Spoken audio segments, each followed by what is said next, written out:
only are you fired, your life is over. And now they have the microphone. What could go wrong? Nobody messes up. You understand me? Don't mess up. Adam Copeland. You wanted some sort of like hard-hitting Bob Lee journalism. You came to the wrong place. Derek Papa. Oh, boy. Okay.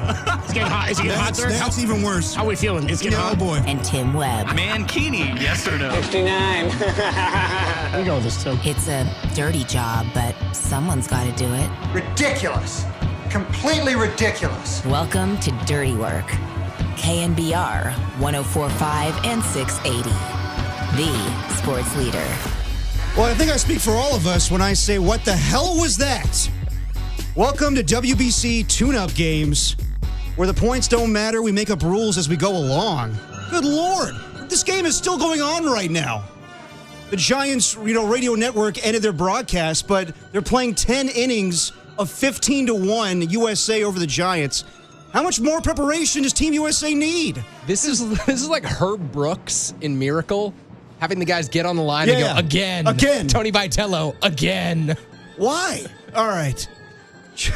Dirty Work, Derek Papa, the one and only Kerry Crowley, joining me today from the SF Standard. What's up, Kerry?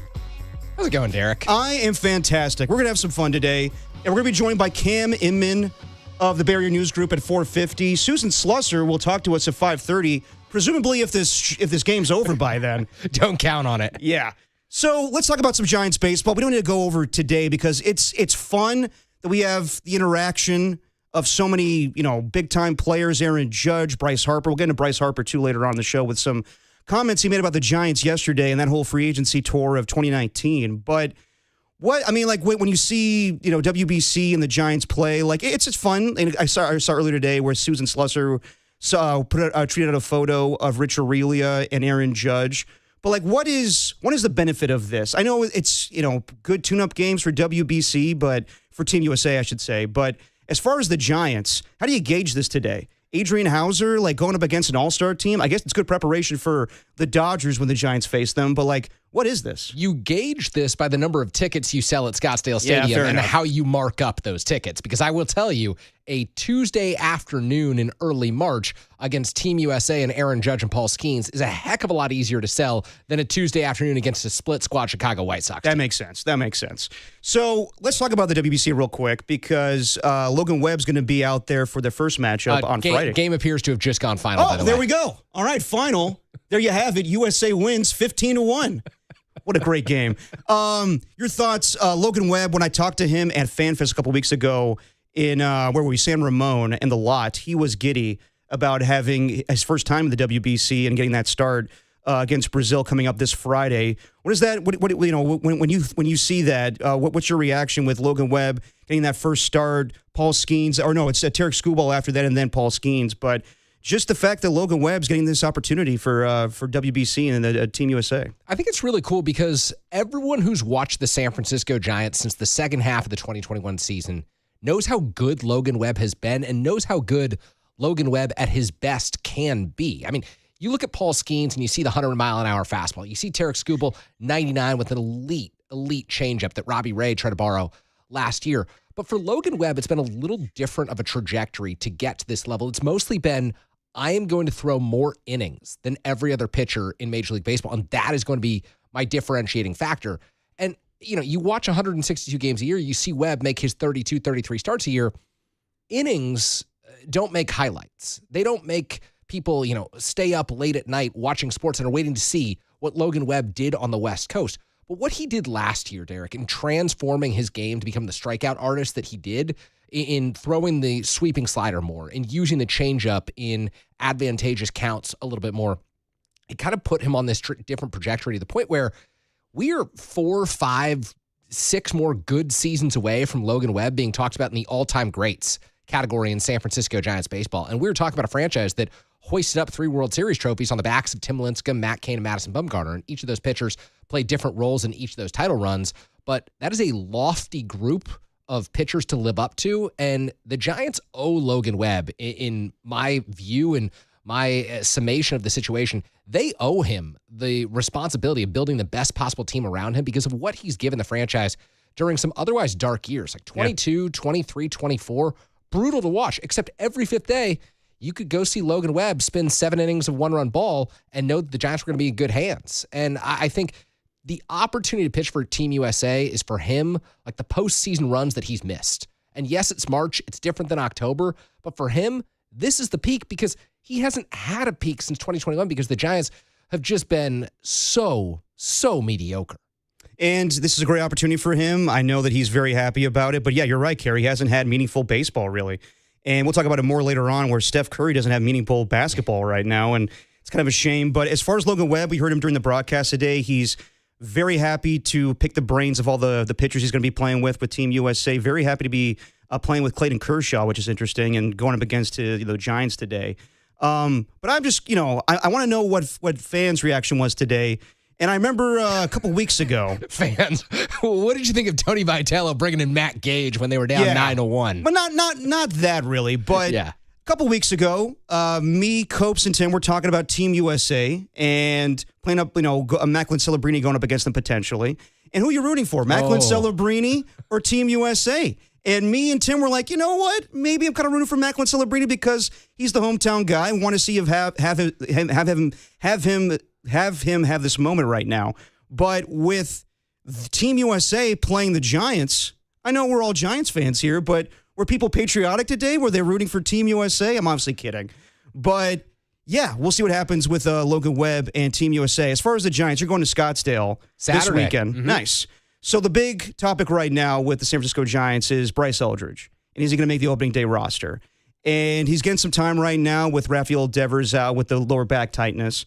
Some opportunities at first base. But I want to know where you're at with this, Kerry, because there's other guys that kind of need to make the roster, obviously. Luis Matos is out of options. He doesn't make the team. He's DFA'd. We could see Gerard Encarnacion get that opportunity at DH. Is Bryce Eldridge, in your opinion right now, the best option at DH? Are they valuing him at first base right now?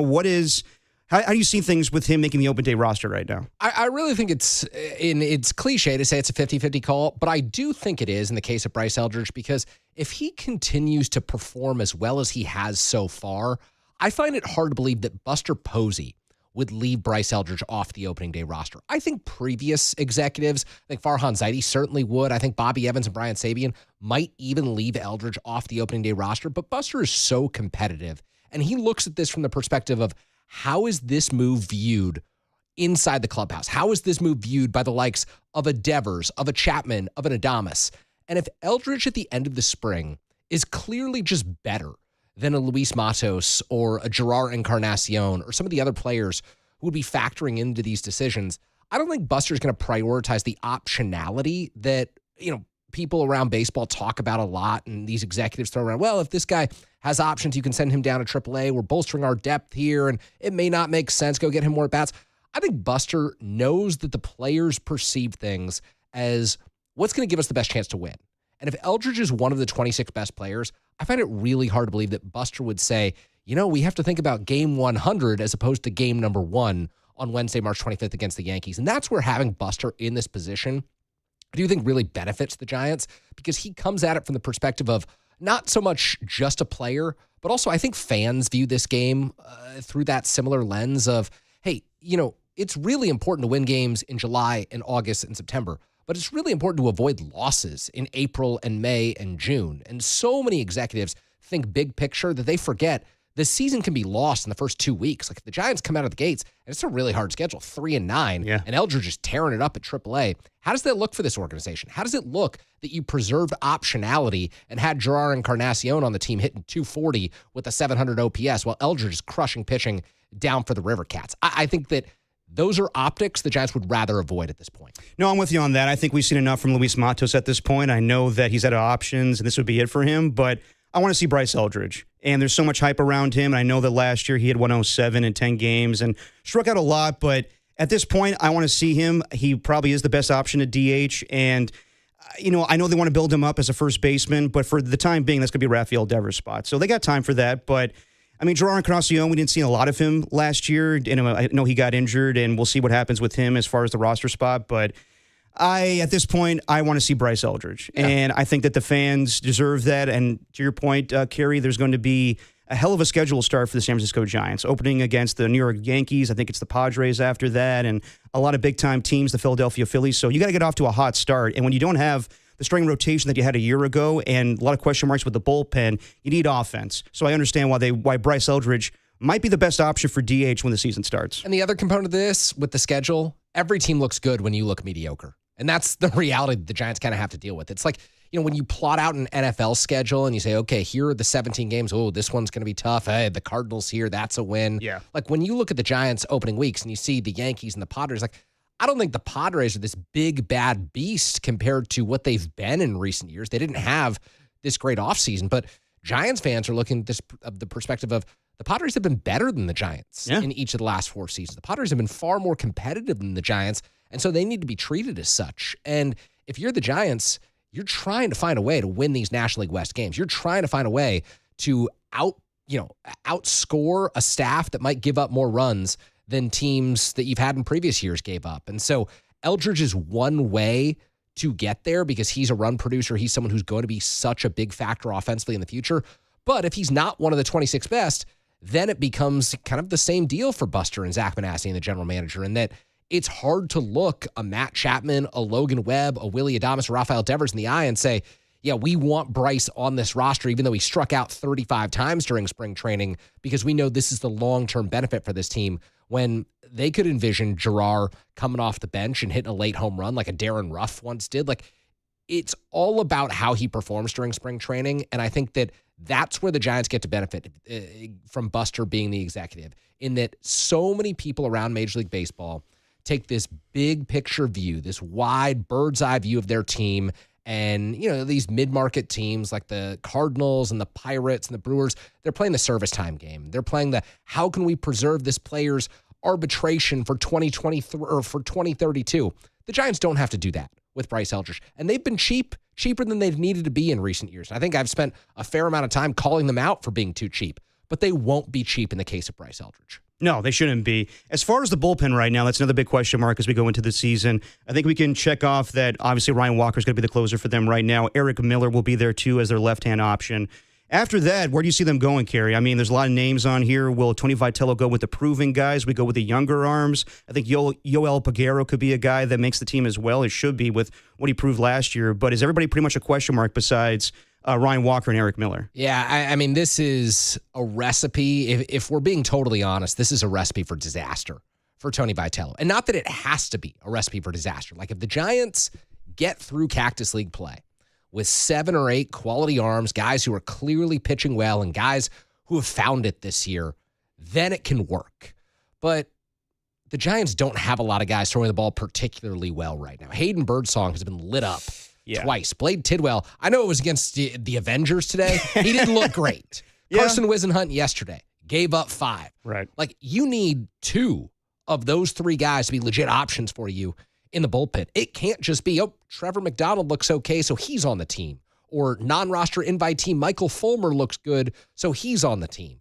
The Giants need some of these players, some of these pitchers in particular who are competing for bullpen spots, to turn this into a competition so that Buster and Zach and Tony aren't looking at the lesser of multiple evils at the end of spring training. They aren't putting someone who didn't earn their way onto the roster into that bullpen. Because if you get to opening day against the Yankees and Logan Webb gives you 6 innings of 2-run ball, completely feasible for Logan to do that against the New York Yankees, and you go to the 7th and there's no clear option, like if it's Jose Butto or Spencer Bivens, how many people at Oracle Park are going to be really excited about the Giants' ability to close the door when you had last year Tyler Rogers, Ryan Walker, Camilo Doval, you had Randy Rodriguez coming on, and that was an 81-win team. That was a team that wasn't that good and had to sell at the trade deadline. The bullpen, to me, has to be a calling card for winning Giants ball clubs. That's just the way that Oracle Park has played through the years. You need to preserve your leads at home late in ball games. That's true of every team, but particularly on the West Coast at night, because the ball doesn't travel as far. I am flummoxed by the decisions that Buster and Zach are currently weighing and that Tony is going to have to bear the brunt of, because this at the moment, Derek, like, we're 3 weeks out from opening day. Yeah. This at the moment does not look like an adequate Major League bullpen. No, I'm with you on that. I mean, in years past, they found a way, but they did not have the arms that you're talking about. Camilo Doval and Tyler Rogers were traded at the deadline a year ago. And you mentioned Tony Vitello as far as big concerns going into his first year as a major league manager. I mean, he got a lot of crap a couple weeks ago where he was talking about Tennessee, and people were wondering, is he still longing, for that job, and did he move on? But I think we'll get off that. Obviously, he did bring it up today in a interview. With Boog Shambi, where at the end he was like, "I hope the Giants win a lot of games this season, and I hope a lot of success for Tennessee." And I'm like, I hear you. I mean, his heart is still with that team, but he's got to move on. He's got to focus on this team. But as far as concerns going into his first season, is that the biggest thing in your mind? Is managing the bullpen? The infield manages itself. Like, what is Tony Vitello going to do to help Matt Chapman, Willie Adames, Luis Ariz, and Rafael Devers improve? Not much.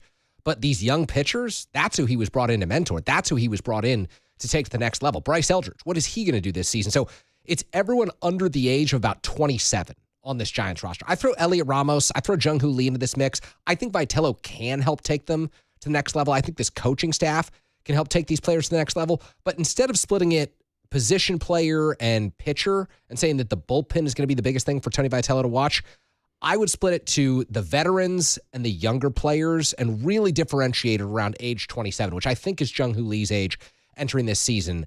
And if he can elevate those players, Tony Vitello will have a long future as a major league manager, whether it's in San Francisco or elsewhere, however this run with the San Francisco Giants goes.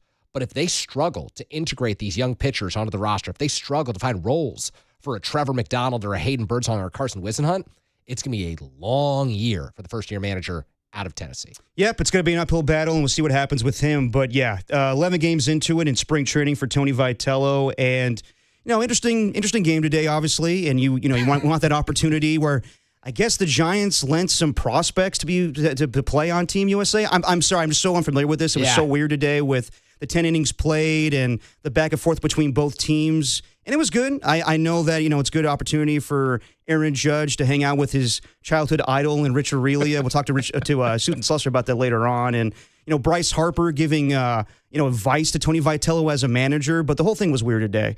So I want to hear from you guys. 415-808-5627.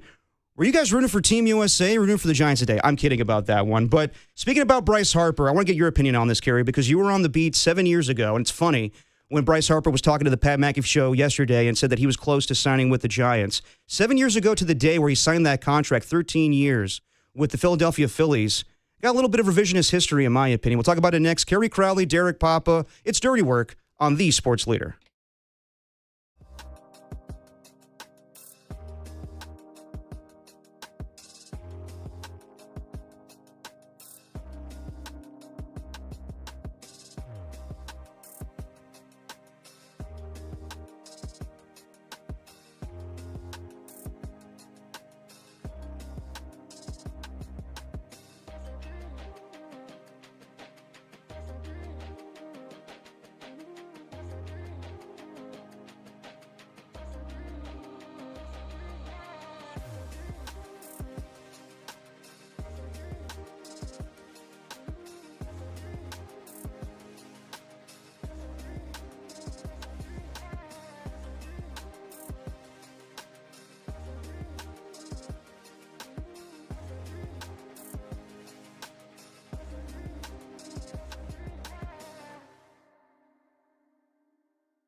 Now, back to Dirty Work. Adam Copeland and Derek Papa on KNBR 104.5 and 680 AM, the sports leader.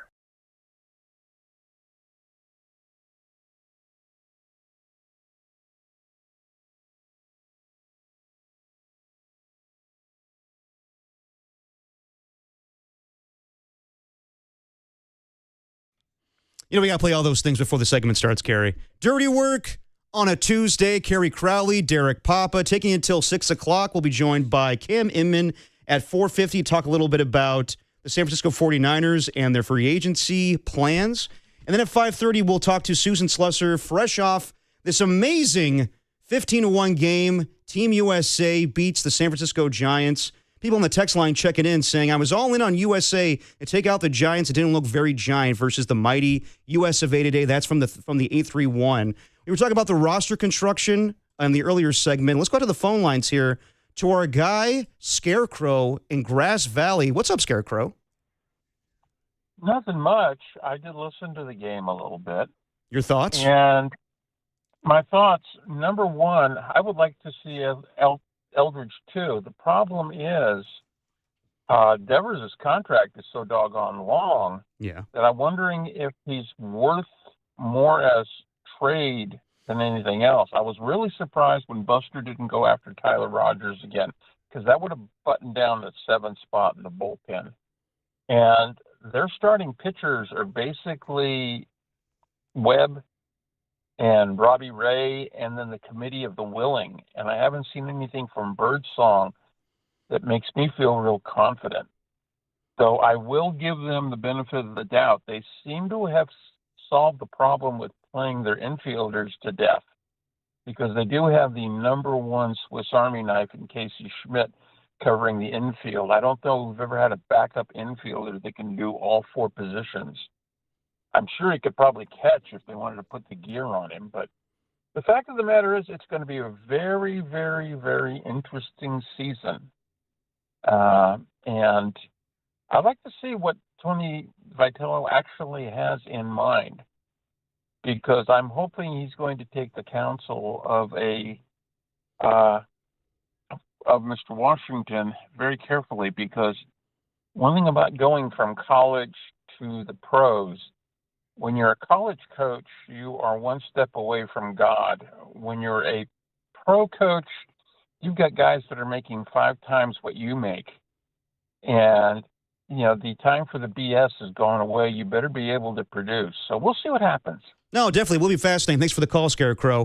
I mean, you and I think the last time we had a show, we're talking about Bryce Eldridge as a possible trade asset in this offseason. Yeah, Copes did not like that. No, he didn't. Yeah, you want to get Copes back in the studio? All we got to do is talk Bryce Eldridge trade possibilities. No, we'll get his thoughts live from Australia on the subject. But, I mean, at this point, they're going to ride with Bryce Eldridge. They got to see what they have in him. And I understand that Rafael Devers has tied the organization for a long time. But I was talking to Rick Tittle last week when he joined me, where you want to see this guy develop at first base, but at this point, if he's the best DH option, then by all means, let's see him on opening day. But your thoughts on what Scarecrow had to say there, Carrie, when it comes to Tony Vitello. And yes, he's going to have a lot of veterans helping him out this year, and Ron Washington, Chase Tingler, and obviously Bruce Bochy will be around. But just the pressure that's going to be on him, where we talked about in the first segment, managing a bullpen, managing some of the personalities in the clubhouse. He's a people person and can relate to his players, but when it's the dog days of summer and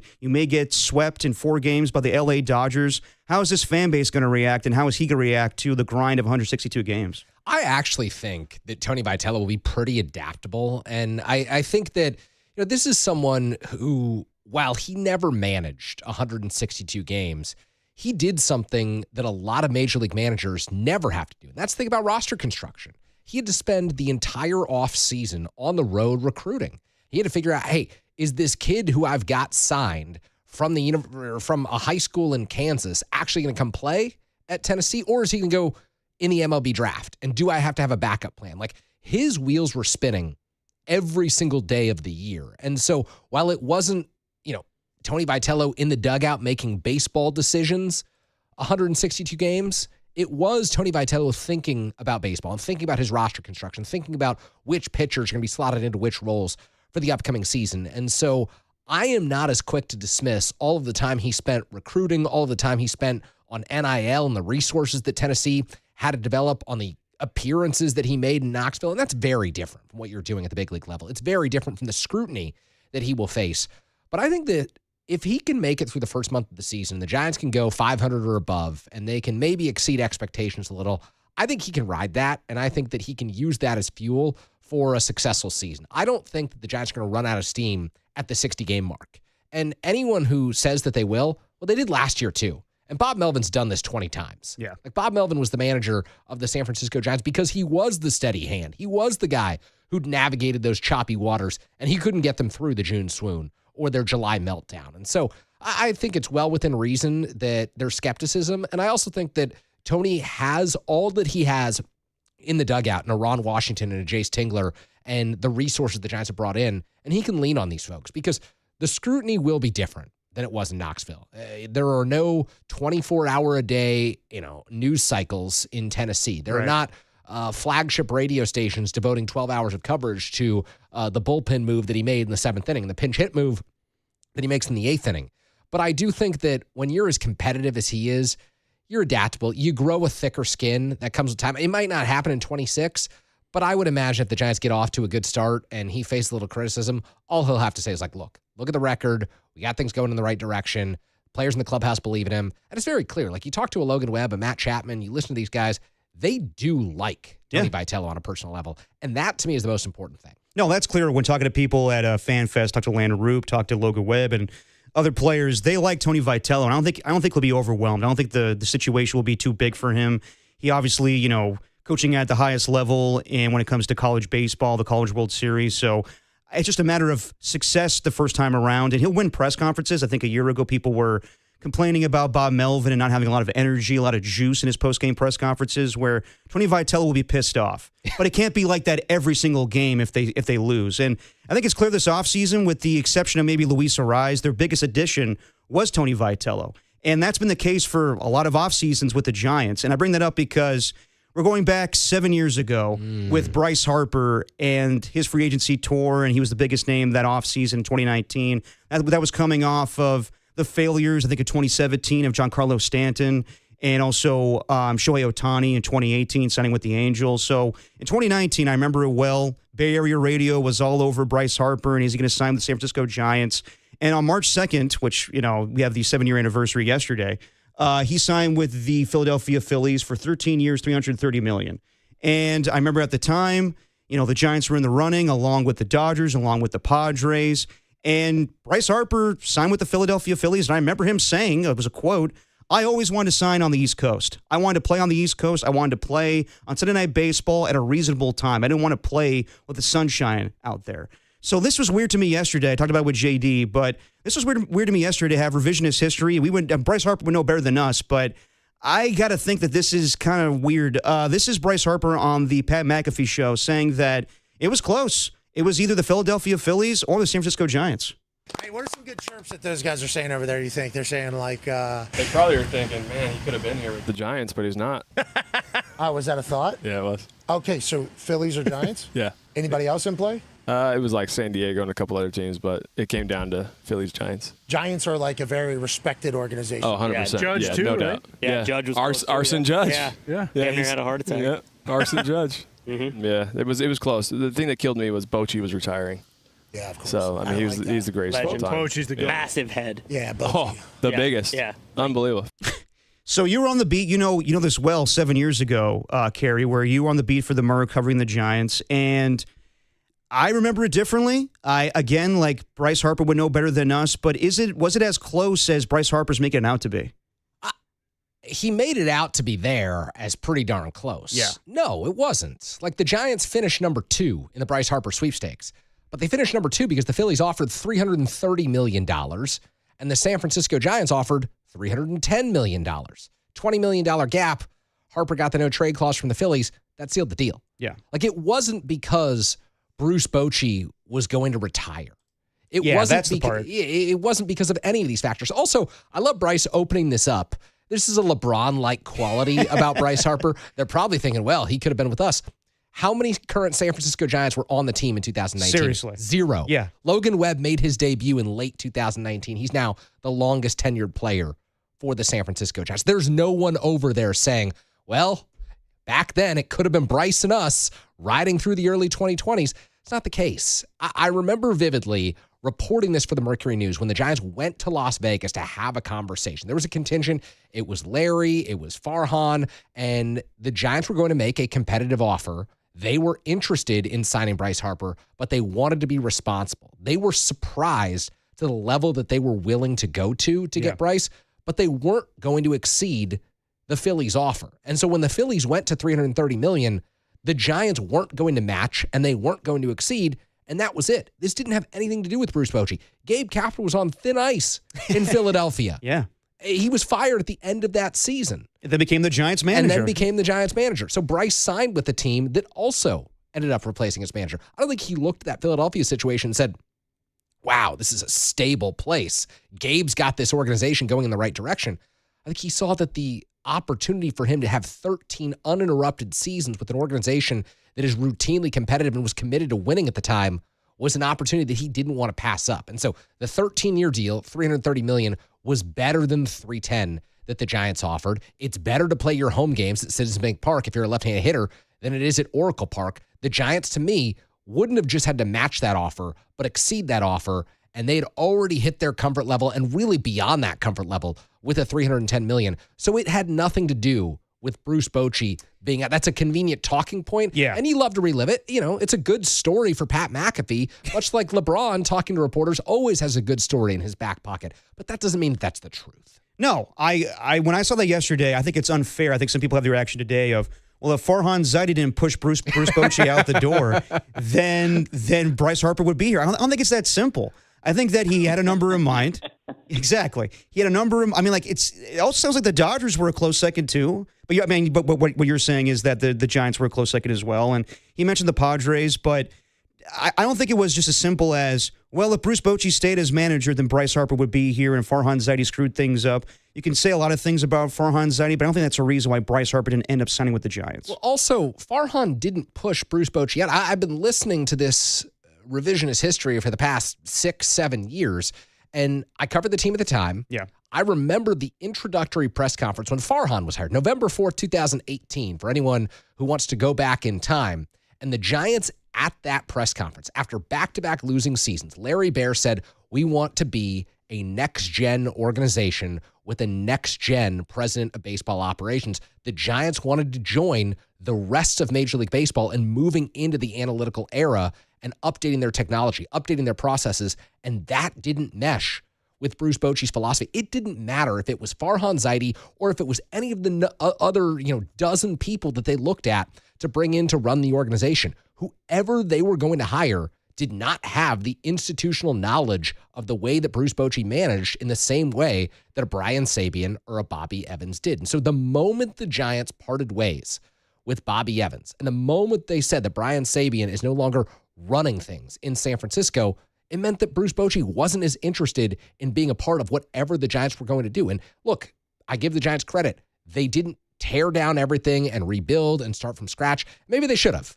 Maybe they should have. I think that organizations can avoid that, and I think that smart ones can get through it. You see a lot of teams able to avoid that Astros-Cubs-like teardown that only works for the Astros and the Cubs. We forget the 15 other teams that like to rebuild every 3 years or so.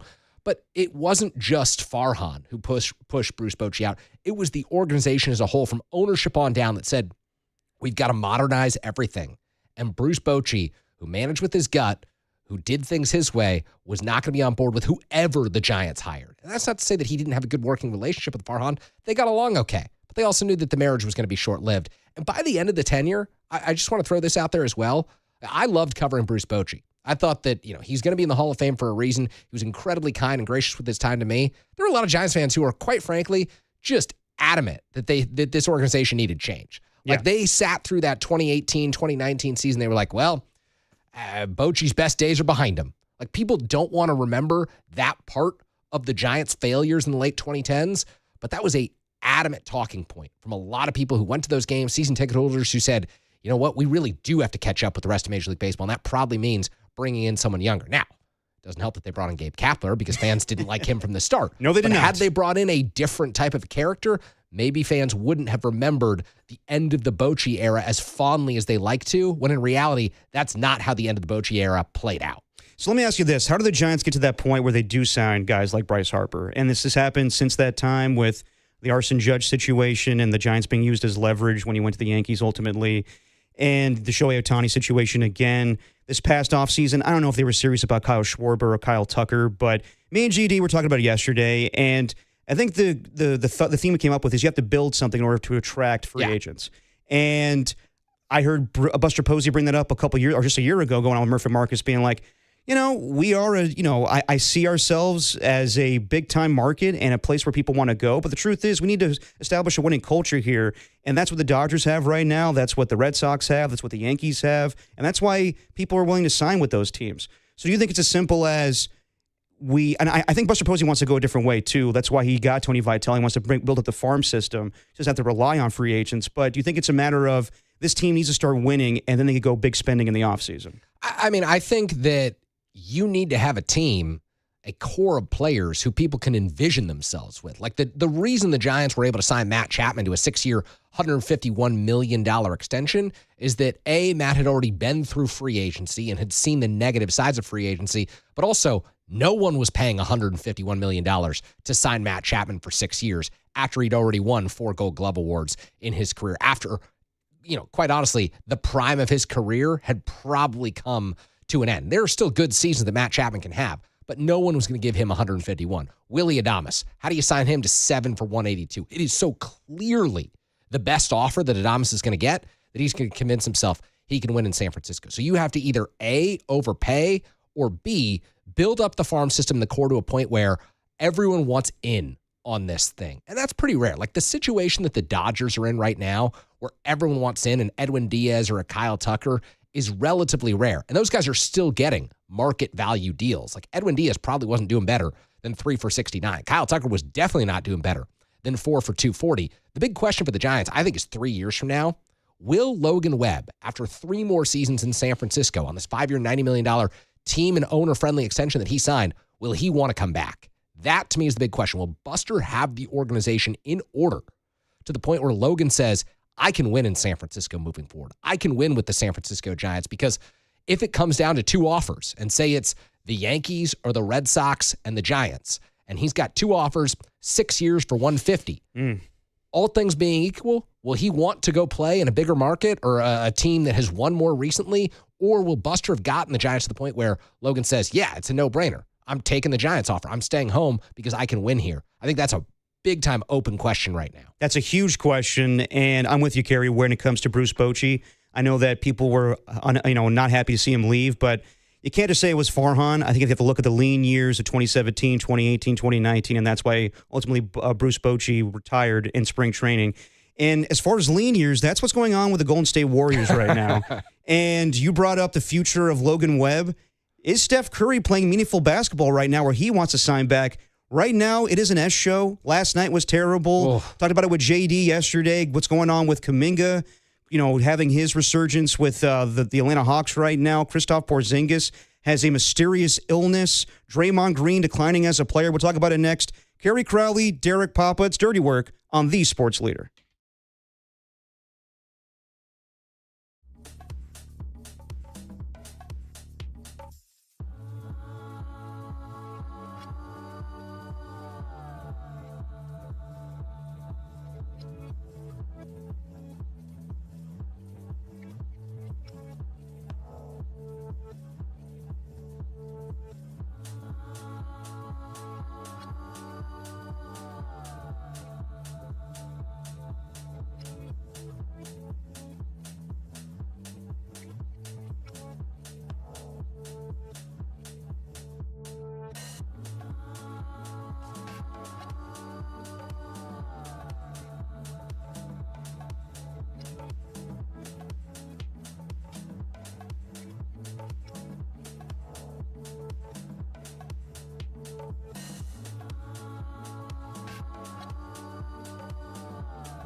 The Sharks face off against Canada. The Canadians, that is. Today, 7 p.m. at the SAP Center in San Jose as the team looks for their third win in a row. In related trending now news, tune in for rookie Michael Misa. Yeah, you know, that teenager that scored the game winner in overtime against Connor Hellebuck on Sunday? That guy. I'll be tomorrow on Dirty Work right here on the Sports Leader.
Now, back to Dirty Work.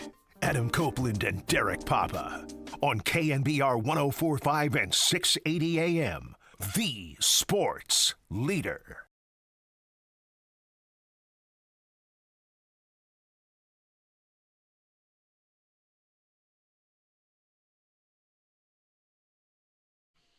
Dirty work on a Tuesday. Kerry Crowley, Derek Papa will be joined by Cam Inman at 4:50 and Susan Slusser at 5:30. Let's talk a little bit about the Golden State Warriors right now, and things are not good. Not good, folks. As last night was maybe the tipping point where this season could go under real fast, and it wasn't a lot to be excited about before that. I mean, we got the news on Sunday, and Steph kind of alluded to it on the interview with Malika Andrews on Saturday night, where he was going to be out for 5 more games, 10 days more with the runner's knee. And at this point, I really don't know when he's going to return. It'll probably be in his best interest right before the play-in starts in April. But he's got to get, Kristaps Porzingis has to get acclimated with him. They have to get a groove going. And a mysterious illness going on with him. POTS is the term, or the medical term of what's going on, possibly with Kristaps Porzingis. But Steve Kerr said he's not going to comment on what's going on with him. So last night, they played the LA Clippers, and it was a game they were leading in the first half by 17. And it's a game they needed when you look at their schedule coming up when they have to play the Rockets and Oklahoma City. And they blew the game in the second half. Brandon Podziemski looked great in the first half, scoring 20 points. And then Kawhi Leonard's put on him, and he only ends up with 2 points in the second half. Draymond Green, another bad performance offensively, 1 for 5. And I gotta wonder how much longer he's going to be in the starting rotation. So many things going on with the Warriors. I brought up Steph. I brought up Kristaps Porzingis. And not to mention, it doesn't look good when Jonathan Kuminga's going on for the Atlanta Hawks. So where are you at right now, Kerry, with the Golden State Warriors, where it looks like they're going through their own situation? As Bruce Bochy had those lean years with the Giants, there's lean years right now with the Golden State Warriors. Yeah, it's lean years, and the thing to me that's so apparent is it's not going to get better anytime soon. No. Like, if the organization is truly committed to a Jimmy Butler return next season and Draymond Green still being a part of this and Steve Kerr potentially coaching this group next year, the ceiling is the play-in. And the ceiling is maybe a first-round upset, but there are just limitations to what the Warriors can accomplish. And so meaningful basketball, what is the definition of that? Is it being a part of the play-in conversation? Is it trying to upset a team in the first round? To me, that's not that meaningful. No. Maybe it is to Steph Curry, who really thrives in the opportunity like the Warriors had last year against the Houston Rockets, where they were the 7 seed, taking down the 2 seed. That was really fun for him and for the organization as a whole to shock the young Rockets, a team that I think there was some real animosity with. But yeah. I think that for everything to unfold in the dream scenario for the Warriors, not just this season, but next season too, maybe the furthest they're going is the Western Conference semifinals. And is that worth the pursuit? Like, if we were to say to you, and put this in, 49ers terms, like, the ceiling is the divisional round, or put this in Giants terms, the ceiling is the wild card round. Maybe you take it because, for the 49ers this season, you knew how big of a step back that they were probably going to take. You knew what the injuries that they were going to deal with were. So maybe you say, okay, that's fine. You get to the wild card or you get to the divisional round, that's good. For the Giants, hey, you'll take anything at this point. But with the Warriors, it's different because they've reached the mountaintop 4 times with Steph Curry. Mm-hmm. They have conquered every last team, every last foe that's needed to be conquered. Now they're playing out this string that just feels to me like such an odd position for the organization to be in. And it feels as if they're waiting for some NBA superstar to emerge and say, whether it's Giannis or someone else, I want my next chapter to be in Golden State. I want to follow Steph Curry. I want to help him finish off a great career. And then I want to take the torch from Steph Curry. And I know that Brandon Podziemski used that phrase earlier this year. And, we all know how that looks right now. But I think they're literally waiting for someone to just kind of fall into their laps and change the trajectory of the franchise, because I just don't think there's a lot out there that they can go manufacture themselves. Yeah, and you're talking about Brandon Podziemski, the Shohei Ohtani of basketball. But, yes, they have their hearts set on Giannis still. I truly believe that when Mike Dunleavy Jr. and Joe Lacob are talking up Draymond Green, and like, oh, no, he wasn't being shopped. I still think they hope that deal's on the table when we get to the summertime. And I got to believe that Giannis is going to stay with the Bucks at this point. I think that it's easier to make moves, maybe go get John Moran or somebody to entice Giannis to stay. But if you're planning on that, if that's your ace in the hole, then nothing's going to change for the Warriors. And there's other options, Kawhi Leonard, but he's getting up there in age. He looked good last night in the second half for the Clippers, but I don't know right now with the Warriors. I think that they're figuring things out. They're trying to make things enticing for Steph Curry, but you mentioned meaningful basketball. And I forget what interview it was, but I want to say it was Christmas a couple of years ago where he was talking to Malika Andrews, and he said the point of me finishing my career with the Golden State Warriors is playing meaningful basketball. And to Steph, meaningful basketball is not the play-in. Meaningful basketball is not an upset in the first round. Meaningful basketball is winning another championship. Yeah. And the Warriors are far from that. When their own coach, Steve Kerr, is acknowledging we are a fading dynasty. We cannot compete with the likes of Oklahoma City and the Rockets and San Antonio. All those teams, the Denver Nuggets, all those teams right now are younger and better than the Warriors. And to expect a Giannis to come or somebody else, why would Giannis want to do that? Why would any superstar want to do that where Steph has got, I think more than just another year past this season? But what makes sense? Who's going to be on this roster where Giannis is not in the same situation? He's with the Bucks. He's going to be with the Warriors. So as far as meaningful basketball, I want to play this clip real quick because Sam Amick was on with the morning show, and he acknowledged that Steph Curry wants to play meaningful basketball, but this is the inverse of what he wants in his remaining years with the Warriors. This is pure speculation. I could see it. I mean, you would think Steph would want a couple of games to get right again. I don't think dropping him in as great as he is in the play-in game is the way to go. In my mind, Marcus kind of went to a different place too, which is, all right, maybe they do that. Maybe they pull off a play-in win or two and get into the playoffs. I'm going to shrug my way through that entire, it doesn't matter. They're not knocking off OKC. They're not knocking off San Antonio. The unfortunate part for all of us who have, appreciated Steph's career and would like for him to have a good chapter here on the back end is that this is, unfortunately, the inverse of what he asked for, which is meaningful basketball. They are pretty close to the threshold of meaningless basketball right now. And if they end up kind of proving me wrong on that front and shocking the world here down the stretch, then we can circle back. But this is, it's starting to feel like this Warriors season is unofficially over. It's now a question of, the Giannis chase again in the summertime. Settling the coaching situation. If you don't get Giannis, it's back to Jimmy. Is Porzingis going to resign? All those things. This is, they're not headed down a promising road at all right now. Yeah, I agree with Sam 100%. And at this point, I don't think you'd sign back Kristaps Porzingis where what are you getting? You have no idea if this guy's healthy. It seems like they just wanted the Jonathan Kuminga trade to go through. And mysterious illness, when a head coach is saying that, I mean, you have to know what's going on with your players, and I know the Golden State Warriors do behind closed doors, but if it's where he doesn't want the public to know, then something's going on really bad right now. And it doesn't help that he's going off with the Atlanta Hawks the other night. He scores 20, and he's doing the role that the Warriors wanted him to do, being that closer coming off the bench. And that's going to happen, where you go to a new team. It's like the Rafael Devers effect of him willing to play first base after he gets traded by the Boston Red Sox. So they're in the honeymoon stage. We'll see if Atlanta Hawks fans love Jonathan Kuminga. But when you look at what's going on with Kristaps, it's like, what the hell are we looking forward to here when he's just not giving you anything? This is an all-time bad trade, and I know that you had to move on from Kuminga, but good Lord. Yeah, I think the Warriors have also become difficult to talk about and difficult to analyze because they are stuck in the middle in the NBA in a league where teams are either contending or tanking, and there's very few teams that find themselves in the play-in year after year. And if you're the Warriors, you're staring down a 26-27 season where it's another year of that. And in the NFL, teams go from bad to good very quickly. They go from good to bad very quickly as well. It's how the NFL as a league hooks people on its product because the draft is so important and it's so valuable that you can turn your franchise around with a new coach, a new quarterback, and a slate of new draft picks, and all of a sudden you go from 4-13 to 13-4. In Major League Baseball, a team can be bad, a team can be mediocre like the Giants have been, but you've got a farm system to analyze. You've got players at AAA, AA, rookie league. You can sell hope.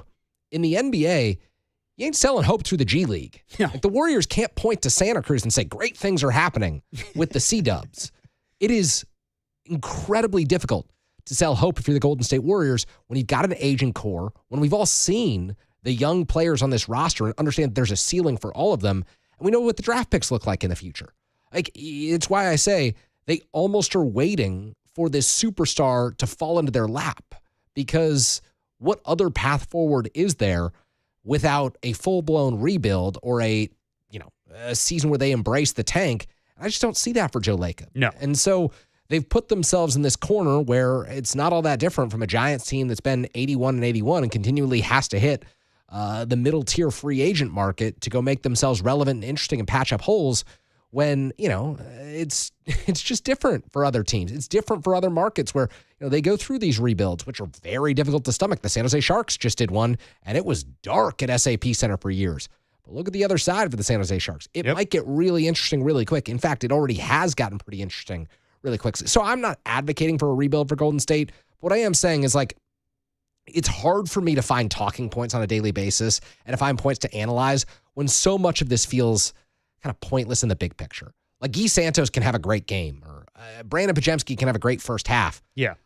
But there are no takeaways for us. There are no grand assumptions I can make about the 27 and 28 seasons based off of a game here and a game there, when we've seen these same players for the last 2-3 seasons fail to build upon the momentum that they've generated. Like Moses Moody's gotten better, but how much better can he realistically get over the next 2 to 3 seasons? Is he, the fourth option on a championship team? Maybe not. Maybe the fifth option. But it's silly to have that conversation because the Warriors are so far removed from being a championship team that it's hard for me to put my foot down and get really fired up analyzing Golden State. And and what's difficult is Moses Moody gets injured last night, and we'll see when he returns. I think he hurt his shoulder last night. But as far as the evaluation, there is no more evaluation. That would be the big thing, the big picture thing going forward is who are the core guys, who are the role players on this team that can help you win a championship. But at this point, yes, it's nice that Guy Santos got a 3-year contract, but I don't know if he's a guy. I like watching him. I'll say that. No, he definitely serves more of a he definitely buys into what Steve Kerr wants to do more than Jonathan Kuminga was willing to do back in the day. And so would you if you were on the team. Well, yeah, but also Jonathan Kuminga is a better player. He's more talented, but it does matter when you are willing to do what the coach asks of you. And we know what Brandon Pajemski is at this moment. He can have a great first half and then have a terrible second half. Pat Spencer's a nice story, but these aren't guys that are going to win you a championship, not strength in numbers guys that we knew back in 2015. They were coming off the bench and help you win that first title. And as far as what Sam's talking about in that clip where, there's a lot of question marks, does Steve Kerr want to return? I think at this point, the Jonathan Kuminga thing was a huge deal where he did not want to come back if he was on the roster. And that's his own thing, and it was a pain in the ass, and I get that. I saw it. I don't know how everybody else felt. I asked Danny Everman every time he came on with me at Copes, is he coaching with joy right now? And he was like, yeah, he is. But there was a hesitation, every reporter just being like, a little bit, because he's tired of the situation. He wants to have fun. I don't think he needs a contending team to return. And we saw that the last, few weeks here where Kuminga's off the roster, and he says, I'm having fun coaching this team. I'm having fun coaching the Pat Spencers and the Guy Santoses. But it's not equating to wins. It's not having them in a contention status. So I think that he doesn't need that. As long as he has Steph Curry returning, he'll be fine coming back for one more season. But the big thing is Steph Curry and playing meaningful basketball. And you brought up with Logan Webb down the line when his contract expires. Is there going to be better options for him down the table? There's no franchise tag in baseball and basketball. Well, there's better opportunities. Are you just willing to go? Are you willing to go to a bigger market? And for Steph Curry, I never thought that he would leave the Warriors.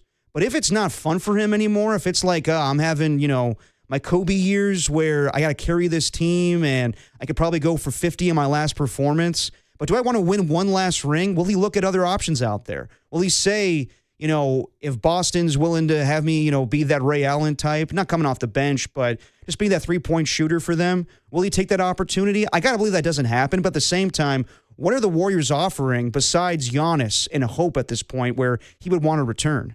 Yeah, I don't think it becomes a feasible option for Steph because his post-career looks so different than so many other players. Steph has set up a business empire. That's true. Yeah. In San Francisco, the Bay Area, California. And that's not to say that, he can't go take 8 months out of his final year in the NBA and play for a team that's contending for a title and then just return to the area that he called home for the better part of 2 decades.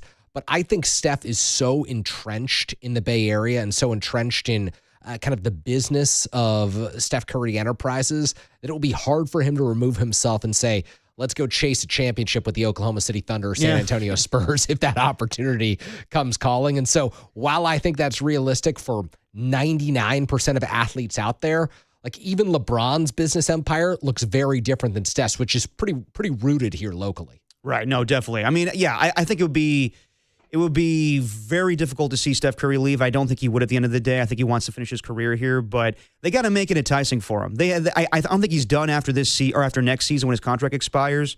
And it has to be more than just Giannis is the grand plan or a Kawhi Leonard. They got to build this team up somehow, some way, and we'll see if Draymond's a part of those plans. I know that, he still serves a purpose on this team. Maybe it's more as a bench player, helping the second unit out, and we'll see. I mean, there still needs to be games here where Steph, gels with Kristaps Porzingis and a lot of guys out there. There needs to be an acclimation period where Kristaps, is actually playing games for this team. It's not just, we'll figure things out when we get to the play-in. Like Steph the other night with Malika Andrews says, like, when we're fully healthy, we're confident we can, upset a team in the first round. I don't see that happening. I think this team is on the same level. I mean, they're probably worse, but a couple years ago where they got knocked out of the first round, not in the first round, the play-in game against Sacramento Kings. That's where this is going right now. And who knows if they make it to that point where I thought last night was a win in hand, and you shouldn't count any win for the Golden State Warriors at this point where they don't have Steph Curry or Porzingis. But you should get that win. You should get that win when you're up 17 and you're playing the lowly Clippers. And I know they have Kawhi Leonard, but when you're playing Oklahoma City and the Rockets after that, good luck. I think that the Warriors will end up being a play-in team, but we'll see if they have a home play-in game. They could be easily a 9th seed or a 10th seed, but I think for this season, the ceiling is maybe they win a play-in game, but nothing after that. Like Joe Lake could talk about all of the hope that they have in this team going forward, but it needs to be where they have a massive addition come this offseason where they're hopeful that they can at least play meaningful basketball for Steph Curry in the second round against the likes of the Thunder, the Nuggets, and anybody else in the Western Conference. But let's move over to a little bit of football, Carrie. Some tidbits going on with the 49ers as far as additions they can make in free agency. Some names from Dan Graziano and Jeremy Fowler. They put out an article over the weekend with ESPN. Some defensive options and some wide receiver options. We'll talk about it next. Dirty Work, Carrie Crowley, Derek Papa on The Sports Leader.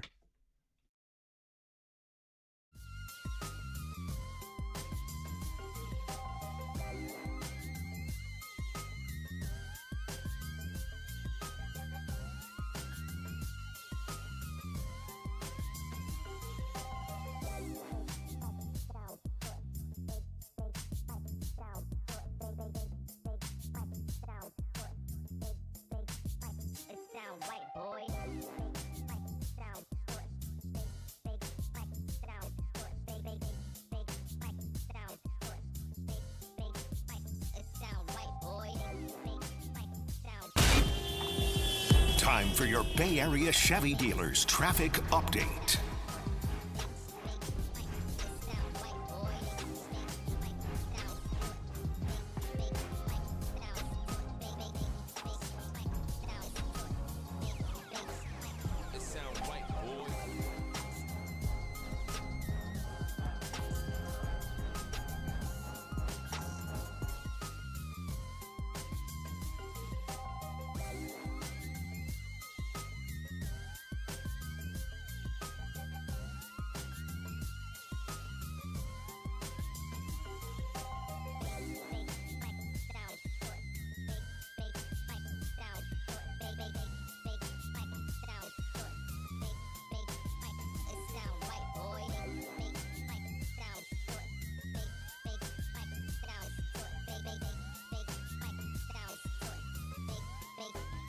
It sound right, boy.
Dirty Work on a Tuesday. Kerry Crowley, Derek Papa. We'll be joined by Cam Inman in about 30 minutes, talk about the 49ers offseason, what moves they could make in free agency. Before we get into that conversation, let's go out to a man that was ducking us at Harmonic Brewing. Let's talk a little Warriors basketball. Where the hell were you, Pat H? Oh, man. Life comes at you fast, D-Pop. Yeah, apparently. I couldn't make it. What happened? I'm kind of glad I didn't go with that performance. But, no, I just want to talk about, like, the direction of the franchise, man. I really don't understand it. Even going back to, like, the Jordan Poole trade where you get Chris Paul's expiring contract, he leaves. Like, what did you get for Jordan Poole? Basically nothing. Well, and you lost Ryan Rollins, who's proved to be a rotation player in the NBA. We know, Pat H, why. Sorry to cut you off, but we know why Jordan Poole was traded away. That was obviously not a good move in hindsight, but at that point, they could not mend fences between Draymond Green and Jordan Poole. So I understand why they made that move. I understand why they made the move, but the value of it, the expiring contract was nothing. And then Jonathan Kuminga, like, what are you getting right now? You're getting nothing. You get another expiring contract, older player who has injury problems. I just really don't, like, what is Michael Dunleavy doing, man? I really don't understand the direction of the franchise right now in the twilight of Steph Curry's career. No, I mean, I get you. I totally understand that. But at the same time, he did make the move for Jimmy Butler, and you have to give him credit for that one. But as far as the direction of the franchise, I hear you. It's not a good model to trade away young players for 30-year-old expiring contracts. I understand the Jordan Poole move because that was just not something they could go on with. But it's not a good situation to trade away guys because of feelings.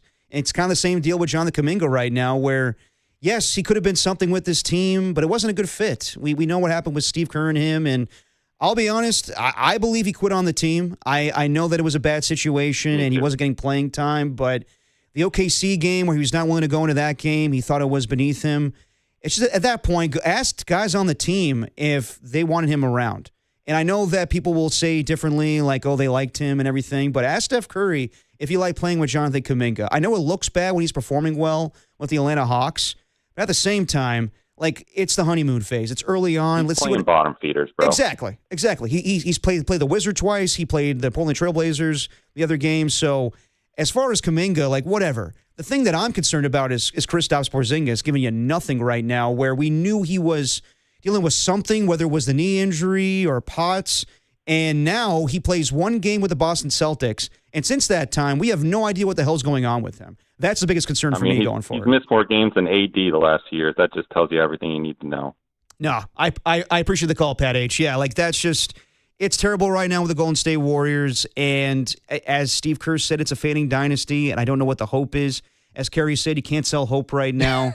I mean, like, yeah, like, what's going to happen in the G League? What guys are coming up? That doesn't apply to the NBA. You need to get superstars. And you need to get superstars to play with Steph Curry. And at this point, we'll see where the season goes.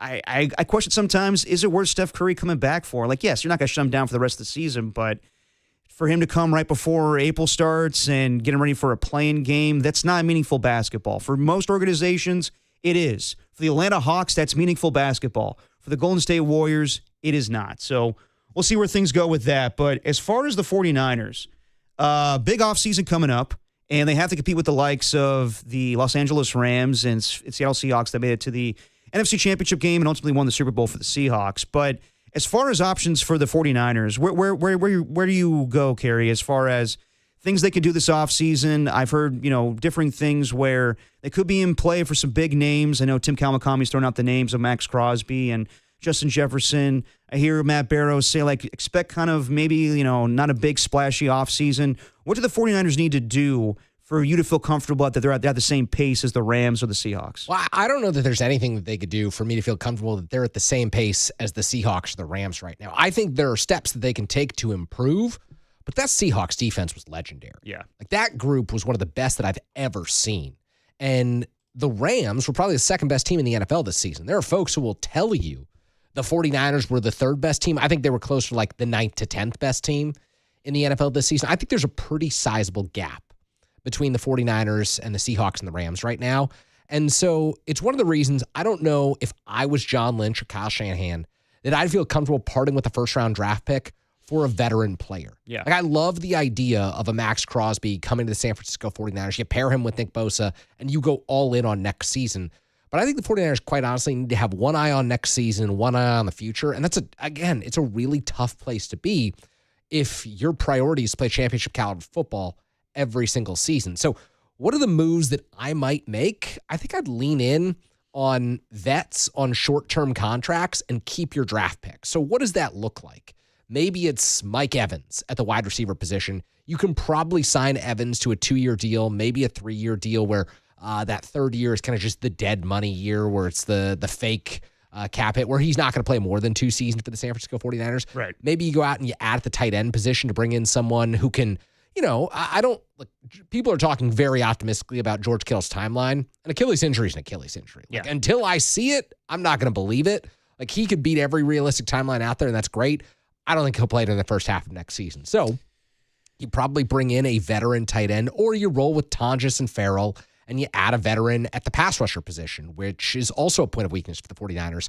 To me, I think you hold on to your draft picks, you make smart additions on the fringes of the roster, and you hope that the young core of players, this year's draft class and last year's draft class, takes meaningful steps forward to the point where you're just in that conversation and you're healthy enough at the end of the season, because the NFL is such a grind now that, look, the Seahawks played 20, 21 weeks this year. They might fall apart next season. And no matter how much talent they have, if they fall apart and the 49ers are healthy, the 49ers can surge right past them, and it can be a different story. So I think you add meaningfully on the margins, you keep your draft picks, and you hope that health is your ticket. And if you're the 49ers, hoping that health is your ticket is never a good strategy. But to me, it might be the only strategy moving forward. I mean, they definitely need to upgrade a wide receiver, and we'll see if Juwan Jennings returns. But Mike Evans is an interesting name where I think Tampa Bay is trying to sign him back. But at this point, is it better for him to go someplace else who actually win a Super Bowl? And he has before with the Buccaneers, but really be in contention, because I don't buy anybody in that division, the NFC South. Could he go to a team where, he's actually playing for, a championship? And as far as the criteria he's looking for, he released this over the weekend. This is courtesy of Dan Graziano and Jeremy Fowler. He wants a QB he believes in, so I think Brock Purdy should check that box. A chance at a Super Bowl. I do think the 49ers check that box. Top shelf offensive coordinator. That would be Kyle Shanahan. And promise of high volume touches. Now that, for Mike Evans, that could be the case in Buffalo. That could be a case, in other situations. For the 49ers, the same deal with A.J. Brown when people bring his name up as a name for the 49ers. I think that he's a great wide receiver and be better than anything they've had in recent years. But a high volume of catches, with the 49ers, Kyle Shanahan, he's not going to be like, well, I need A.J. Brown to go off today, and I want to feed him the ball. That could be the case, but we know that the one guy that's getting a volume of touches is going to be Christian McCaffrey. It could be some games where Mike Evans goes off, or it could be where he gets one reception. And for guys like A.J. Brown, that's where he gets pissed off and goes to social media. So I think that's where Mike Evans could look at other teams and other, possibilities and be like, I know I'm going to be the featured guy more on a Buffalo team as opposed to a San Francisco. The one counter to that argument, I would say, is if you're Mike Evans and you look at the receivers the 49ers have had, including Brandon Ayuk, and that's a valuable comparison. Ayuk is the one player over the last 4 or 5 seasons at the wide receiver position the 49ers have had who can truly separate. Yeah. And Evans, I think, still has the ability to separate. And so when you compare him to the current lot of wide receivers, if it's Ricky Pearsall, Demarcus Robinson, Jordan Watkins, and Jacob Cowing, if you're Evans and you really believe that, look, Kyle's a top-tier offensive coordinator, Brock's a quarterback who you can win with, you can contend for a Super Bowl in San Francisco, aren't you betting on yourself that you create enough separation in the Shanahan offense that you are getting that high volume of catches that maybe other receivers haven't been able to generate for themselves? Because, like, Jawan Jennings is the antithesis of a receiver who separates. Yeah. Like, corners stick to him like glue, but Jennings is a dog and fights for the ball, and he's tremendous at doing so. It's why he was so valuable, particularly in the red zone. Tight spaces, like, you want someone like Jawan Jennings because he is going to fight for every last space to get himself in position to make a catch. Whereas I think with Evans, you're betting on yourself that you can create 2-3 extra yards of separation on every route you run, compared to a Jawan, compared to a Debo when he was in San Francisco, and obviously different positions for Debo and Jawan at the wide receiver position, obviously different positions for Evans and Debo at the wide receiver position. But I think you're Evans, you can take that gamble on yourself, understanding that you're pretty good at your job. You've done this. You've been a 1,000-yard receiver, 11 times in your career? That'll play in San Francisco with Shanahan and Purdy. No, it's clear that the 49ers need a wide receiver that gets separation. That's something they sorely missed with Ricky Pearsall being out for the majority of the season. That's why they went out and got him, because in the Super Bowl, Brandon Ayuk and Debo Samuel can knock it off man coverage. So they need that in a wide receiver, and we'll see if Jawan Jennings, I don't think he's that type of player, but we'll see if he's back with the 49ers. And there's other wide receiver options. Do you think Jawan's back? No, I do not. Yeah, neither do I. I think that ship has sailed. I think he's signing with the Tennessee Titans. I think that makes a ton of sense. Let's talk about those options and other wide receiver options for the 49ers, as long as other names that Dan Graziano and Jeremy Fowler brought up over the weekend for the 49ers. It's Kerry Crowley, it's Derek Papa, Dirty Work on the Sports Leader.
Another week. Dirty Work on a Tuesday. Kerry Crowley, Derek Papa will be joined by Cam Inman in about 20 minutes. Talk about the 49ers offseason and some names that were brought up over the weekend by Dan Graziano and Jeremy Fowler from ESPN. We talk about wide receiver options. They bring up Romeo Doubs, who was in a similar scheme with the Green Bay Packers. Pretty good, reliable wide receiver for them, but this past year had a case of the drops and injury prone, and he, dealing with concussions. He wears the Guardian cap, but a guy that has been a solid wide receiver, but I think if you're wanting to upgrade the wide receiver position, a guy that gets open and is younger than Mike Evans, but I don't know if I want to pay top dollar to be the wide receiver one for the 49ers. Yeah, if you just said, take all salary cap limitations away, break out the black card, and you could sign anyone, why not Wan'Dale Robinson? Yeah. You're going the I'm going the Kruger route. Larry Kruger route? No, I think that when you start for a second there I was like, is Kerry being serious? No. When you think about, I like Wan'Dale Robinson, but not top dollar. Yeah, exactly. When you think about the top dollar options, I think that you would be shortchanging your ability to improve the rest of the roster if you went after Alec Pierce. And I love the idea of Alec Pierce in a 49ers uniform. I think he would actually fit this scheme really well. But with the money that he's going to be, some bad team out there, we were just talking about this at the break. Yeah. Some bad team out there with a bunch of salary cap space is going to sign Alec Pierce to a 4-year, $110 million contract that the 49ers wouldn't sniff. Nope. He's got to be off the radar by now because they know he's out of their price range. They have way too many other needs to address at the moment. So that's why I think the Dobbs names creeps into the conversation. Wan'Dale Robinson creeps into the conversation. I like Mike Evans, but is there anyone out there who really changes the trajectory of this group that isn't someone that you get through the draft? Because I could envision a scenario where the 49ers get kind of creative and try to sneak their way into the first round twice, like they did a couple of years ago when they had the Brandon Ayuk draft where he was their second first-round pick, because then you're getting yourself set up for a manageable salary cap situation. You're getting those two players with fifth-year options that you wouldn't get. You're drafting someone in the second round. That just takes a lot of maneuvering. But to me, that's almost a better strategy than one where you sign some veteran free agent who you're not in love with, but it's just the best possible option at the moment, or trading for like a Jordan Addison type where you're also giving up a draft pick and giving up, the bargain player who can help you in the future. I don't know. It's a really delicate balance they have to find. I think they need to do both, where they need to go out and get a free agent wide receiver, and whether that's a big-time guy like Mike Evans or Jalen Naylor, who was brought up with Dan Graziano and Jeremy Fowler as well. A few good seasons with the Minnesota Vikings, nothing over 30 catches, but a guy that could be that deep threat that they've been looking for.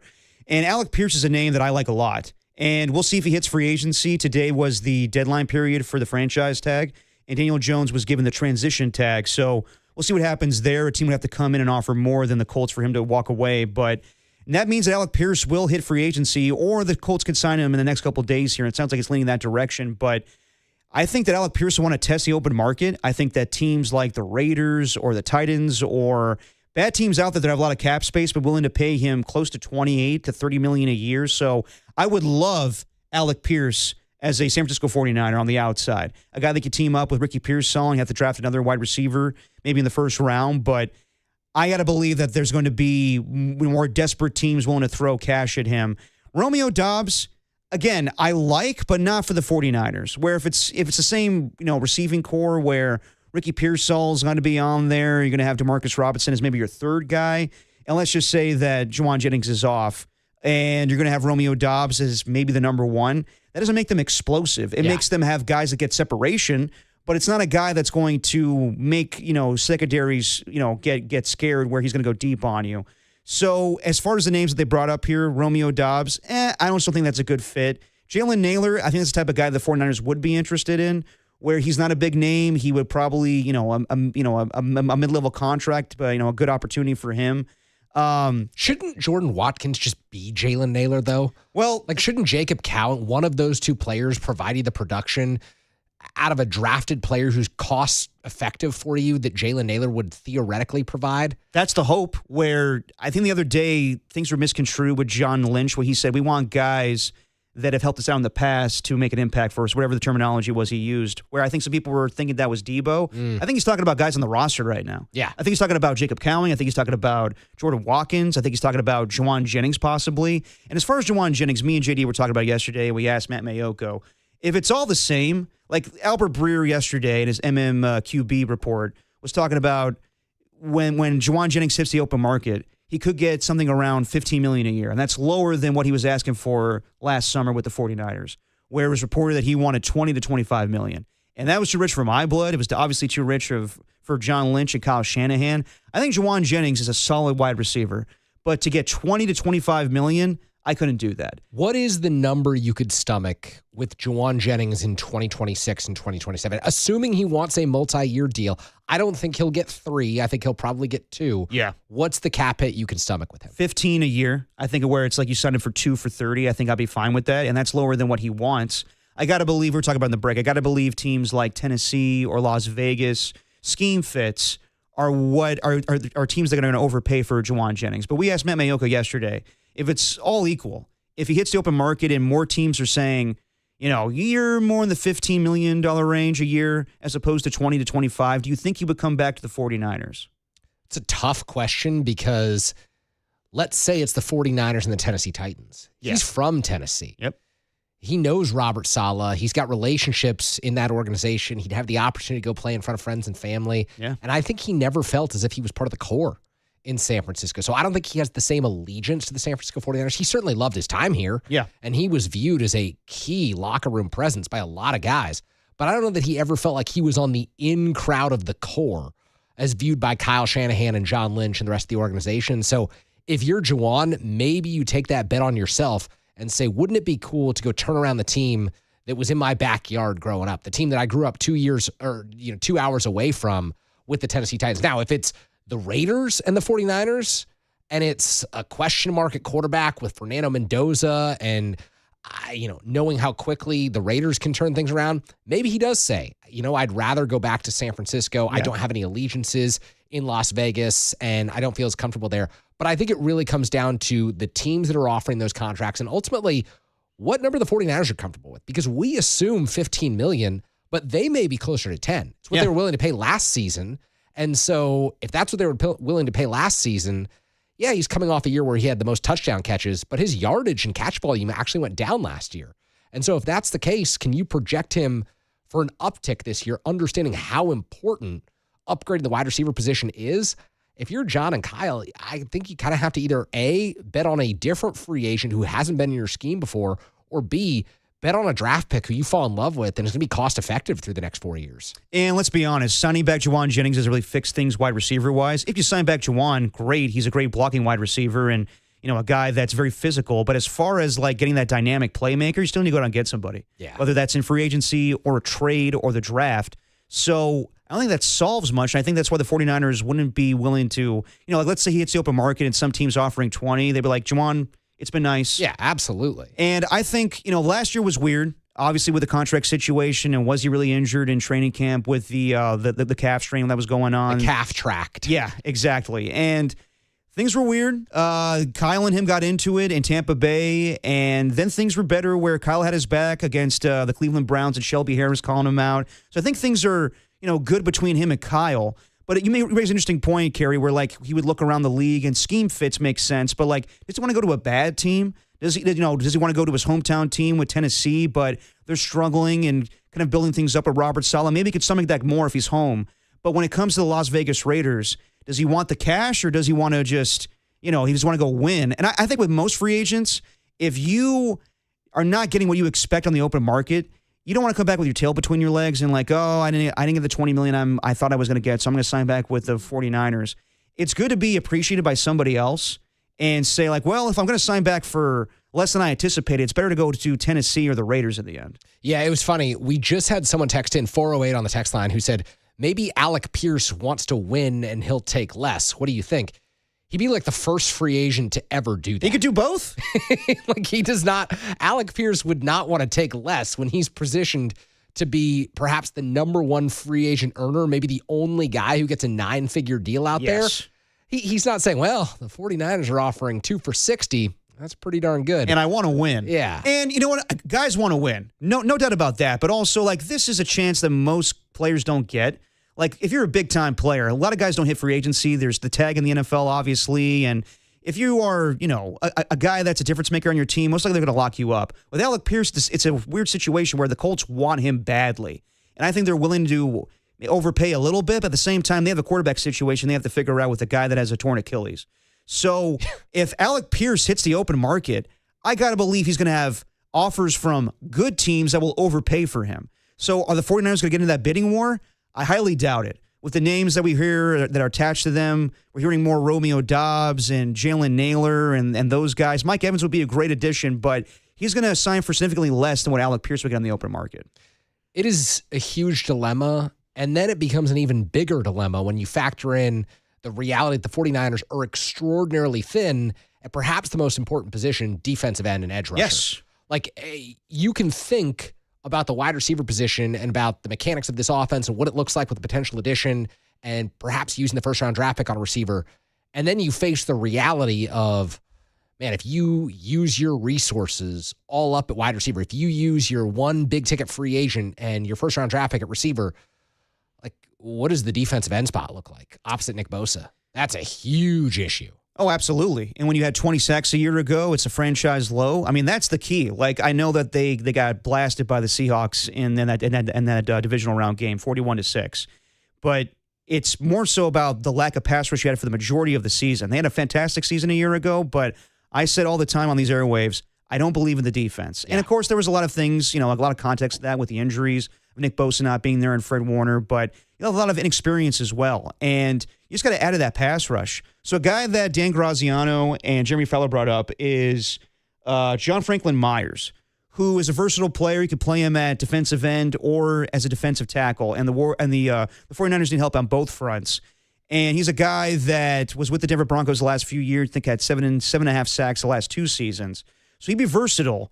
And he's one of the top defensive ends or defensive tackles on the market. Would that be a guy that you'd be interested in, Kerry? Yeah, I mean, absolutely. Like, anyone who's going to generate a rush, particularly from the inside, is someone that you're interested in. I think that's why the 49ers last year fell in love in the draft process with Michael Williams, because they felt he could almost play that Eric Armstead-like role for this team where, you can use him outside on early downs as an edge setter and make sure that you're not susceptible to giving up huge gains on the ground. And then on 3rd and long, like when Nick Bosa is getting attacked on the edge by a tight end chipping alongside a tackle, you've got the pressure from the inside. So, of course, John Franklin Myers, I think, would be someone who would intrigue the 49ers. I think this also comes down to cost, and it's why I'd be more inclined to pay for a veteran receiver, particularly someone who's on a 1 or a 2 year deal, and then use that first-round draft pick on a pass rusher. And whether it's someone on the inside who allows Williams, when he comes back from this ACL, to play more outside, or someone who can really be sturdy on the outside and allow Williams to take up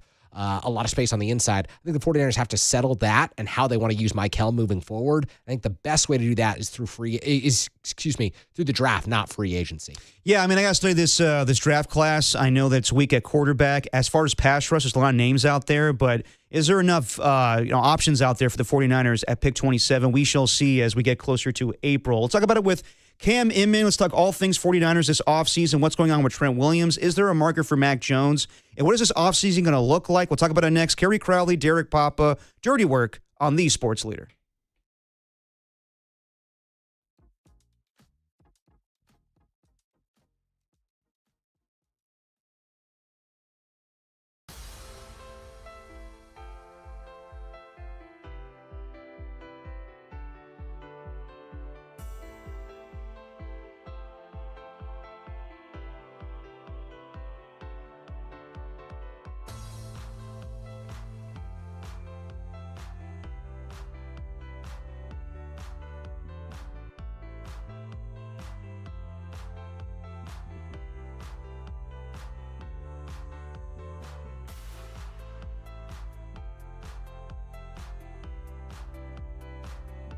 The Giants faced off against the United States today and lost 15-1 in 10 innings. Yes, all of that is correct. If you feel like you abandoned your team to root for the country, tell us about your Giants fan shame on the Sports Leader YouTube chat, the only place for Bay Area fans to feel conflicted about everything.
Now back to dirty work.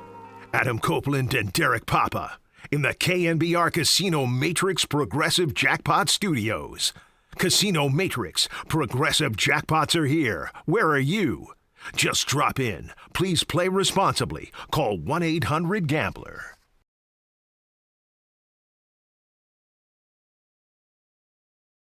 We are less than a week away from the frenzy starting, NFL free agency, and the 49ers can make some moves this offseason. Let's talk about it with Cam Inman of the Bay Area News Group. Cam, what's going on? Hi, guys. How are you?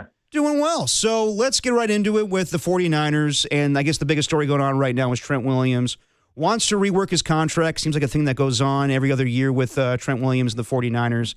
Even though Adam Schefter reported the possibility of them releasing Trent, do you even see that being on the table with not a lot of options there at left tackle? And do you see this negotiation lingering throughout the offseason like it has in the past?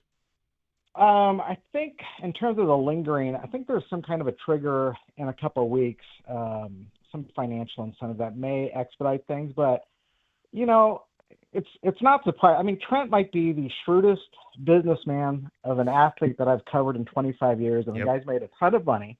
He has great leverage. He's still at the top of his game. And I don't believe he has any guaranteed money left in his contract because he renegotiated and had a 3-year deal. The last time we went through this in 24. So I think it's business. I think it's money. I think he still wants to play. I don't get the sense that he wants to leave and think that there's a better chance to win a championship on another team. So I think it's a matter of, you know, moving the money around, you know, securing some more guaranteed capital for him. And, but if he does leave, then they're in a world of hurt because all of a sudden your $50 million a year quarterback is exposed and you're not going to be able to run Christian McCaffrey to the left side as well.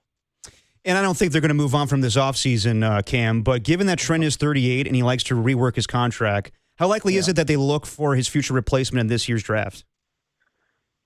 You know, but it just seems like if you're going to get the next great left tackle, you have to be picking in the top 10, right? But there's so many teams that have tried that year after year, and the Niners, they've been fortunate where they haven't had to look at that because they went from Joe Staley right into Trent Williams.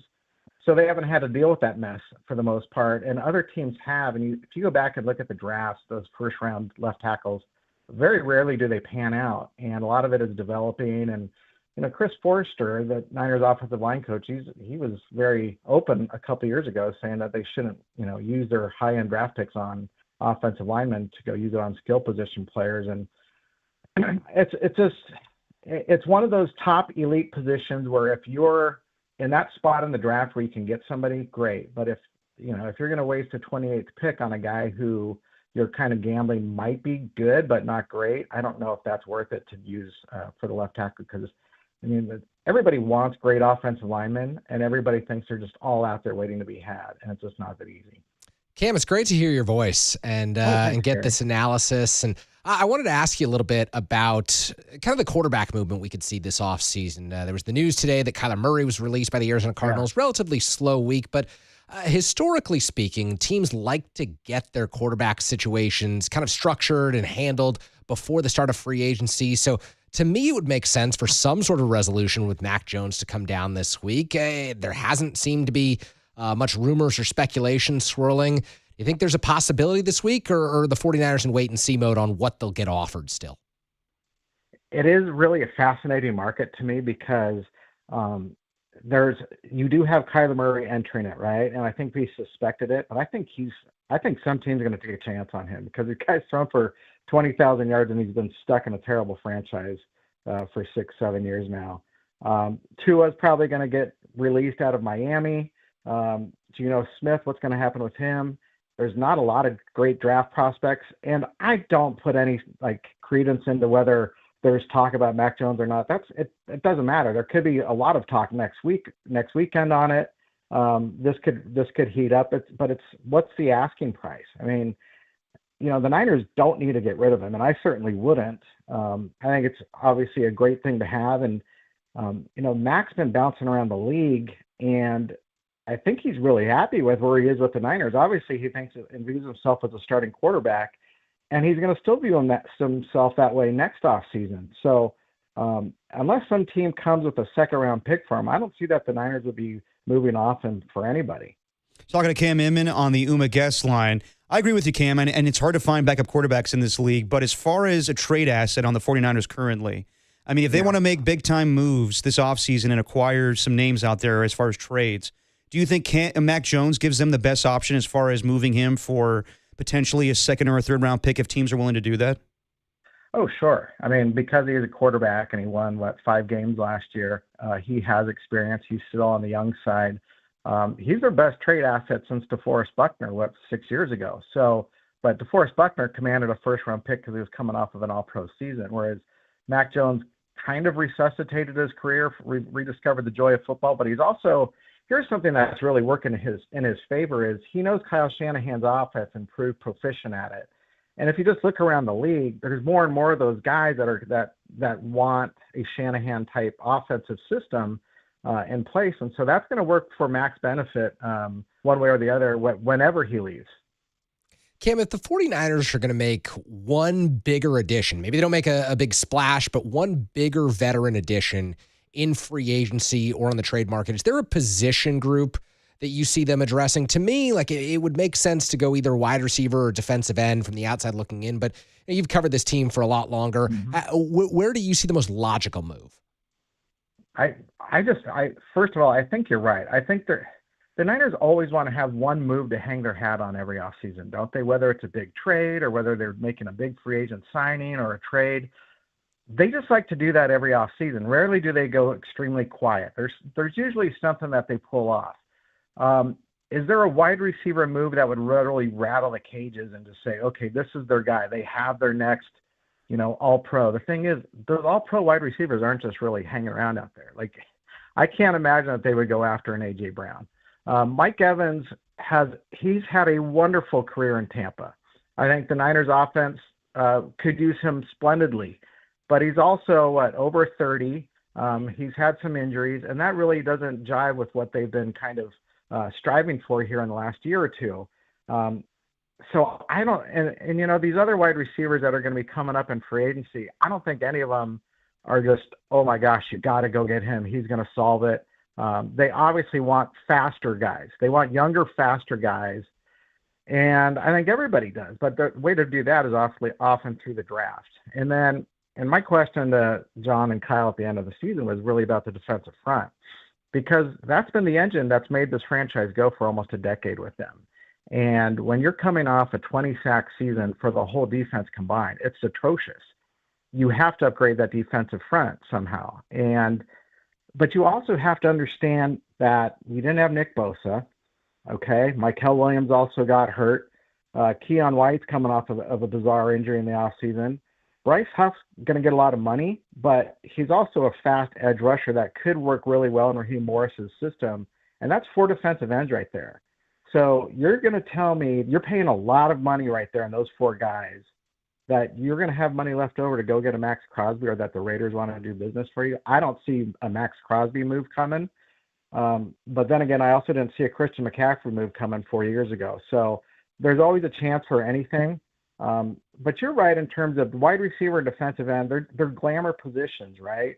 The Niners have a lot of needs on defense still, and whoever they get is going to seem like an upgrade. Talking to Cam Inman on the UMA guest line. As far as wide receivers that are available in free agency, I saw you wrote about this yesterday. What about Deebo Samuel? I know that at the Combine, John Lynch, I guess, kind of alluded to it, but he also brought up guys that can help them out. I think it's more the guys that are currently on the roster. I could be wrong about that, and Jacob Cowing or Jordan Watkins. But where are you at with a potential Deebo Samuel reunion? How desperate are they? Yeah. Honestly, because he got traded a year ago, and everybody said, yeah, that's perfect for him, perfect for the Niners. He's exhausted his usage in the Shanahan offense. I don't think there were bitter feelings. It wasn't a nasty trade. I covered the team a while. I covered the Terrell Owens breakup with the Niners 25 years ago. That was something else. So could Deebo come back? He could, because I think everybody's amenable to it. I just don't think that that's the path that would help them. They need a younger, faster guy rather than a slower, predictable receiver who was all pro 5 years ago. And I think Deebo still has football left in him. I just don't see how that would necessarily benefit the 49ers unless they absolutely can't get anybody else that they don't believe in Ricky Pearsall. I just think, and the Ricky Pearsall, Jordan Watkins, Jacob Cowling, those are all homegrown guys, but they all have injury histories and they're all unproven. DeMarcus Robinson had a big game against Philadelphia in the wild card round, but they obviously need help at wide receiver. And they should go get one of these younger wide receivers that are coming on the market. There's a lot of wide receivers that are under 30 that are going to be in free agency. And if the Niners find one or two that fit their criteria, where you got to be versatile, you got to be fast, you got to have playmaking ability, and maybe just been lurking behind a superstar and that you can bring it out of them, I think that's their kind of guy. Cam, one of the other components that really interests me about this 49ers offseason is last year when Robert Saleh arrived, the 49ers and Kyle Shanahan kind of allowed him to accumulate a couple players on defense who really fit his style. Bryce Huff, there were a few other kind of back-end defensive players, Jason Pinnock, someone who had that relationship with Saleh. Will Raheem Morris's arrival bring kind of the same level of freedom for Morris on defense? Will Kyle trust him to evaluate and identify certain players who could fit, assuming that they're within the structure of the cap and the budget the 49ers set, so that Morris can find guys who maybe better fit the slight differences in whatever scheme he plans to run? That's a good question. I don't know that they wouldn't, but I think that would be more of, because Raheem was only in Atlanta for a couple of years. Obviously, he was in it way before, years before that, coaching them. But I think they know that there's more flexibility with his system than there was in what Saleh used.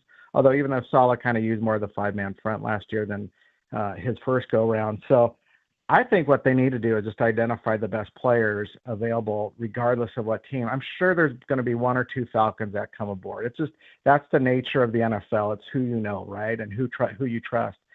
I mean, are they going to go bring in a Joey Bosa to help Nick Bosa out? I mean, he's available. That's always been the every offseason. Can they get Joey Bosa? Can they get Joey Bosa? He didn't have a bad year in Buffalo. And he's not going to demand the high money that he probably did last year. That's a name I'm curious about. Khalil Mack is re-entering the picture, but I mean, he is a much older guy. And then you just look, yes, you need a new defensive tackle or two. You have two good young ones with Alfred Collins and CJ West. They're going to need some better run support. You need somebody to work alongside Fred Warner. They've had a bad linebacker core the last couple of years. I mean, they were at the top of the game with Greenlaw and Aziz Al-Shire, and then all of a sudden it was empty. And they got lucky getting Eric Kendrickson to make a fourth down breakup in Philly. But they need some linebacker help. They need help at cornerback. They haven't gotten any production out of their safeties. So whether it's a Raheem Morris guy or not, they need some more bodies. But they knew this. That's why a year ago they got rid of so many guys on defense, because they needed just to re-spark it. And they still have to. Talking to Cam Inman on the UMA guest line. Juwan Jennings will hit free agency next Monday, and it was an up-and-down season last year as far as relationship with the team dating back to training camp. And Albert Breer wrote the other day that he could get $15 million a year on the open market, and I think that's less than what he was hoping to get from the 49ers in training camp. If the money's all the same between the Niners and other teams, do you think Juwan would want to come back to the 49ers? And also, Cam, does signing back Juwan Jennings at this point really solve a lot of their wide receiver problems? Well, it doesn't solve the problems, but it would create another problem if he left, because you're losing a physical wide receiver presence, a guy that has made some big plays and had some big games for you. He's only made $18 million in his career, which is not much for a guy who's produced as much as he has, especially over the last 3 years. I think Juwan's going wherever he can get the biggest payday, because he kind of earns that wherever he ends up going. And there's a lot of teams out there that have money. I mean, the Niners are, I think, 11th in salary cap room, and Tennessee's number one. Tennessee's got a lot, and obviously he's from Tennessee and probably would love to go back there and play under Saleh and join up with Cam Ward. But there's a lot of other teams that are going to be probably looking for a top-notch wide receiver that can produce, that's coming from a proven winner that has playoff experience. He knows how to agitate opponents wonderfully. He knows how to move the chains on third down. He can throw a touchdown pass to your all-pro running back when needed in the wild card round. But here's the thing. Juwan Jennings, to me, for a couple years, was Kyle Shanahan's favorite wide receiver, because he just balled out. Even if he wasn't getting the ball, he was going to block somebody into the Gatorade sideline, right? And then it took such a strange turn last season in Tampa Bay when Juwan came back from his rib injury. And, he was playing hurt a lot the first couple months of the season after missing most of camp. And when, he and Kyle got into it on the sideline, I had never seen that out of Shanahan where it was so prolonged, where he went and chased down Juwan down to the sideline to yell at him. And, to me, that's hard to get out of my head of just seeing that picture of how mad Kyle was at him. And obviously it's in the heat of battle. And Juwan, they're both very good competitors, and that's great and all. But to me, that just showed that there's underlying issues where I think he's moving on. Another guy that Kyle Shanahan was mad at during the playoff game was Renardo Green. He got benched in that game against the Seahawks. That's a name that we've been hearing could get dealt this offseason. So what is the likelihood of that happening at this point? Well, again, who are you going to replace him with? And are you done with him after just 2 years, right? Because you invested, what was he, a second-round draft pick? And he's played 2 seasons. He's played a lot of football. And I think he has 1 interception. It was a great interception at Seattle his rookie year, but you're not getting any production out of him. And if he's blowing coverages late in games or he's untrustworthy, that's not great. And he's a young player though. So he's got 31 games of experience through 2 seasons in the NFL. Teams will look at that and say, oh, if you don't want him, we'll take him. And that's fine. You can trade him for something, but are you going to be able to upgrade that position ahead? Are you done? You seeing that the potential with him, he just doesn't have it because they know him better than any other team now, right? And so maybe Raheem's going to come and say, nope, he doesn't work with my system. Get him out, trade him away. That's a possibility, I would think, because you're talking about who can they trade? Can they trade Mac Jones? Quarterback's a different position than trading away a cornerback who was. He was a second-round pick, and so there's value to that around the league. If he was number 64 overall, people say, hey, this guy is coming out of Florida State. He could be a big-time player for us, and I think he'd sell teams on that even though he only has 1 interception. Cam Inman, read him in the Bay Area News Group. Cam, thanks for joining us as always, man. Okay, guys, take care. Thanks, Cam. Interesting stuff there when it comes to Mac Jones, and if they do trade Renardo Green, who could be a possible replacement? Let's talk about that next. Kerry Crowley, Derek Popp will be joined by Susan Slusser at 5:30. It's Dirty Work on the Sports Leader.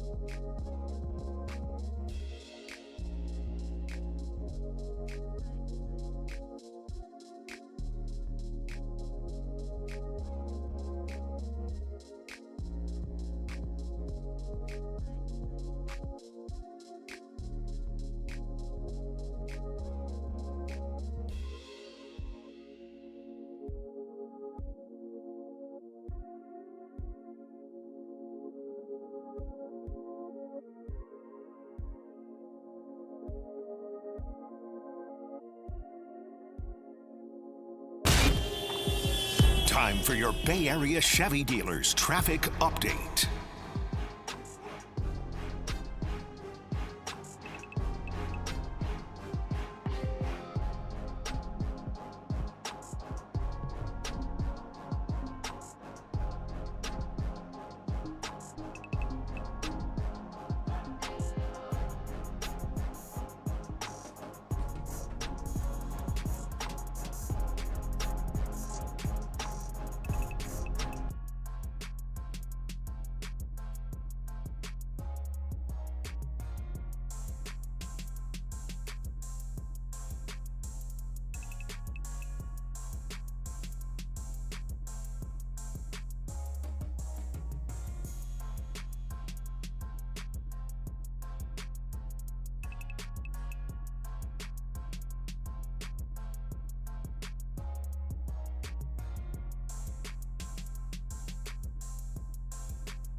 We have our good friend Steve Moskowitz on the line. Steve, tell us about unfiled tax returns. This is such a common problem. Number one reason for it is people didn't have the money to pay, and they didn't. They just didn't file the return. Then the next year rolls around, they say, well, now how can they file year 2 when they didn't file year 1? And by the way, they still don't have the money to pay. It becomes a lifestyle, a criminal-like lifestyle, looking over your shoulder. Is today the day the IRS officer is going to come knocking on your door? Is today the day he's going to take everything you have? Is today the day he's going to close up your business? What's he going to do to you? That's a horrible way to live. You don't have to live that way. If you don't have the money to pay, that's okay. We want to make a deal for you. We'll file all the old back returns. It is a crime not to file a tax return. The government puts you in jail for a year for every year you don't file, up to 6 years. You don't want to be an example now during tax season. Let us file all the old back returns. Let us make a deal. And most importantly, let us give you your life back. The only thing you have to do is call up and say, hey, Steve, take care of me. Today's the day you call Steve Moskowitz. Call Steve Moskowitz at 1-888-TAX-DEAL or find him at moskowitzllp.com.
Get the steak sandwich. It's really good. Oh, we will. But you know what? That voiceover guy sounds so disappointed when he says, another week, no Copes. You got Derek Papa. Oh, no. Yeah, I gave him production notes. I said, can you sound depressed? Longest vacation in KNBR history. Maybe Cumulus history. I got to believe that. 2 weeks, and we'll see if Copes comes back. Because I heard there was some flight situations with him leaving the country. No surprise there. Kerry Crowley, Derek Papa. I can't wait to talk to Copes about that. Oh, yeah. It's going to make for a massive NBA grab bag story. I know people in text are like, where's the grab bag? With a shorter show, we're going to do it tomorrow. NBA grab And I know Kerry's missing out on that. And Tim's Tuesday Takes and Trivia, we're going to do on a Wednesday. I know that sounds weird. Yeah, nobody's missing out on that. But maybe we'll do a little trivia in the last segment, Tim. Okay, I'll float you one or two. Because doing trivia tonight at the bitter end, so we'll get ready for that. But Susan Slusser going to join us in about 13 minutes, talk a little bit about the Giants and today's thrilling 15-1 loss to Team USA. But before we do that, let's finish up our conversation with the 49ers. And I think a lot of people are saying that Mac Jones doesn't have a good trade market. Vic Tafur and Matt Barrows of The Athletic wrote the other day that that's what they're hearing. You know, teams like the Minnesota Vikings, the Miami Dolphins, the New York Jets, the Atlanta Falcons looking for a starter, but would they prefer to go get a dirt cheap option? Is it better to go out with go after some of the free agents that are available? And one GM in particular told both guys, are the 49ers going to throw in Kyle Shanahan in as well? And I'm like, yeah, but didn't he prove to you that he could be a good quarterback in the right scheme?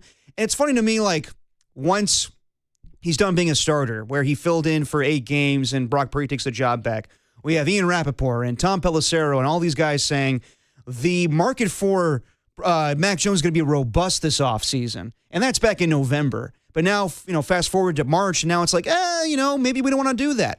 I'm with Cam. Just because they're saying this right now doesn't mean that a team doesn't get desperate. There's plenty of time in the offseason. There's plenty of time in training camp where a guy could go down. And look, I know Kyler Murray, it became official, I guess, today where he's going to be released. The same thing will happen with Tua in the next couple of days here. Those are good options. But honestly, those are guys that are reclamation projects, in my opinion, where I think Kyler, it would do a service to him if he went and backed up Matthew Stafford for a year to go team up with his buddy Cliff Kingsbury that's on that roster, that coaching staff, I should say. Tua would probably benefit him to go back up Patrick Mahomes for a season, fill in while he's got the ACL tear. And there are teams out there like the Minnesota Vikings, who it doesn't make sense for Mac Jones, in my opinion, where I don't think they want to close the door on J.J. McCarthy. The New York Jets, that's a bad situation for Mac Jones. The Atlanta Falcons, they don't have a lot of draft capital. They gave up a first-round pick to go get James Pierce. And I don't know if they're willing to go all in on Mac Jones, but they still have a question mark on Michael Penix. Miami is the team that I got circled where it's like they are going to shed salary and they're going to have a huge dead cap hit with Tua being cut. But they still want to win games, in my opinion. So that's a good fit with Bobby Slowick being in the Kyle Shanahan offense and being a good fit for Mac Jones. So I don't know how you feel, Kerry, but I'm not ready to close the door that Mac Jones is coming back initially for the 49ers when they got a ton of offseason to go.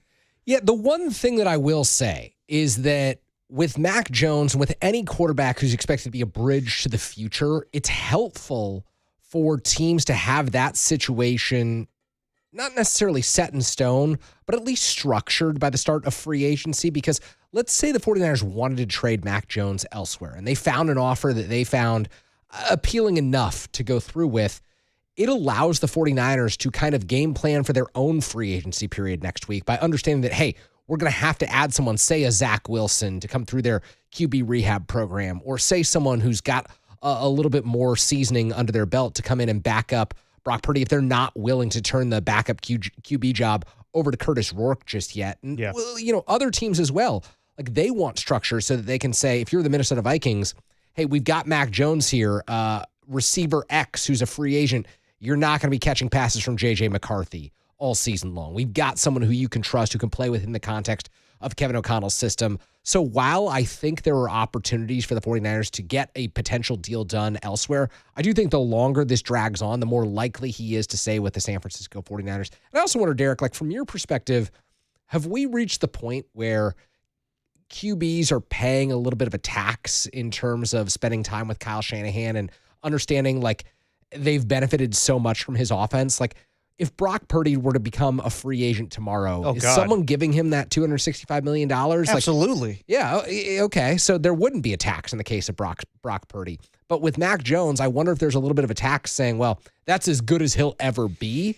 Like Jimmy Garoppolo is kind of viewed that way. Like Jimmy can't be that good elsewhere. And then they saw him go to the Raiders, and obviously he wasn't as good there. So I just wonder, like, do people view Kyle Shanahan quarterbacks with a skepticism that isn't applied to other quarterbacks around the NFL?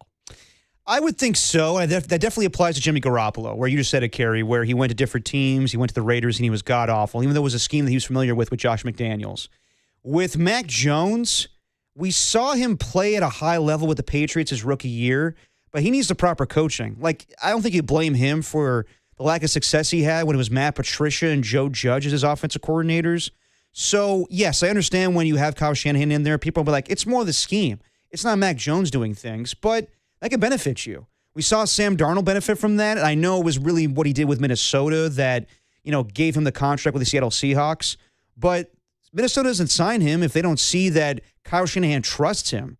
So, yeah, but what was Minnesota signing him for? Not a whole lot. Exactly. He was a bridge quarterback. He could have easily lost that job to J.J. McCarthy if he was healthy. But, yeah, I think that there is some skepticism. I think that with Mac Jones, though, I think that if it's the same type of scheme, if it's something with the Shanahan tree like a Bobby Slowick or Kevin O'Connell, then I don't think teams are as frightened by that. Yeah, that's fair. Now, as far as, Mac Jones and, if Mac Jones left with a trade, and I know some people are like, well, we need a backup quarterback here, obviously.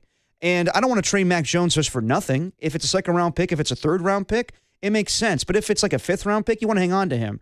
But I think people are like so worried about what's the future of the 49ers when it comes to the backup quarterback situation. You have to go into the season with a mentality that Brock Purdy's going to play 17 games. Yeah. I don't think that there is this narrative out there that he's injury-prone. I don't think that's the case. I think he had a turf toe, and that, some people poo-poo that as like, oh, turf toe, that's soft. We saw Joe Burrow miss a good deal of time with that this season.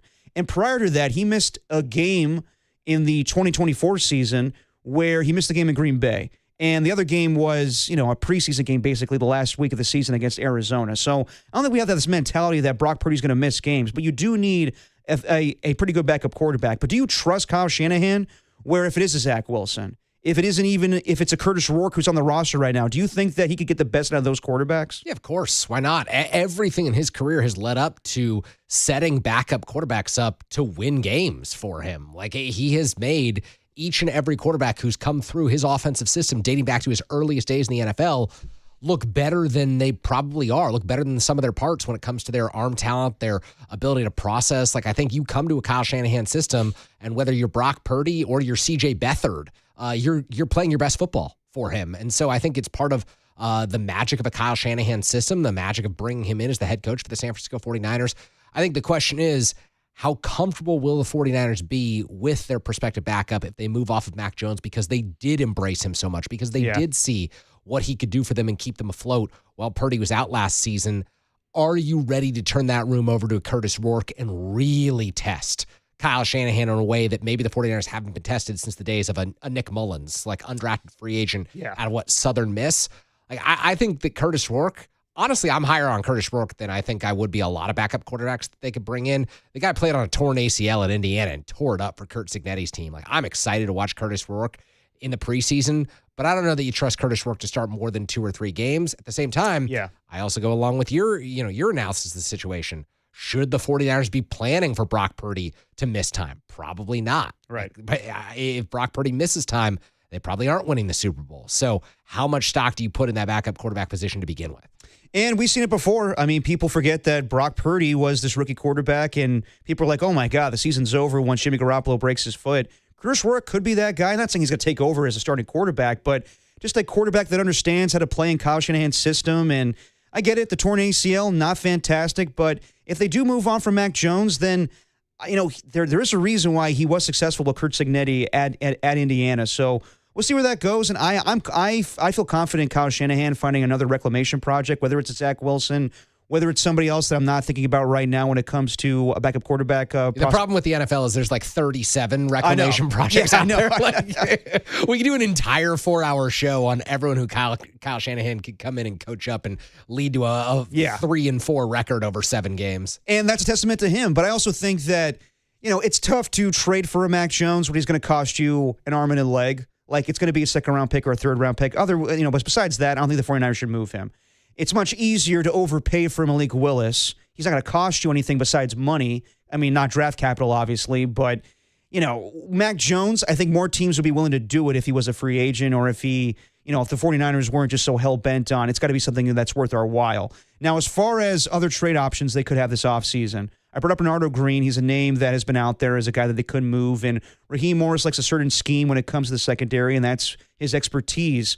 And a name that they could replace Bernardo Green with is Tyreek Woolen, who is a guy that played on Seattle a year ago and is probably not going to be back there. A guy that Kyle Shanahan picked on initially in his career. We'll go after him when he was a rookie in the last few years in Seattle, and this year he's definitely improved. So I wouldn't be the least bit surprised. We talk about guys that could be fits with the Seahawks, could be fits with the 49ers. That's going to be the case with a lot of guys in the NFC West. if they do move on from Bernardo Green, is that a name that you'd be interested in, Kerry? Yeah, absolutely. I think like you look at people, what I value on defense, and maybe this is the wrong thing to value, but I really do value experience and players who are kind of entering their theoretical prime in the NFL. So getting to like age 26 to 29 in the NFL with, 40, 50 starts under your belt by that point. And Riq Woolen fits that category. Like, I think there's still room for him to improve. I think there's still room for him to find a better scheme for himself. And I haven't seen enough from Bernardo Green to say, the 49ers can't explore better options out there. I think Green has been okay, probably a disappointment for a second-round pick. It's harder for me to evaluate corners, though. And, I don't know that interceptions and passes deflected are the best way to do it. Like, when I watched the 49ers this season, it seemed like a lot of teams were picking on Bernardo Green. Is that a reflection of Diamador Lenore playing so well at the other quarterback position? I don't necessarily think so. I think that it was Green being more of a liability than the 49ers anticipated him to be, so it wouldn't shock me at all if they did look for an upgrade, and it wouldn't shock me at all if it was someone who was a little taller, a little rangier, and someone who better fit what Morris envisions for the secondary. Yeah, they definitely need to make improvements to the secondary, and it's something that Larry Kruger's, I think you referenced the day after the NFC Championship game with me and Copes, where it's just like, they haven't really had a true shutdown corner in a long time since the days of Deion Sanders. And I don't know if Tyreek Woolen's that guy, but I think that'd be a pretty good tandem with him and Diamador Lenore. So we'll see where that goes. There's a lot of holes for the 49ers this offseason. We'll see if they make big-time moves, splashy moves, trades, or if it's kind of a more orchestrated moves, more calculated moves when it comes to smarter moves like Jalen Naylor, guys that are not so expensive, but guys that can make an impact on this team. Let's talk to Susan Slusser as the Giants lost today to Team USA. We don't need to focus on that. Let's talk about the roster at hand. What options they have as far as if it's not going to be Bryce Eldridge at DH, does he need to be on the opening day roster? And what's going on with the bullpen? We'll talk about it next. Kerry Crowley, Derek Papa. It's Dirty Work on the Sports Leader.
Yeah, that voiceover guy sounds so thrilled that Copes is out.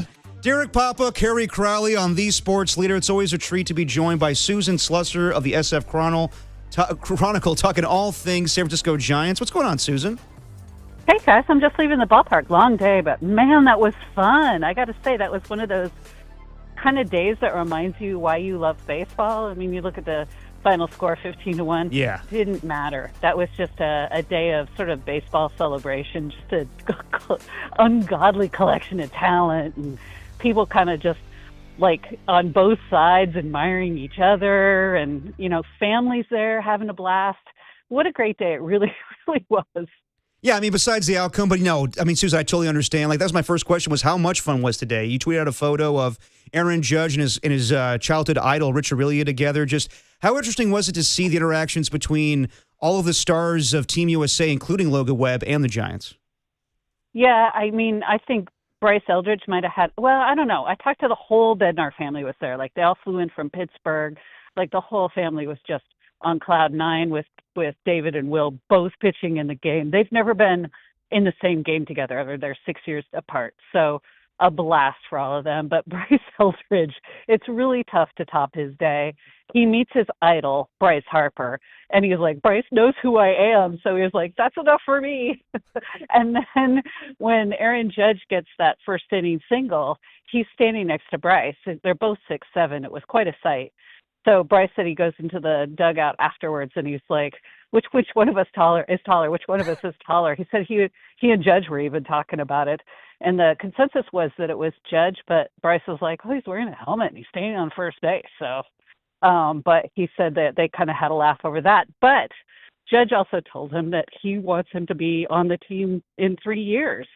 So how cool is that for somebody like Bryce Eldridge, who's just had a half a minute in the big leagues, to hear something like that from Aaron Judge? So cool. And he's still got a growth spurt left. He's just 21. I mean, he can catch up and pass Judge. That's no problem for Bryce Eldridge. That's true. And also, when he gets on first base sometime, like, you know, he can like look out in the outfield and go like, look, I'm taller than you now. Exactly. So, Susan, one of my favorite things about this type of a day is the prospects and the low levels of the Giants farm system who aren't playing for the Giants but get to go over and wear the Team USA uniform. Did you get to talk to any of those guys and what today meant to them? I went and talked to RJ Dabovich, who ended up pitching for Team USA. It is funny, no name on the back, no number, but they were bouncing off the wall still after the game. And he was like, yeah, it was weird. I have to face Patrick Bailey and Victor Barracoto, who I've played with and I've known forever. But he was like, it's just so fun. He was talking about being in the Team USA bullpen and hanging out with David Ross and Mason Miller and all the rest of their relievers. I mean, he said they all found out last night, and he's like, I don't think any of them slept. They were so excited. I mean, what a day for those guys. Well, I mean, you kind of maybe want to get a jersey to keep with your name and number on it or something, but I hope they got to at least keep the jerseys that they did wear. Talking to Susan Slusser on the UMA guest line. You brought up Bryce Eldridge, and he's the talk of spring training. Will he make the opening day roster? Other options out there, Luis Matos, who is out of options and needs to make the team, or he's DFA'd. There's Gerard Encarnacion. Just right now, what are you seeing from Bryce Eldridge, and would you say at the moment he is the best option at DH? You know, he looks so much better defensively, so he is an option at first base. And, you know, I think Rafael Devers is going to be a very good first baseman. He's already shown that he will be, and working with Ron Washington, he could be just an exemplary first baseman. But I think Bryce Eldridge will be good. He made 2 terrific plays today. One really great play going really far to his right. Excellent play. But he also made an error. Look, he's young. He's so young, in fact. Like, it's impossible to say flat out he's going to make the opening day roster. He will be on the roster at some point, if not the opening day roster. But I got to lean toward yes. At least right now, he's looked very good. And man, he smoked that one ball today. You know, I think it was like 111, 112 off the bat. So kid can play for sure. We will see plenty of him.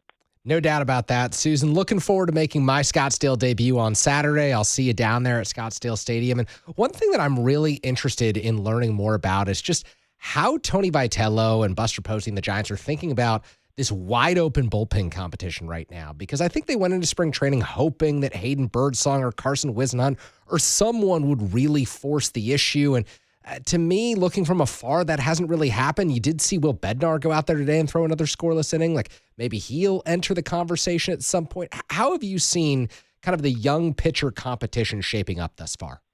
Yeah, interestingly, like the person that's kind of thrown his name maybe like low key into that mix of among sort of maybe the younger guys is a name people might be familiar with from a few years ago with Caleb Killian.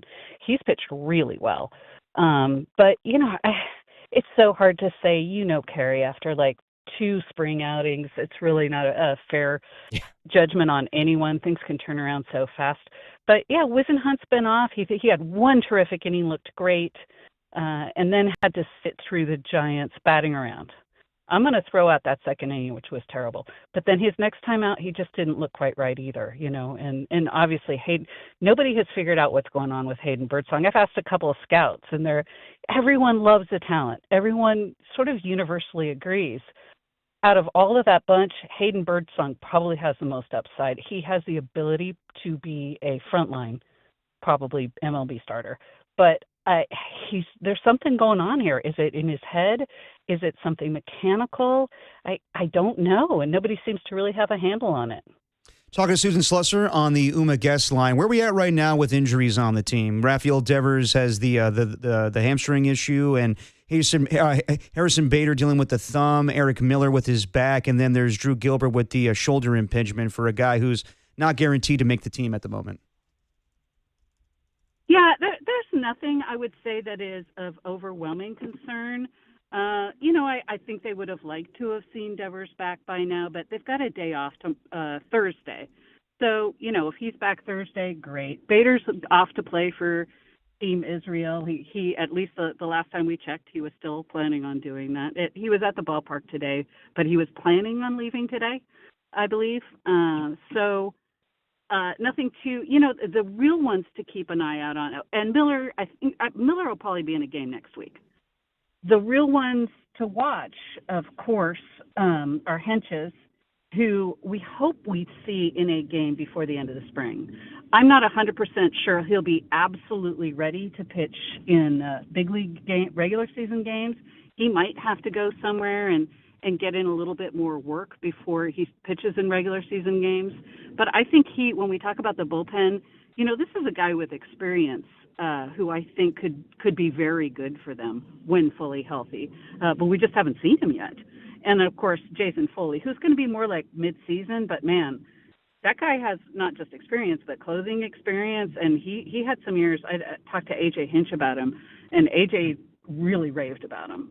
So, he was a kind of a mainstay for that bullpen, pitched in every role, but also closed. So those are the guys, with sort of the more longer term issues to keep an eye on, but could be, in the case especially of Foley, could be one of those like making a trade kind of thing, suddenly getting a pretty nice bullpen piece.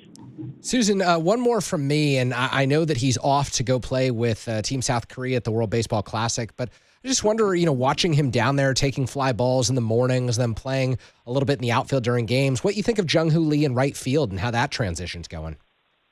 I think he's going to be a good right fielder. He's played plenty there in Korea, and he looks comfortable there. He's got, I think, an arm for it, and he just, in center, he didn't take charge, and maybe that's more of a cultural thing. I'm not sure, but you have to take charge in center.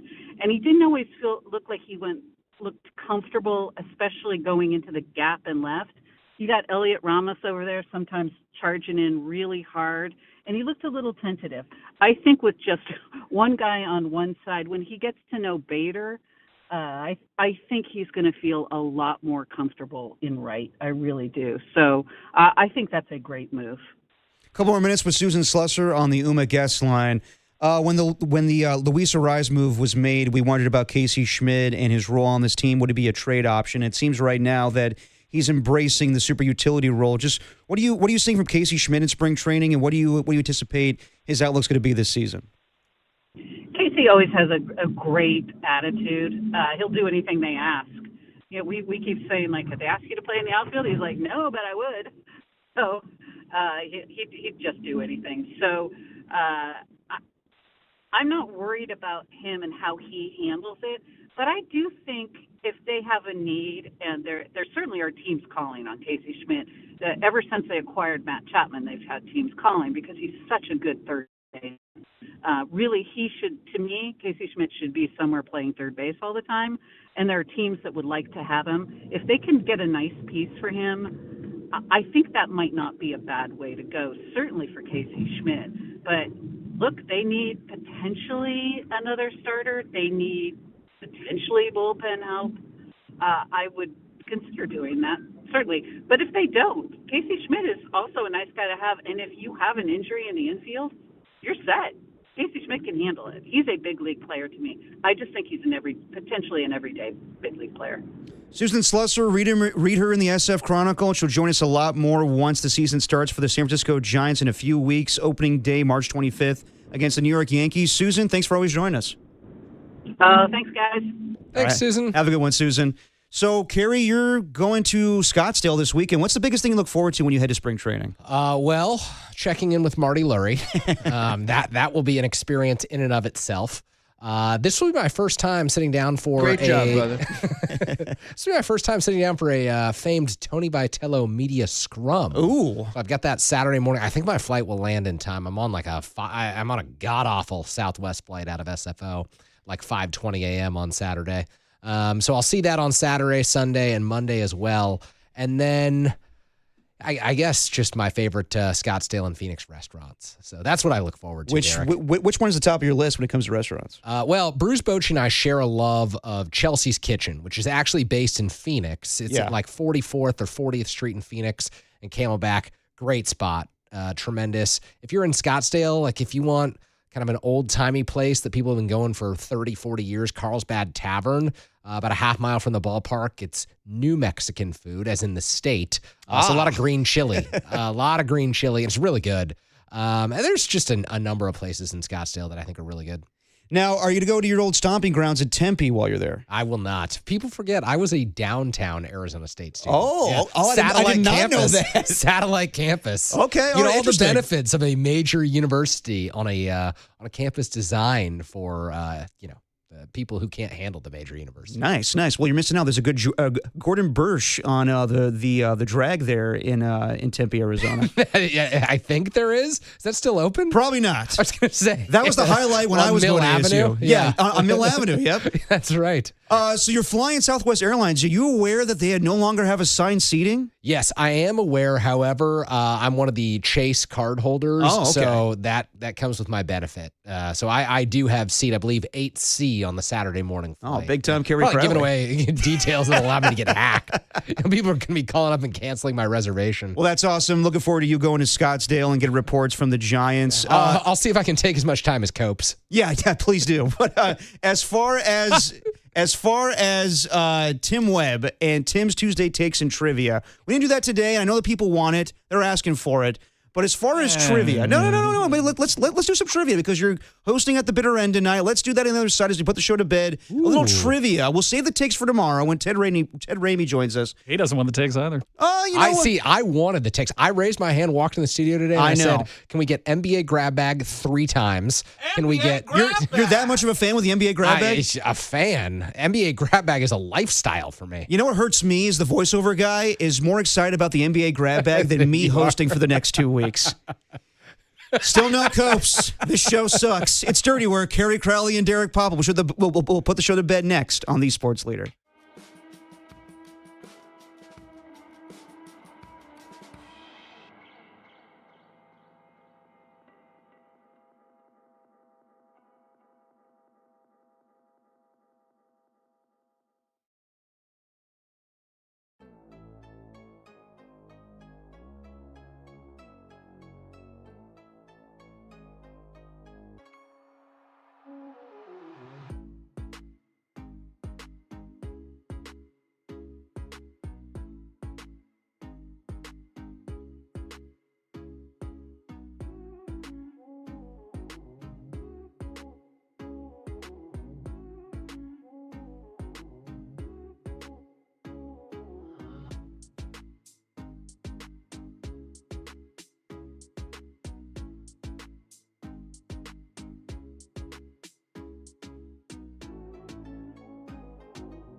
The Sharks face off against Canada. The Canadians, that is. Today, 7 p.m. at the SAP Center in San Jose as the team looks for their third win in a row. In related trending now news, tune in for rookie Michael Misa. Yeah, you know that teenager that scored the game winner in overtime against Connor Hellebuck on Sunday? That guy. I'll be tomorrow on Dirty Work right here on the Sports Leader.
Time for dirty work to put the show to bed. Are you crazy? I don't need a bed. On the Sports Leader. Now you will go to sleep, or I will put you to sleep.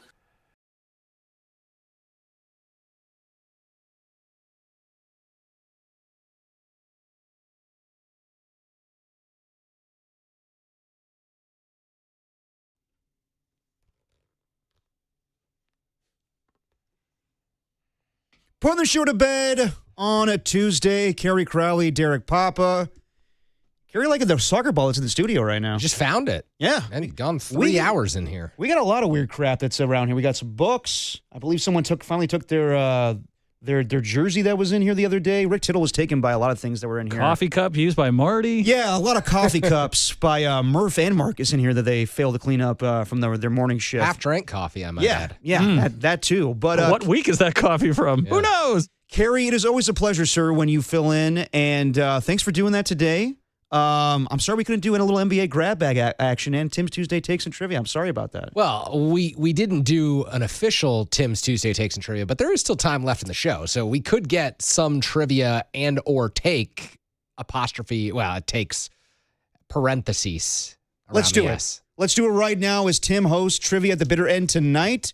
Tim, let's get a little, if you want to squeeze in a take, by all means, but if you want to do the trivia, let's do that. I have very few takes. I'm going to do a real take we'll about for tomorrow. Got any thoughts on the Warriors, Tim? We're trying more than I would. New camera angles. I'm really interested to see what the filth says. Otis Bird said it was pretty good. We're working on stuff. Otis Bird likes everything. Also, people said that these sports leader says, when did we get a Raiders sign in here? Take a look at it. Kind of a little bit. A little silver and black, but yeah, I want to call that a Raiders sign. Also, the other thing that people have said is that people think that there is only one ficus in the studio now because of the way that the camera angles are. Oh, there are two, and they're both dying. It's closer to me, yeah. And these are real? Oh, yeah. And we need Mr. KNBR to come here and water the plants. Spit a minute. So, Tim, any trivia you got for tonight? I know you're chock full of it, and we could save some for tomorrow as well, but any trivia where I look like an idiot and Kerry Crowley looks smarter than me? You're not an idiot, buddy. Come on. No. All right, we start easy. This one's for Kerry. Okay. This is a layup for him because he's a frequent flyer. In September of 2024, this airline bought Hawaiian Airlines for about $1.9 billion. Alaska? Despite keeping the operating name, what familiar airline runs Hawaiian? Alaska, right? Tim still want to go through with it. It is Alaska. Yeah, this is my Jeopardy question here.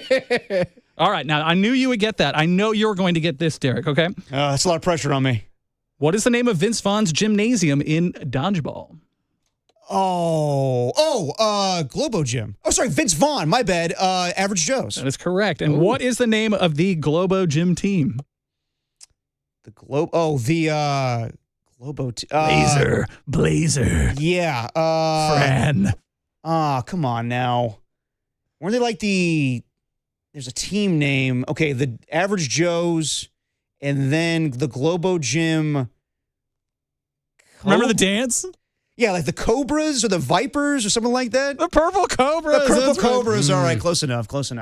We got one more, Tim? Yeah, I'm trying to find out which one would be best here. Okay, this one is for both of you, as you are both hockey-loving fans. Puckheads over here. I'm learning how to be a hockey-loving fan. And I'm trying to get everybody on board, including my trivia fan. The newest hockey team in the NHL is located in Utah.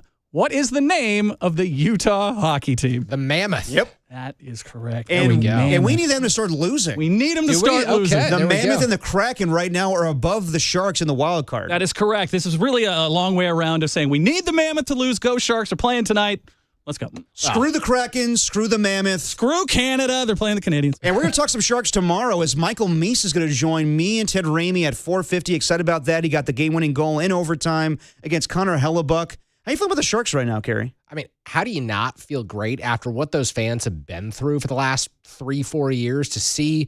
I mean, it's still striking to me. Macklin Celebrini's 19. Will Smith is 20. Michael Meese, he turned 19 2 weeks ago. I know. And now he's scoring overtime goals. He's making an appearance on Dirty Work. I don't even know if the FCC would approve of that for a kid that young to appear on a program like this. But it is amazing to me to see how young this group is because, we look at other sports. Like the 49ers in April are going to draft someone who's got to be a big part of what they do. That player will be 21 or 22 years old. Yeah. Bryce Eldridge is already 21 years old. All these guys with the Sharks, there's like 4 dudes who are part of the core who are under 21 still. That's amazing to me. No, and Macklin Celebrini doing this at 19 years old and what he did for Team Canada, 5 goals, and was incredible. And I know a couple weeks ago, me and Tim on these airwaves were saying, should we root for Macklin Celebrini over Team USA? And then a couple weeks later, Kerry Crowley hits me up and goes, can we get you on the record on the SF Standard saying you're rooting for Macklin Celebrini over Team USA? And I owned up to it. Was I the only person that willing to put his name to that? No, you were not the only willing person, but you ended up being the only person that we could quote for that story because your quote said, "I love America." The other person who we talked to for that story, who we did not end up quoting, did not have such great things to say. Wow. Okay. Well, I just have to preface it by saying I do love America and I am patriotic, but come on now. Aren't sometimes we going to root for the hometown kid? You're rooting for the Canadians tonight, is what you're saying. Well, no, I'm rooting for Derek is rooting for Tristan Beck in Great Britain in the World Baseball Classic. Exactly. Well, the hometown kid take down the seventh inning. Who are all of you rooting for today? We're rooting for the Giants or Team USA? Come on now, you Benedict Arnolds. All right, let's go around the room. Let's go around the room and do a little note to self before we get out of here with Larry Krueger and Niners Nightly. Dan Dunn, you got a little note to self? Note to self. Yeah, apparently you can't have extra innings despite one team being up by 14 runs. I'm not going to beat that. That might be the best one. That's something we all learned today. Tim Webb? Note to self. Yeah, I was going to go on that same line here. Note to self, I didn't know you could share players with an international team. So it really wasn't the U.S. versus the Giants. It was the Giants versus the Giants. Yeah, pretty much. And nobody won. Carrie, what you got for note to self? Note to self, Adam Copeland has clearly rewritten the PTO policies at Cumulus Media. It seems that way. He gets more than all of us. Note to self. Taking Derek's days. Yeah, seriously. Note to self. The voiceover guy hates me. It's clear. It's clear. It's getting funny at this point. You can just hear the tone of his voice. Another week without Adam Copeland. This show's going to suck. But Ted Ramey will make it great tomorrow as he fills in for Adam Copeland. Carrie, thank you so much for every time you fill in, man. I really appreciate it. Thank you, Derek. And thanks to Tim, Danny, everyone working behind the scenes. Appreciate all of you. Yeah, thank you guys as well. And thanks to our guest. We had Cam Inman join us and Susan Slusser. Catch those interviews on thesportsleader.com or the Sports Leader app. We'll see you guys tomorrow. Michael Misa going to join us at 4:50. Larry Krueger with Niners Nightly starts right now. I'm a fool to do your dirty work. Go, yeah. I don't want to do your dirty work no more. It's time to bring the 49ers to the forefront. It's go time. This is the best team that they can put on the field this year. Welcome to Niners Nightly. You guys are going to hear it. The latest from the locker room, the latest from the podium, the latest scuttle from the players. On your proud home of 49ers football. Touchdown! KNBR, the sports leader. Your faithful fix with your host, Larry Krueger, begins. We'll take phone calls. We'll talk Niners for a full hour. Fired up. Really excited. Now. And away we go. Welcome. It's Larry Krueger back from the desert. That's right. What a weekend it was. Beautiful weekend in the Cactus League. Saw the Giants on Thursday, on Friday, on Saturday, on Sunday. Even saw them yesterday in Camelback Ranch, where the Dodgers and the White Sox share. Very interesting spring training. Really interesting spring training. Giants sell incredibly well in Scottsdale. The weekend is packed. The weekdays, though, and any of the road games, it's like a ghost town. It's like the Giants have the only fan base that really shows up down in the Cactus League. That was kind of weird. If you go to Giants-Dodgers on like a Saturday or Sunday in Scottsdale, I mean, it's just packed. Absolutely packed. Nowhere to sit. Absolutely no empty seats. And you're going to pay dynamic pricing, $100 a ticket to sit on the lawn. You go like the next day at Salt River for like Giants-Rockies on like a Monday. Sit wherever the hell you want, you know? You're paying prices that remind you of 1985. You'd swear you saw Jack Clark and Darrell Evans out there. I mean, that's how cheap it is. So, I don't know. I would say if you're doing the spring training trip, this is the way you do it. You golf on the weekends, and you go to the baseball games during the weekdays. So, like, let's say you fly in, you go, like, Thursday through Wednesday or something like that.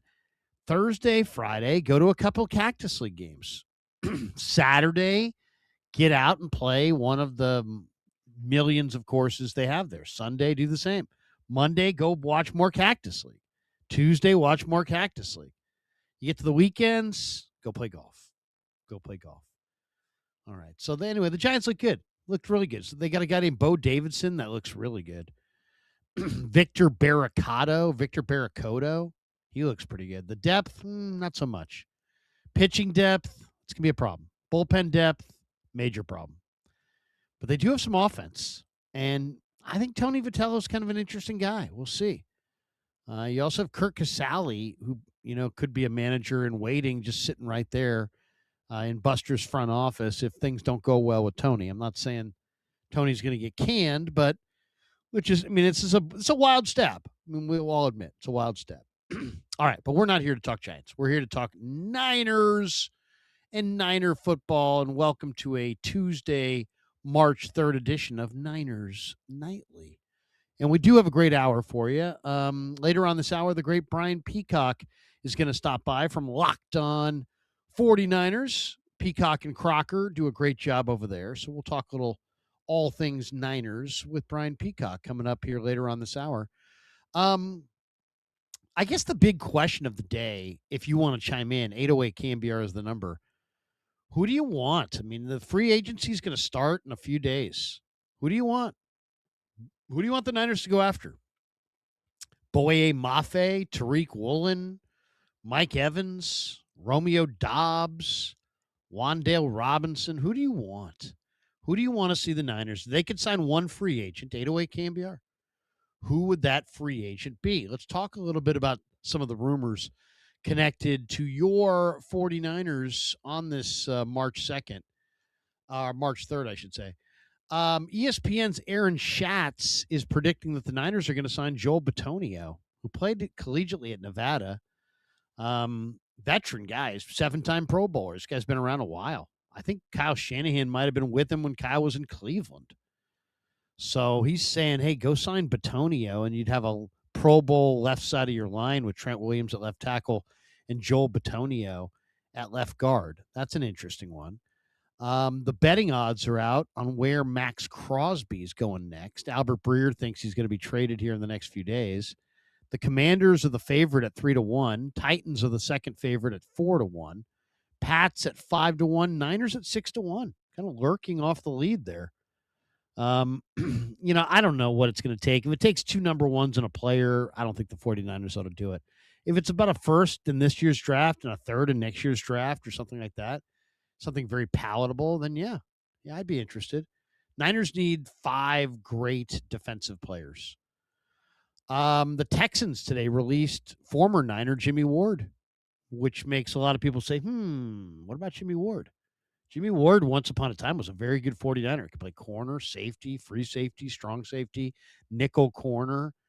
I remember I laughed one day. I was talking to him. I'm like, man, you don't mess around out there. You play for keeps. Because he's seriously as a hitter. And he's like, you know what? If you hit a guy in his patella, if you hit a guy in his ribs, he doesn't move the same. And then he kind of giggled. He kind of went, ha, ha, ha, ha. I was like, damn, Jimmy Ward is an assassin. Jimmy Ward plays for real. But he's got a defensive mentality. I don't know if his relationship with Shanahan can be mended because they may have left on bad terms. Maybe not. But I like Jimmy Ward. I really do. I'd bring him back. Now, you're not bringing him back for any money. But if he wants to come back for some kind of minimal deal, yeah, why not? Guy's that versatile, that kind of a defensive player. You need some good defensive players. And if you could bring back, 8 or 10 guys that you really believe in, not bring back, but bring in, I should say. Jimmy Ward is looking back. I'm not a big fan of looking back, but if it didn't cost you a lot, maybe that wouldn't be a bad decision. Lance Zierlein did his post-combine NFL mock draft. He's got the Niners going Spencer Fano, the Utah offensive lineman, who does move exceptionally well. So he says the Niners will go Fano at 27, Spencer Fano. I don't think he's going to fall there. I think he's probably a top 20 pick for sure. Niners, on a news note today, an actual news note, Niners are planning to not tender Kalia Davis as a restricted free agent. So he will become a free agent. So he goes from, hey, he was going to be restricted to now he's going to be a free agent. So it sounds like they're clearing off room to move guys around on their defensive line. They want to upgrade their defensive line. And And they should. They had 20 freaking sacks. It was like one of the most pathetic defensive lines I've ever seen in my life. Yeah, they should move some guys out. And yes, if you're ever going to make change for the sake of change, how about a year where you're just epically, historically horrible? Matthew Berry, who's kind of tied to the Commanders, he's out in that part of the country. You know him from the fantasy side. He says, I don't expect Deebo Samuel to return to the Commanders. Yeah, no, Deebo's coming to the Niners. I'd be very surprised at this point if he wasn't a Niner. I think his return to the Niners is going to happen. And the question is, it better, forget question. I'll just say it. It better be for just peanuts. They give this guy any appreciable amount of money, and they're opening themselves up to some major criticism. If this guy, if Deebo thinks he's getting like 2 years, $10 million or something like that, that would just be a disaster. They can't go that route. There's a lot of speculation about guys that are going to be traded. There's a lot of talk about the Niners maybe trading a 4th-round pick to the Giants for Kayvon Thibodeau. That seems like it might be a little bit of an overpay just because the Giants seem really hell-bent on getting rid of Thibodeau. But the Niners need pass rush, and a 4th-round pick for Thibodeau wouldn't be horrible. There's talk out of New York. The Jets are expected to release quarterback Justin Fields. Number of people asking me, would the Niners have interest in Fields as a quarterback prospect, as a reclamation prospect? I don't think he sees it. I just don't think he sees it. He's horrible in the red zone. So any of those areas in the part of the field where you got to make quick decisions, Fields does not throw it with anticipation at all. He can throw accurately. He can run. He's got 4.4 flat speed, but he can't throw with any anticipation. And you have to in this offense, or you just can't play. So I would say no to Justin Fields. Albert Breer says that Juwan Jennings' market is likely about $15 million per year. You want to go 3 years, $45 million for JJ? I don't. You want to go 2 years, $30 million for JJ? I don't. The question is, do the Niners? Matt Barrows and Vic Tafer had an interesting piece in The Athletic where they say several NFL executives and coaches believe the Niners have interest in Reek Woolen, the Seahawks corner, who could get somewhere in the neighborhood of $18 to $20 million per year.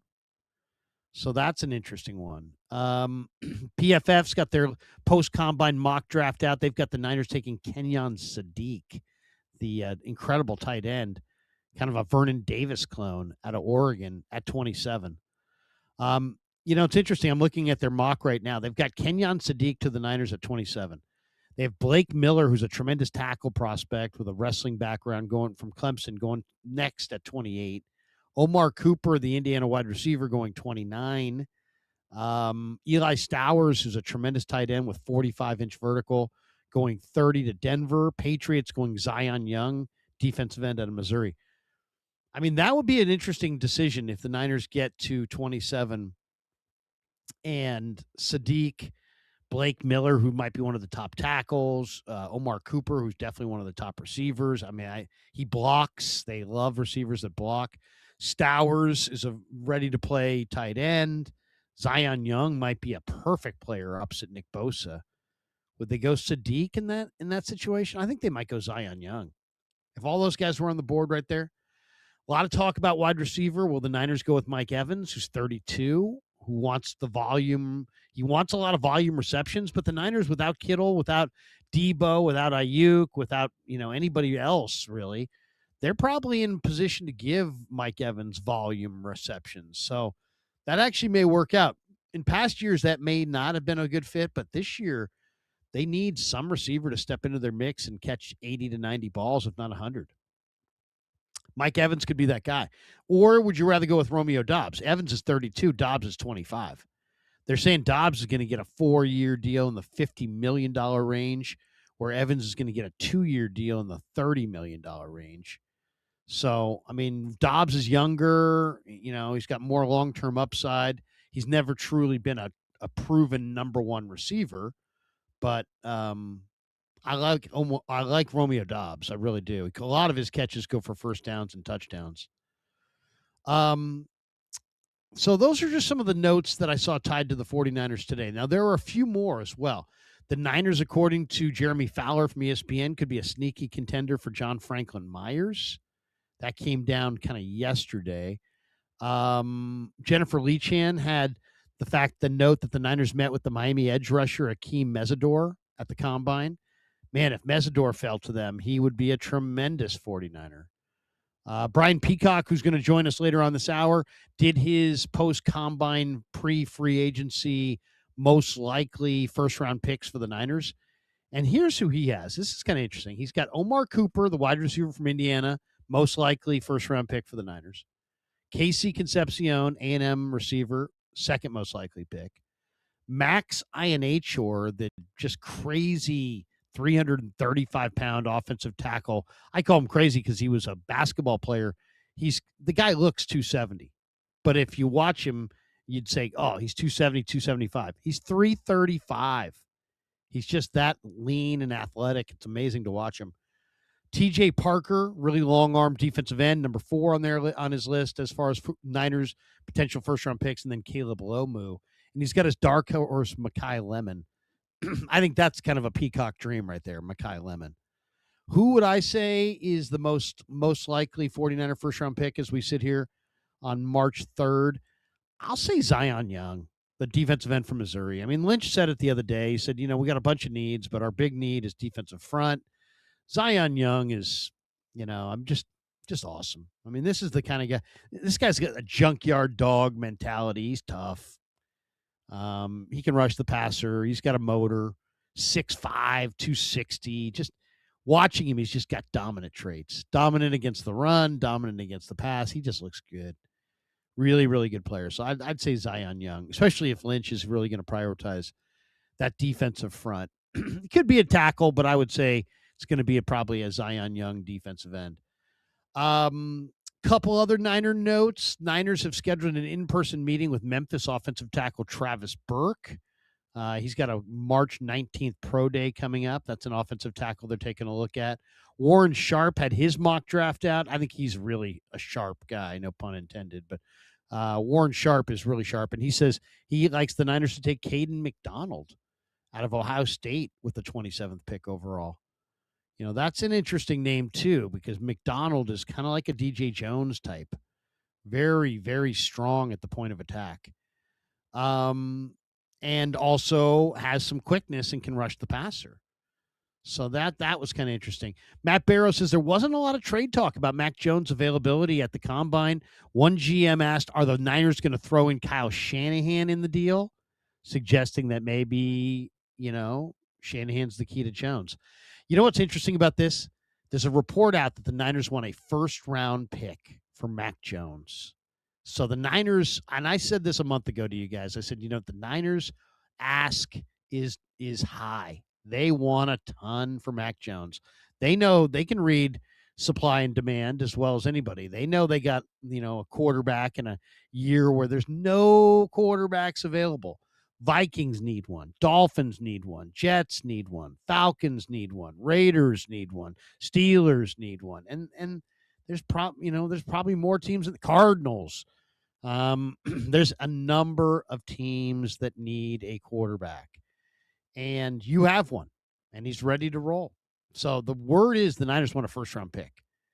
So obviously that's a really high price. So now you're hearing, word is teams are, don't really want to go with Mac Jones. They want to go with somebody else.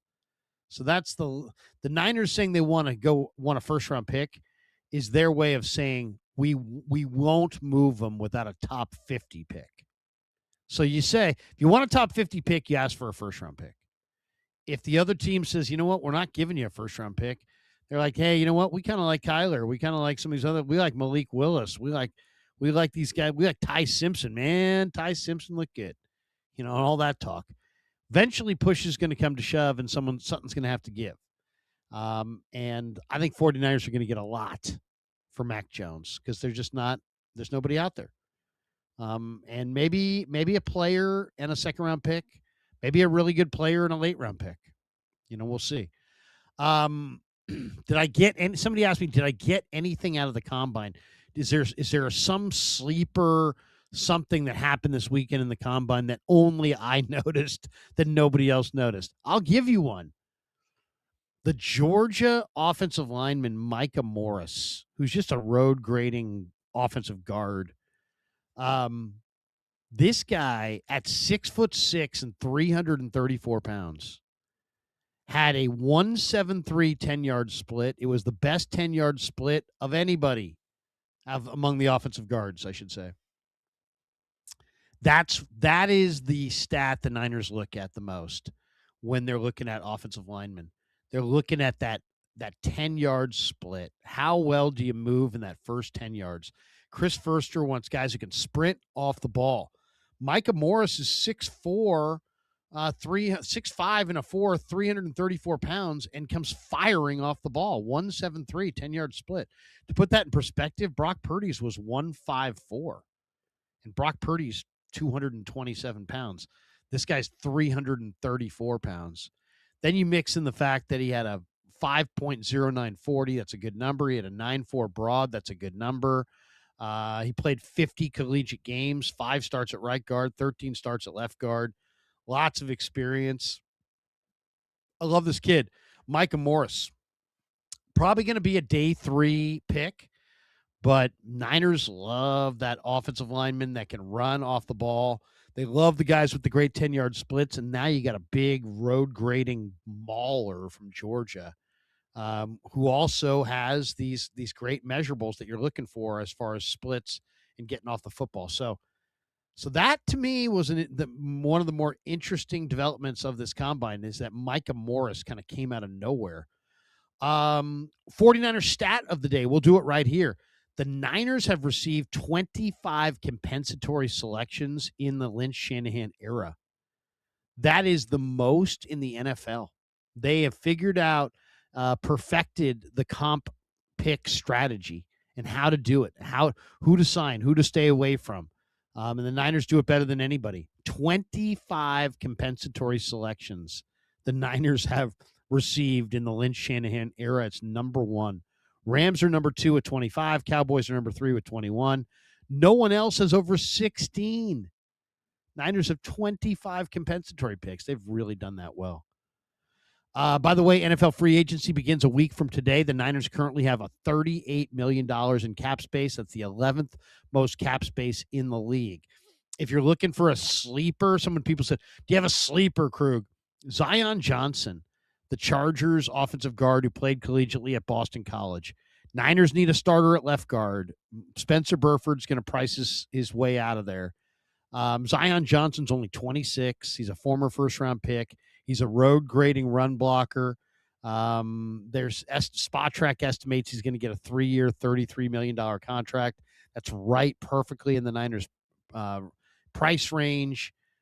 Zion Johnson, I think, would be a great 49er. All right, let's do this. Let's take a timeout. Up next, Brian Peacock's going to join the conversation. We'll talk a little ball with Peacock. Fired up to see what he's got to say. It's all next on the Sports Leader.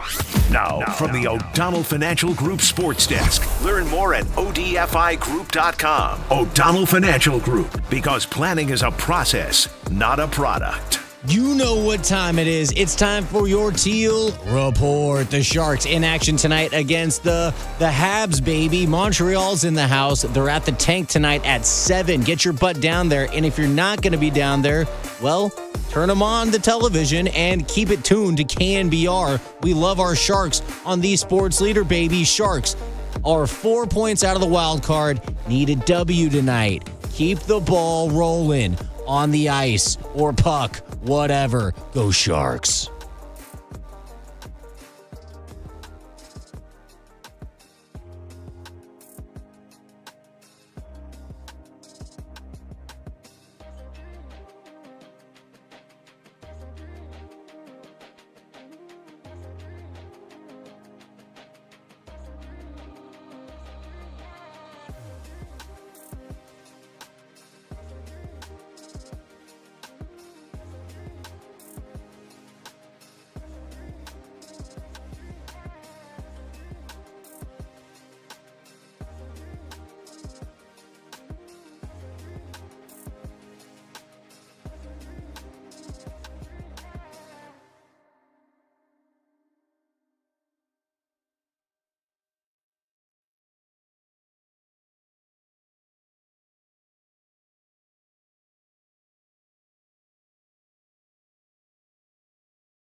Faithful, time to make some Niners noise on Niners Nightly with Larry Krueger on your proud home of 49ers football. KNBR, the sports leader.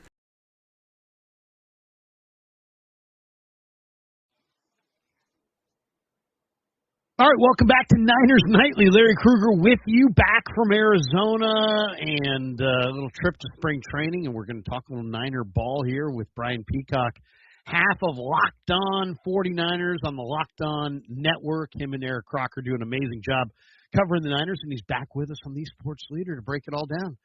Brian, how are you, man? How's things? Doing well. I didn't get to have a trip to Scottsdale like you did, but man, it was awesome. There's a lot of sunshine up here in Marin where I am right now, so I guess we can't complain. Well, you know what? I was just looking at your thing on Twitter. You had a kind of a cool little breakdown today. For those who follow Brian on Twitter, what's your at BD Peacock? BD Peacock. Yeah, you had a breakdown of the Niners.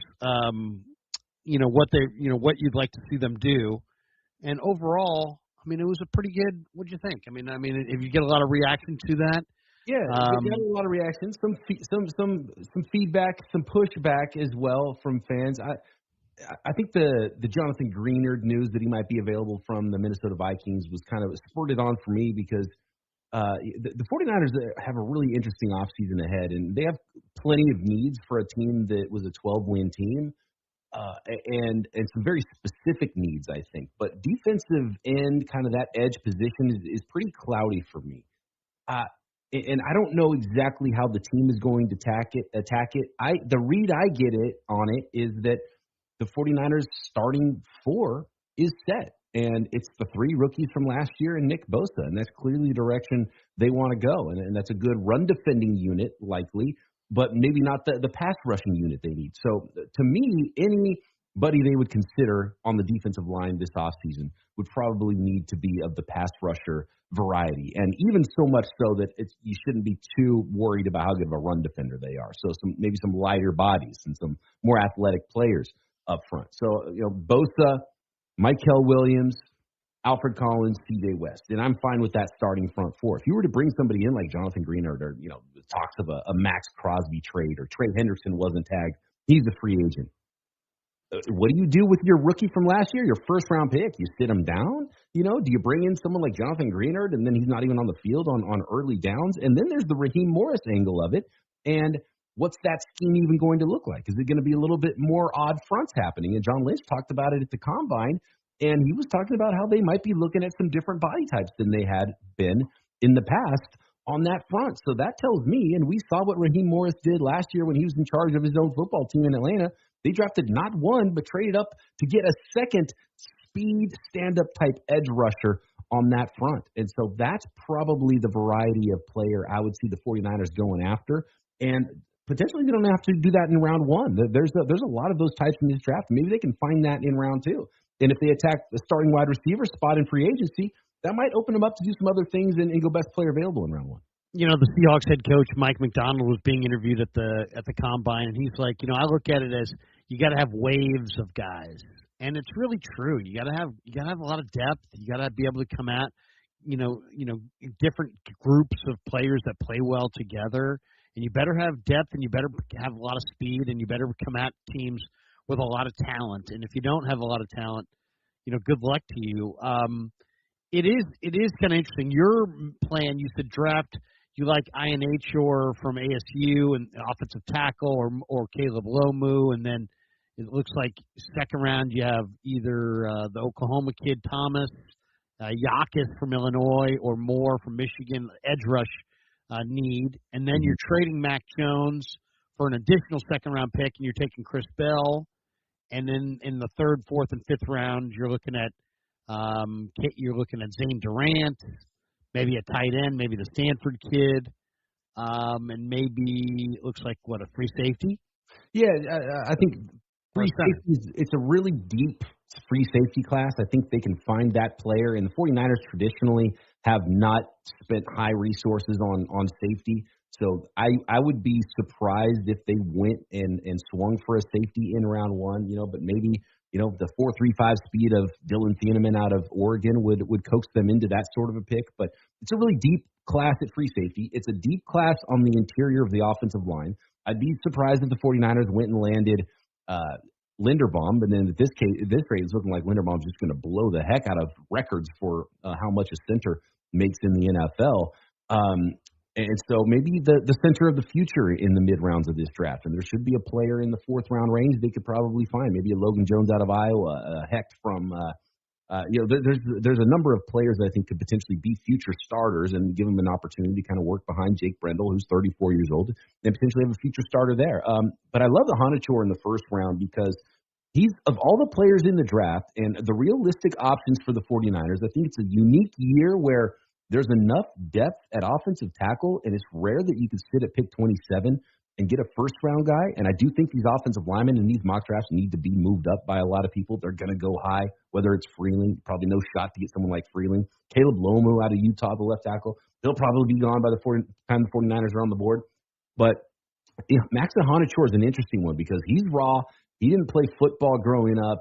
He only started playing football in JUCO, but he could potentially be the player that could thread a needle for the 49ers, that could be a guy that could come in and compete and maybe win a starting job at left guard in year 1 while he develops next to a Hall of Famer like Trent Williams to potentially be that replacement and kick out and has the athleticism and the length and the size to play left tackle in the future. And so that's why Max Honachor out of Arizona State's a really interesting player to me. Now, they might all be gone by pick 27 because that's usually what happens with fairly clean athletic evaluations for guys who are going to be future starters at offensive tackle in the NFL, but it's a deep class.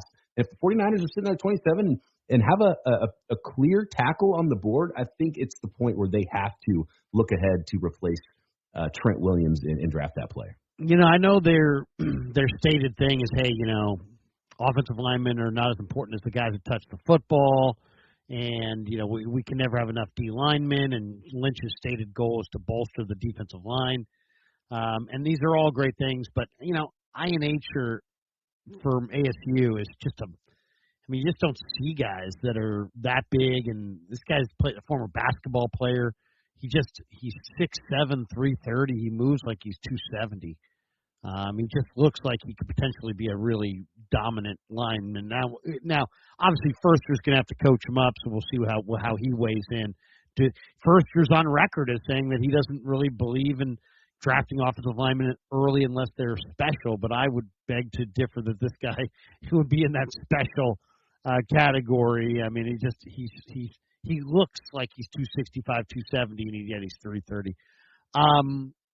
Bleacher Report, or Rap Sheet, I should say, and Albert Breer are both reporting that Alec Pierce is unlikely to sign any kind of a deal with the Colts before. He's not going to be tagged.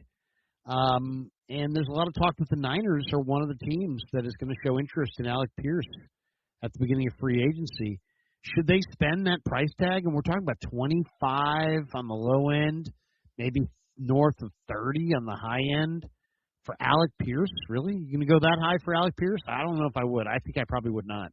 No, I don't think I would either. I think he might be some of the worst money spent this offseason. And wide receiver free agent money has gotten a little bit wacky. And you look at this draft class where I think Dane Brugler had 17 wide receivers in his top 100.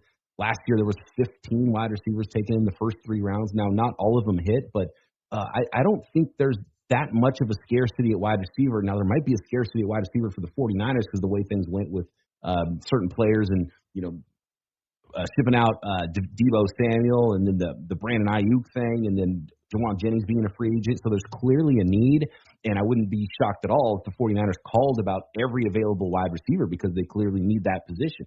But Alec Pierce is one that I don't know if he fits Brock Purdy, Kyle Shanahan, the 49ers, and the dollar amount. I think I'd probably be out on him. Even Mike Evans would be really interesting, but how much is he going to command at his age? And would he choose the 49ers over a situation like the Buffalo Bills?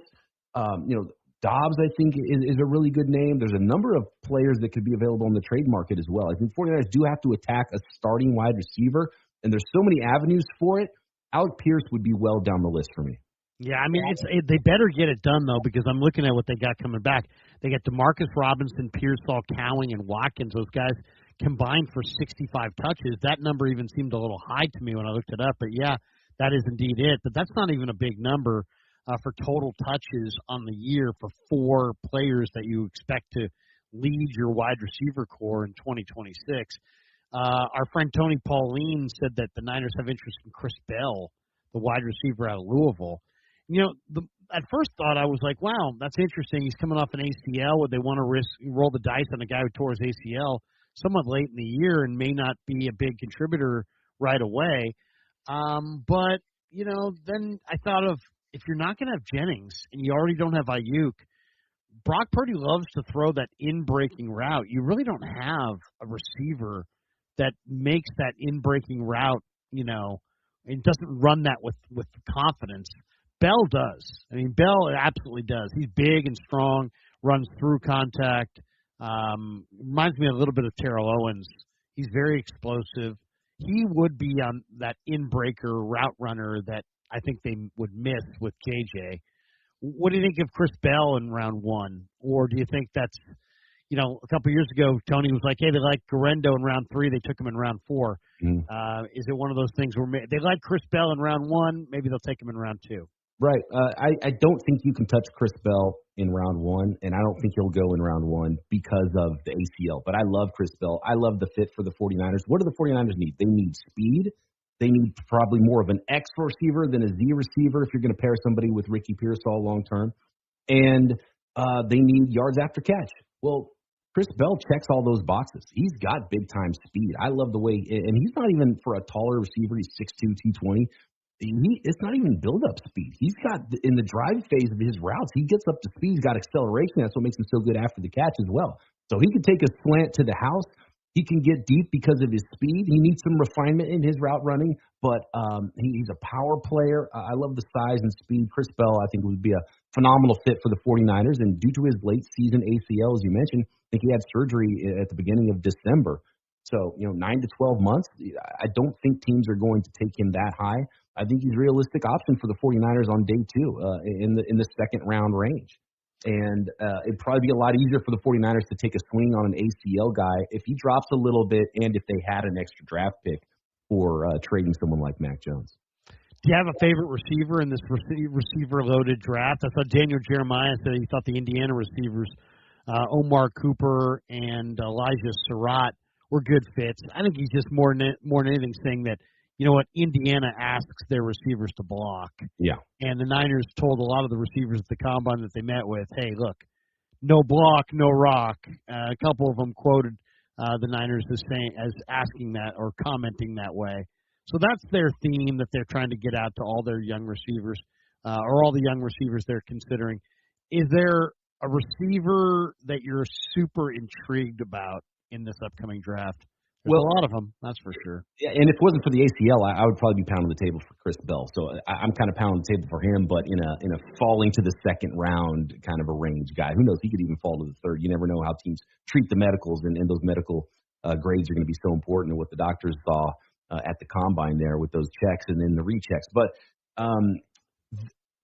Omar Cooper Jr.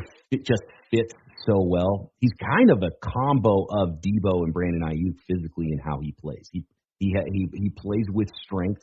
He's 6 foot, 200 pounds, ran a 4.42, so he's got speed. He can make plays on all 3 levels of the field, and he's got that effort after the catch. And like you said, he'll block just like Elijah Surratt, his teammate at Indiana, will. So Cooper much more speed than Surratt, which is why Cooper could possibly sneak into that first-round range and has to be in the conversation because of how well he fits with the 49ers at pick 27. And if you want to talk about Yak, Casey Concepcion is a fun one. Again, another dynamic athlete. He can take a short pass to distance. He can help you out on special teams and returning kicks. He's got the speed to get deep as well. So he's a very interesting player to me, too. I think there's a lot of fits. And to be honest with you, I know Mekhi Lemon is going super high in mock drafts. I would not be shocked at all if Mekhi Lemon falls into the 20s and potentially even to the 49ers at 27, because you got to go back over a decade to find a receiver that's under 6 feet tall that doesn't run a 4.4 40-yard dash or faster. And in fact, most under 6 foot receivers were running 4.3s to go in the first round period, let alone the top 15 where he's being projected right now. And then there was reports out of the combine that maybe he rubbed some teams the wrong way in his interviews as well. So don't be shocked at all by a Mekhi Lemon fall on draft day in the first round. But you love the tape and you love the competitiveness and the way he plays. He's a really interesting prospect, too. And so we could be talking about him. Denzel Boston will block you. He's not a dynamic athlete, but he can build up some speed as well at times, and it would be an awesome weapon in the red zone. So it's a really interesting group of wide receivers that I think are going to be jockeying for position. I think the combine was part of it. I think interviews are going to be a big part of it, and pro days and all of it. And they're really tight, so it's tough to find that separator. But right now, the guy who I think fits if I was, a betting man, Omar Cooper Jr. feels like such a 49ers receiver. So that would not shock me at all at pick 27. Two guys that I saw in this combine that can absolutely fly, who are good players. I like Deion Burks from Oklahoma. He was a really good player at Oklahoma. 5'10", 190-pound receiver, 185 pounds. But, this guy's strong as all. He had great bench numbers, unbelievable speed. The production is there. I really like Deion Burks. I thought he was a hell of a player, and he looked great at the combine. And then the Mississippi State kid just absolutely flies. Brendan Thompson, 5'9", maybe 170 pounds, maybe. But he's just such a difference maker as far as speed. Xavier Thomas as well from LSU, and Barryon Brown. Those two LSU guys run really, really well. But to me, the two guys, Deion Burks and Brendan Thompson. Thompson is just so fast. It's like, he's one of the fastest guys I've seen on a football field. He's really, really 2 steps, and he is just gone. You're not catching him. He's really slight, though, and any one hit that he gets, he could be, knocked out of commission. But Deion Burks from Oklahoma, really, really special player. There's a chance the Niners let Eddie Pinheiro walk away in free agency. What do you think? It seems like an odd thing to draw a line in the sand on. The franchise tag number on the kicker is $6.7 million. We all know what he wants. He wants $5 million. The Niners are offering 2.5 to 3.5 in that range, supposedly. There's a big difference there. This is the team that went into the third round for a kicker and came up with Jake Moody and got saved by this kicker. It would seem like it would be in their best interest to, pay this guy. Instead, they show no interest. They want to save money on the kicker. I don't understand this fascination with living on the edge with your kicker. Well, Moody's hitting the market again, too. So, I know. He's out there. And he was 18 of 20 after he left the 49ers, so maybe he's all fixed up. They want to bring him back. Matt Gay, I understand where the 49ers are at because they found Eddie Pinheiro on the street after the season had started last year. So, but he was so good for them. You got to, and you're not going to franchise tag the kicker, and Eddie Pinheiro was a really good kicker, but I can see where the 49ers are like, look, we can find a kicker, and we'll bring in Matt Gay, we'll bring in somebody else we found you on the street, we'll bring another guy off the street, which is interesting because they spent a third-round pick on a kicker, so clearly they value it, right? So it's hard to know which direction they're going, and a lot of it is Brant Boyer, the new special teams coordinator, and he might feel a different way, and they might just let him, take the wheel on this and say, look, do we have to have this guy, or can we go back to free agency and find a different kicker? But in the end, I think Eddie Pinheiro is going to be back with the 49ers, and they'll bridge that gap, and they'll find a number that works, because I don't think people are necessarily going to be beating down the door to sign Eddie Pinheiro on day one of free agency either. Where's the best next home for Mac Jones? I would say if Aaron Rodgers isn't coming back, I really like him with the Pittsburgh Steelers, but it feels like with Mike McCarthy there, Rodgers is going to give it one more shot, and they're going to do that dance again, whether it's good or bad for the Steelers. Then I would say the Minnesota Vikings. And, it feels like they are nearly out on J.J. McCarthy at this point. And they're going to bring in a serious competitor for his job. And I think the scheme fit would be great. Kevin O'Connell, the head coach of the Minnesota Vikings, has already, taken in one of Kyle Shanahan's rehab projects in Sam Darnold and saw how that went. And so I think it's just a natural fit for Sam Darnold potentially with the Minnesota Vikings. Kwesi Adofo-Mensah, the former GM of the Vikings, is in the 49ers building now.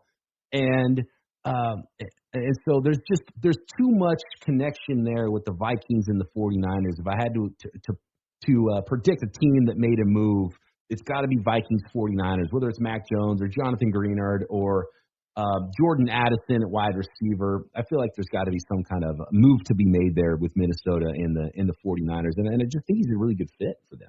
Yeah, I kind of think he would be a good fit for them as well. I think Mac's a really solid player. the 49ers at linebacker, I mean, this also seems to be a major need. And yet sometimes you can find really intriguing linebackers late in the draft. Heck, they found Dre Greenlaw on day 3. Everybody thought that he ran in the 4.7s. Niners had a 4.5 time on him.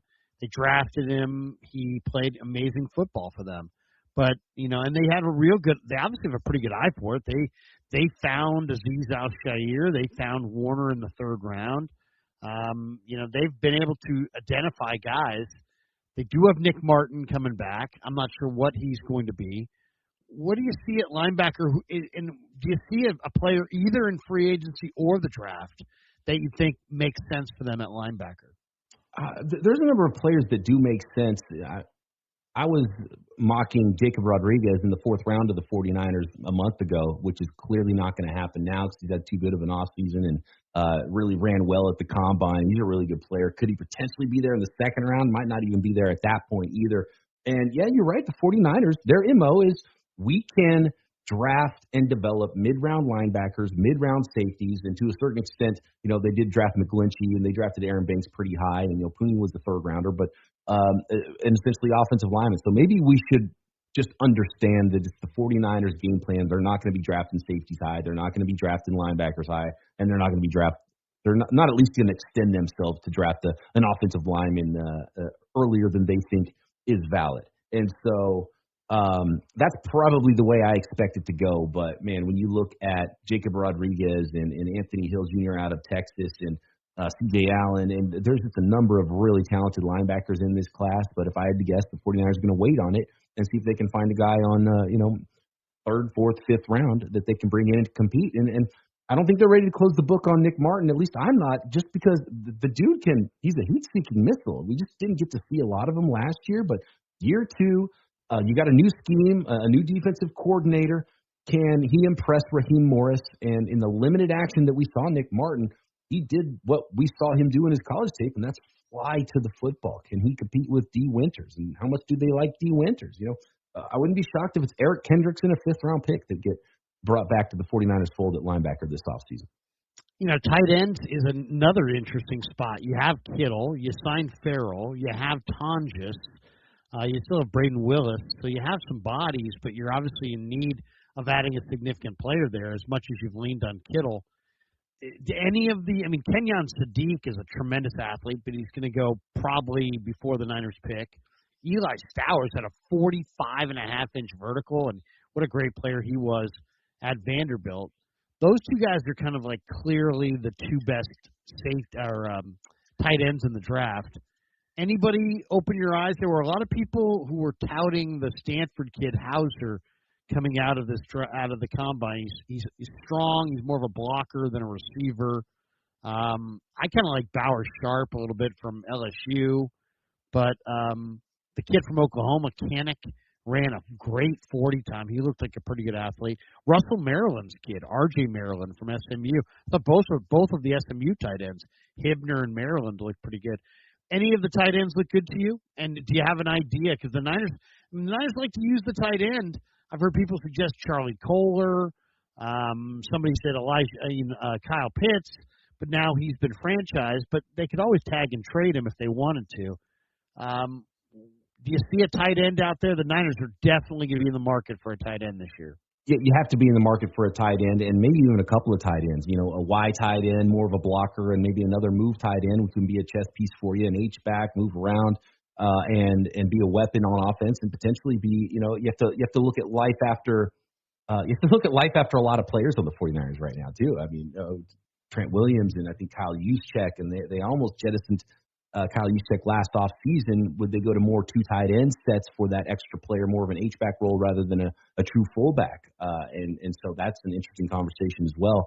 I have a few favorites in the draft, and Kenyon Sadiq would be a slam dunk. I don't think he's going to sniff pick 27. I don't think he's going to get out of the top 15, to be honest with you. Like he's just too ridiculous of an athlete, and apparently he had awesome interviews as well. And he's not big, but he'll block too. So you don't have to just use him as a move piece, which is where Eli Stowers out of Vanderbilt is really not for me. And I don't know if he'll be for Kyle Shanahan because he just doesn't really block at all. I mean, essentially, you're just looking at an oversized wide receiver, so he better be super athletic. But still a good player. But I think if I'm the 49ers, the three names I like, and I don't think you have to draft these guys super high. You mentioned Sam Roush out of Stanford, 6'6", 267 pounds, a true Y tight end that will block and really helped himself at the combine by running 4.7, and he had the best three cone. I think only about a handful of tight ends ran the three cone, but his was the best of that group, and so really proven that he's got the athleticism to be potentially a three down sort of a true tight end in the NFL, and there's not that many of those because that position keeps getting smaller and smaller in college football. But another guy that could play wide tight end role, Joe Royer out of Cincinnati, 6'5", 247. He didn't run, though, at the combine, unfortunately, but he's got some size and some athleticism. You won't have to draft him probably higher than the 4th round. And then Justin Joly out of NC State, who's a similar size, slightly taller than Kenyon Sadiq, 6'3", almost 6'4", 241 pounds. He also didn't run at the combine, which is disappointing because he's going to need to be fast at his pro day at NC State. But he's a really nice move piece, and he's awesome. He knows how to get open. He's a really interesting player. Very different shapes and sizes of those guys, and I think the 49ers could get one of each, a move tight end and a traditional Y. Couple interesting things I want to get your thoughts on before we call it quits here. One, Drew Dahlman retired today, which is amazing. He's only 27. And yet, you know what? This is kind of where it's going. There's a lot of the smarter players, people that have done their work on the concussions and all that. Their mindset is get into the league, get paid, get out, and with all your faculties. And, you know, the dream is not to play 10, 12, 15 years in the NFL. The dream's to play, 5 years in the NFL, get paid a nice contract, set your family up, and then get out while you can still walk. I mean, we've seen other guys do this, but this seems, I'm starting to wonder if this will work against some of the players and prospects that come from Stanford or Duke or Harvard or some of these great academic spots. If they're almost going to have to convince the personnel people when they encounter them that they're not going to have a 2-year career. Because, Drew Dahlman, the Bears are in a lurch, right? They signed him as a big-time free agent, and now he walks away at 27. They have a major hole to fill right there. Yeah, 27 years old. I don't remember any big injuries or anything that would have chased him out of the sport either. He had a good season. He's a really good player. I think we talked about this a little bit last week, and it was brought up by Dante Whitner about, specifically about the 49ers and about, the types of players and what schools they need to start drafting from. And this it kind of reminds me of that conversation. Maybe Dante was on to something with talking about certain guys from certain schools, and maybe teams will be like, I don't know, these Stanford guys are too smart. Are they going to be, do they have that dog in them, right? And do the 49ers need to target more players that they're sure have that dog in them from different schools, even if they might rub people the wrong way, whether it's in the locker room or on the football field. And so it's a fascinating subject.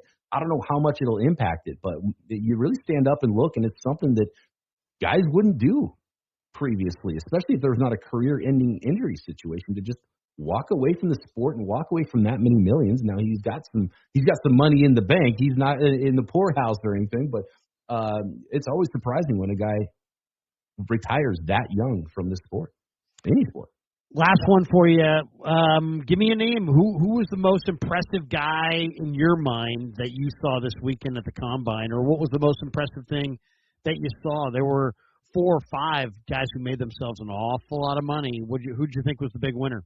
Yeah, I think I'll probably go back to the offensive linemen. How many of these big guys were moving fast, and how many, especially the offensive tackles, solidify themselves as, because usually there's so many guys where it's like, this guy's a tackle, but yeah, maybe he's probably a guard, and there's a few of those in this class as well. But I think the first round might be dominated by offensive linemen, and specifically the tackles. And Monroe Freeland probably has made the most money out of anybody, because he went from a guy that was maybe a late first round player to I don't think you should be shocked how high he goes, and he might be the first offensive lineman off the board, because when you are that much of a slam dunk evaluation at offensive tackle, 6'7", 315, he's got huge hands, long arms, prototype size, 4.93 in the 40 at that size, 33.5-inch vertical, really good 10-yard split on that as well. He just has everything you're looking for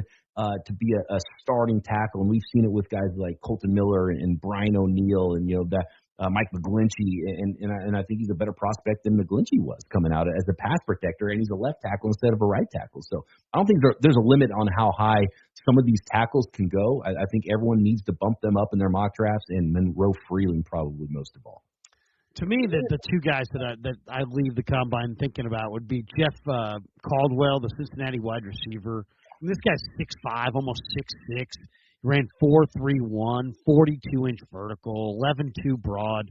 He's got ball skills. I mean, you're talking about a big receiver who's fast and has a big catch radius. So that was intriguing. I mean, his future is definitely intriguing. He would be the guy on offense, Jeff Caldwell. On defense, I'm going to go Zane Durant. 6'1", 290, but man, ran 4.76 at 290.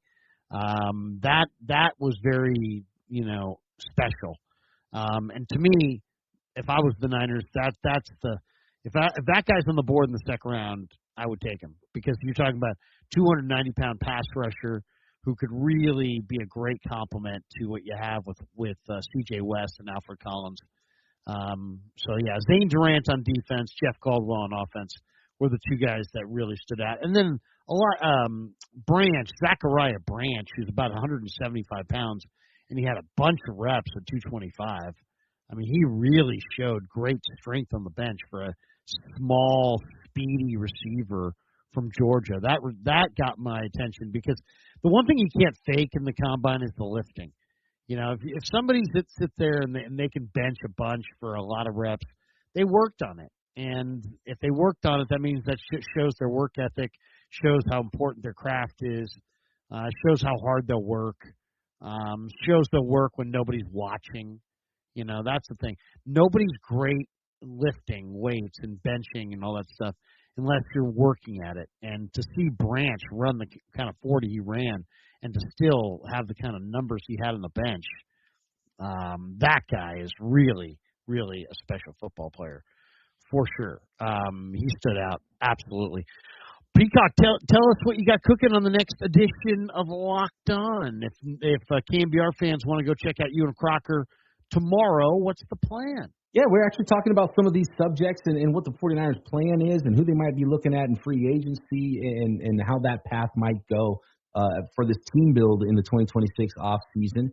And we got some bargain hunting, bargain bin free agents as well, because I do think the 49ers might be more busy in the second and third wave of free agency than day one. Everybody loves a good bargain bin free agent, so check out Crocker, check out Peacock on Locked On 49ers. We've got more straight ahead. It's Niners Nightly on the Sports Leader.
Check the mic and make sure it sound right, boys.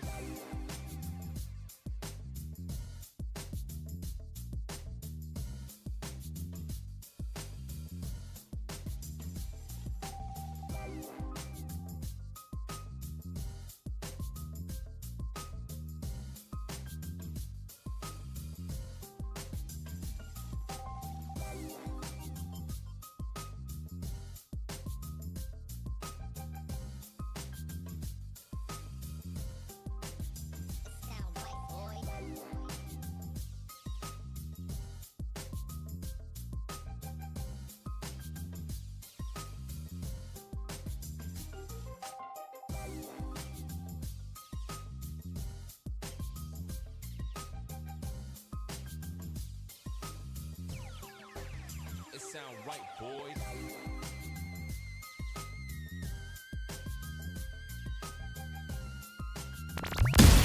Now, back to Niners Nightly with your host, Larry Krueger, on KNBR, the sports leader. Sports leader. All right, we're coming down the home stretch on Niners Nightly. Thanks to Brian Peacock for being our guest tonight. Always great. Check out Peacock and Crocker on Locked On 49ers on the David Block Locked On Radio Network. They do a great job. Thanks to Jacob Violante for producing tonight. Carlos Ramirez is coming up next with a little sports phone. We're back with you tomorrow night for another edition of Niners Nightly. And we're going to have a special guest tomorrow night on the show. You're not going to want to miss it. Tomorrow at 6 o'clock. Join us for Niners Nightly, the second edition of the week since we skipped on Monday. So, but thanks to Peacock, thanks to Jacob Violante. Tune in tomorrow at 6. Enjoy Carlos Ramirez. He is next on The Sports Leader.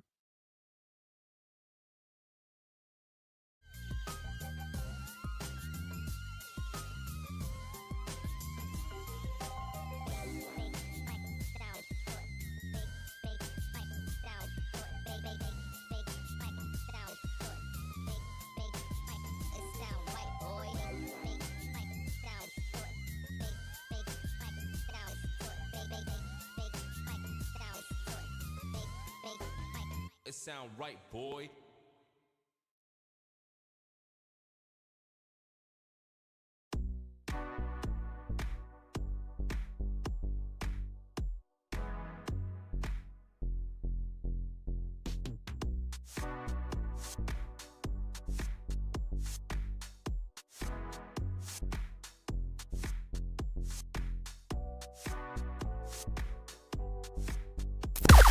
Now, from the O'Donnell Financial Group Sports Desk. Learn more at odfigroup.com. O'Donnell Financial Group, because planning is a process, not a product.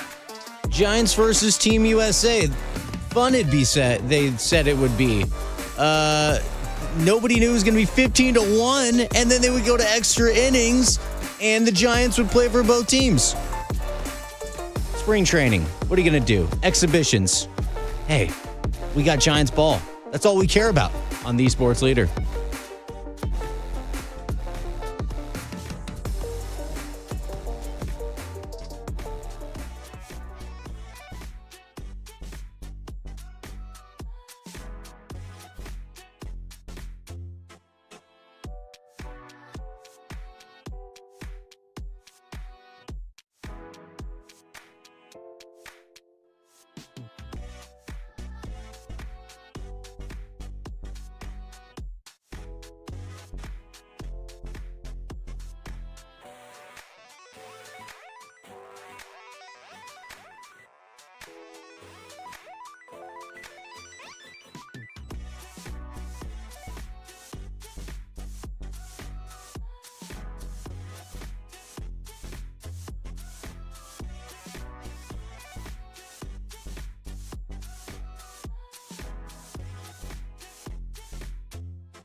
This is the flagship of Giants baseball. Double play! KNBR and KNBR FM San Francisco, the sports leader.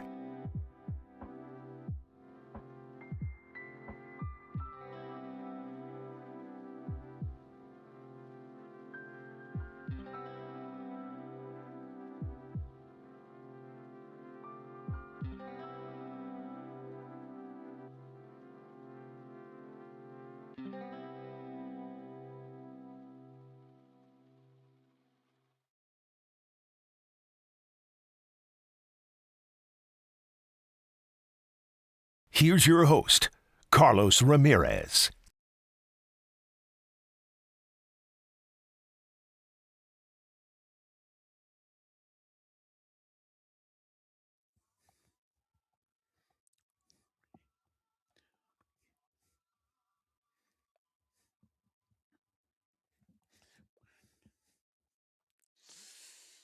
Yeah, we're working all week long, baby. This is Sports Phone KNBR on the Sports Leader. And you know when your boy Carlos Ramirez is hosting, the music is sounding. Jacob Violante is in the control. We're going to have a dance music night theme tonight. We are dancing. What you're hearing on the background, great music. The Weekend. I know it's Tuesday, but I'm craving the weekend. Blast it, Violante.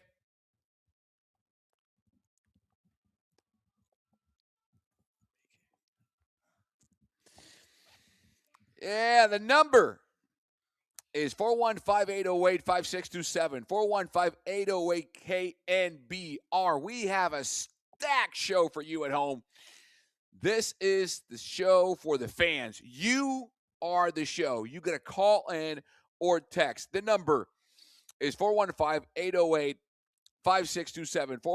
415-808-KNBR to call or text. We have so much stuff today. We have a great guest. Kerith Burke will join us in the second hour from 7 to 9 is tonight's show. From in the 8 o'clock hour, Kerith Burke from NBC Sports Bay Area joins us to talk about women's empowerment in sports media and sports overall. A phenomenal broadcast last night on NBC Sports Bay Area surrounding women in sports. It was an all-women broadcast for the Dubs game against the Clippers. Phenomenal stuff, phenomenal work from all the ladies involved, both behind the scenes and in front of the camera. And Kerith Burke was one of those professional broadcasters who did a great job. So she will join us in the second hour. We got Niners. We got the Giants. Ooh, the Giants. It's Team USA, though. It's Team USA. I think we can all breathe and understand the situation and the environment, the context of what happened today in Scottsdale. But we began saying hello, like we do every night here, to our producer and operator and co-pilot in tonight's Starship, and that is tonight, Jacob Violante, the guy with the greatest hair in sports media. What's up, Violante?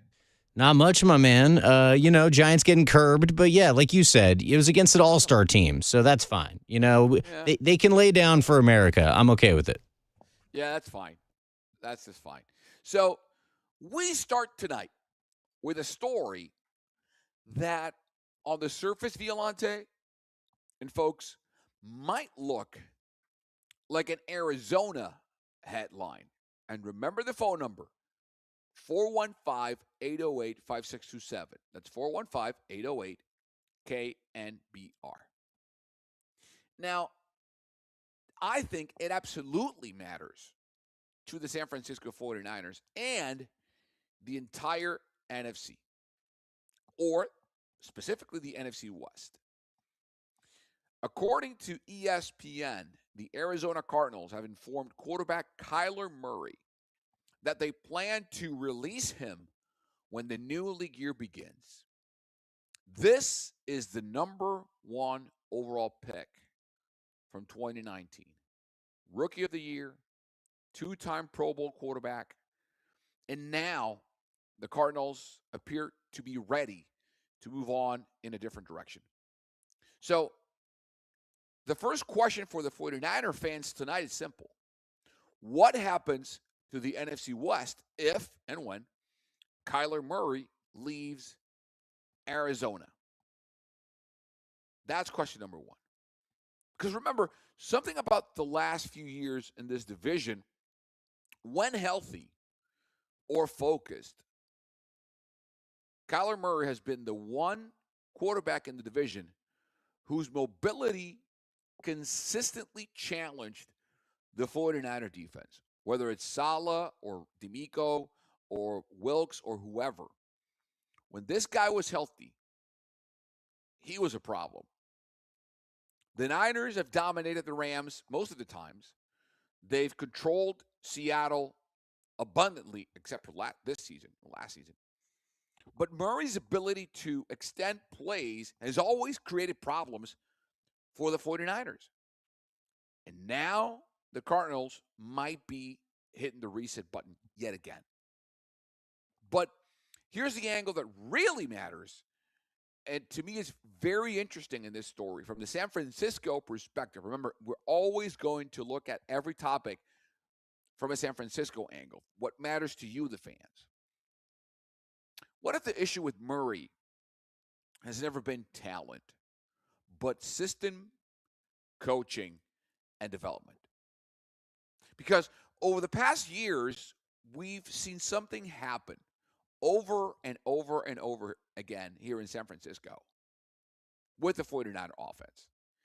Kyle Shanahan now has a legit, solid, stable reputation around the league as the quarterback stabilizer, the quarterback whisperer, the man that can relive careers, bring him back from the dead, and give him a future. Brock Purdy, final pick of the 2022 draft, Pro Bowl level starter. Sam Darnold, whose career with the Jets and Panthers was pretty much done, played some snaps, learned a ton, and voila, here he goes off to the Vikings and the Seahawks, and he just won a Super Bowl. Mac Jones arrives in San Francisco as a backup, and suddenly he looks more comfortable than he ever did in New England, ever. So here's a fascinating hypothetical question tonight. What if Kyler Murray is the exact type of quarterback that Shanahan could revive? He has had flashes of brilliance in the past. Great athleticism, explosive player, elite arm talent, improvisational skill, and playmaking. But the critics have questioned how he does within structure, within the offense, consistency, durability, focus, maturity. Those are things I think Kyle Shanahan can coach. His system and the way he does it with timing, anticipation, and yak could help him. So, tonight we'd start with this question, Jacob, for you and the fans out there. If Kyler Murray hits the open market, would you want him in the 49ers quarterback room? Not as the starter. That's Brock Purdy's job. I'm not saying he should replace Brock. No. But what if the 49ers trade Mac Jones to Minnesota or wherever they need a quarterback? And here is Kyler Murray, a reclamation project behind one of the best offensive minds in the game, learning from Brock Purdy like Sam did, like Mac Jones did, learning from Brock, learning from Kyle, and then he can take off and rebuild his career. Would that interest you, 49er fans? I'm curious. The number is 415-808-KNBR. 415-808-KNBR. We got text messages from the Golden State Lumber and Text Room text line. Jacob, this is why, man, when fans know music and appreciate it, I love it so much. I want you to read the text because I don't want people to make up.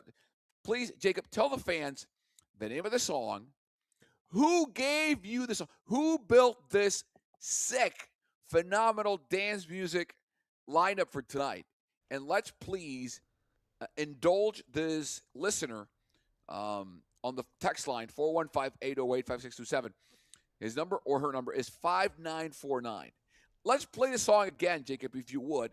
And you go ahead, buddy, and read the text message. All yours. All right. I don't have the text line on me right now. Okay, I can read it. Don't worry, I can read it. Jacob, I need to know the name of the song you opened the show with now. That bleep song slaps, and I need it for my playlist. Well, 5949, the song is called The Weekend. The Weekend. And it's by Michael Gray. You know what? Let's give the people some love. Let's give him some music, Violante. Let's blast it.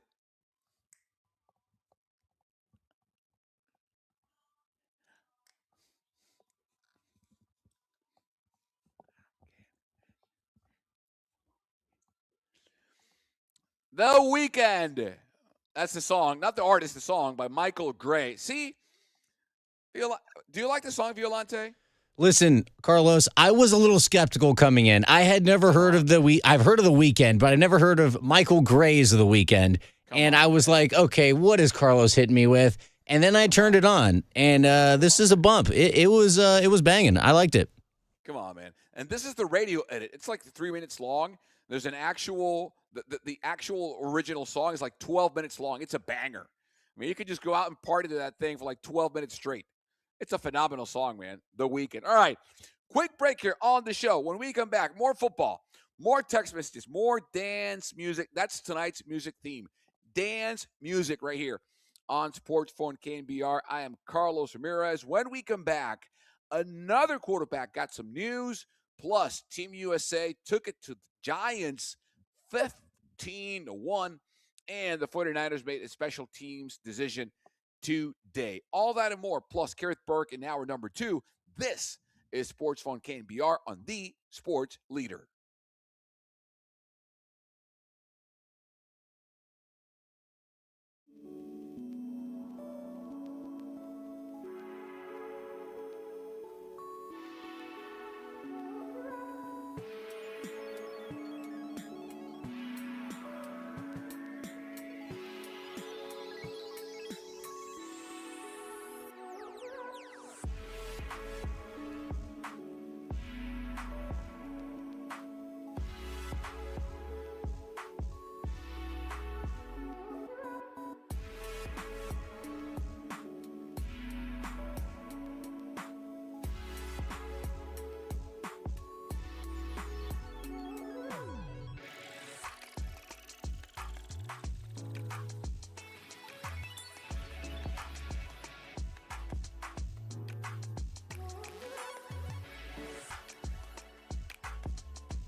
This is where we feed the faithful. Sports Phone, KNBR. Streaming live at twitch.tv/The Sports Leader.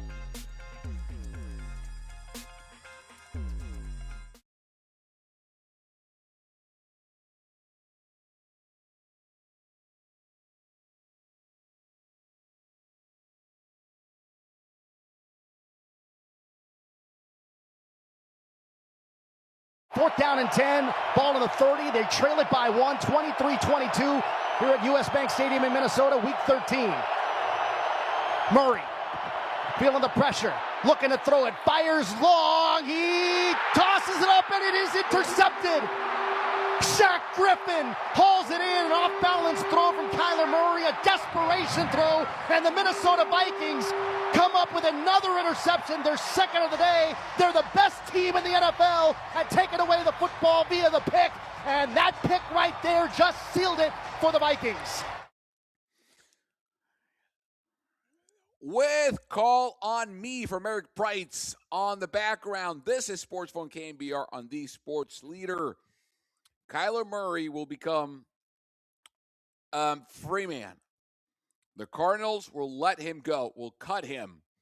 Do you, 49er fans, do you, the faithful, want to see him inside the 49ers quarterback room? If Mac Jones leaves, if the 49ers trade Mac Jones and he becomes a starter, do you trust Kyler Murray to be your number 2? Do you trust Kyle Shanahan to revive yet another quarterback reclamation project? Sam Darnold? Check. Mac Jones? Check. Kyler Murray. Would you like to see that? Let's go to Dino in Pacheco. Wants to talk about the Kyle Shanahan QB Whisperer data and his profile. What's up, Dino? Hey, Carlos. First of all, I like your show, man. Your show's always pretty good. So, thank you. Keep it up, man. And, thank you. Appreciate that, Dino. You know, all this talk. We've been hearing all this talk about Kyle Shanahan being the quarterback whisperer and this and that. Okay. Yeah. I mean, I like the way he runs his offense when he has talent, because he's no different than any other coach. You got to have the horses. Okay. But he brought in Sam Darnold, a first-round pick. Sam Darnold already was great, but he just was on bad teams, real bad teams, okay? And then we know what happened to him. He got a Super Bowl ring now, okay? But anyway, and that wasn't Kyle Shanahan. My point is, I'll give you an example, okay? Stick with me for just a second. Sure. And then we bring in Mac Jones. Mac Jones, first of all, we should never. I hope Kyle ain't going to get rid of him, because that's the position of all positions is the quarterback. And if you got insurance in that position, which we had this year, that's the only reason we even sniffed the playoffs. The 49ers even got in the playoffs, even near the playoffs. It was because we had that insurance policy in another first round, a national champion in college. I mean, Matt, he already had it. He had it inside of him, but he was on a bad team again. He was on a bad team. So here's my thing. If he was such a quarterback whisperer and everything he touches, Kyle, which I like Kyle. He's fantastic when he has the horses, just like any other coach. But he's really innovative. What happened to that number 3 first round pick? How come he wasn't such a quarterback whisperer with Trey Lance, and he gave up the whole damn team for him? He sure wasn't no quarterback whisperer.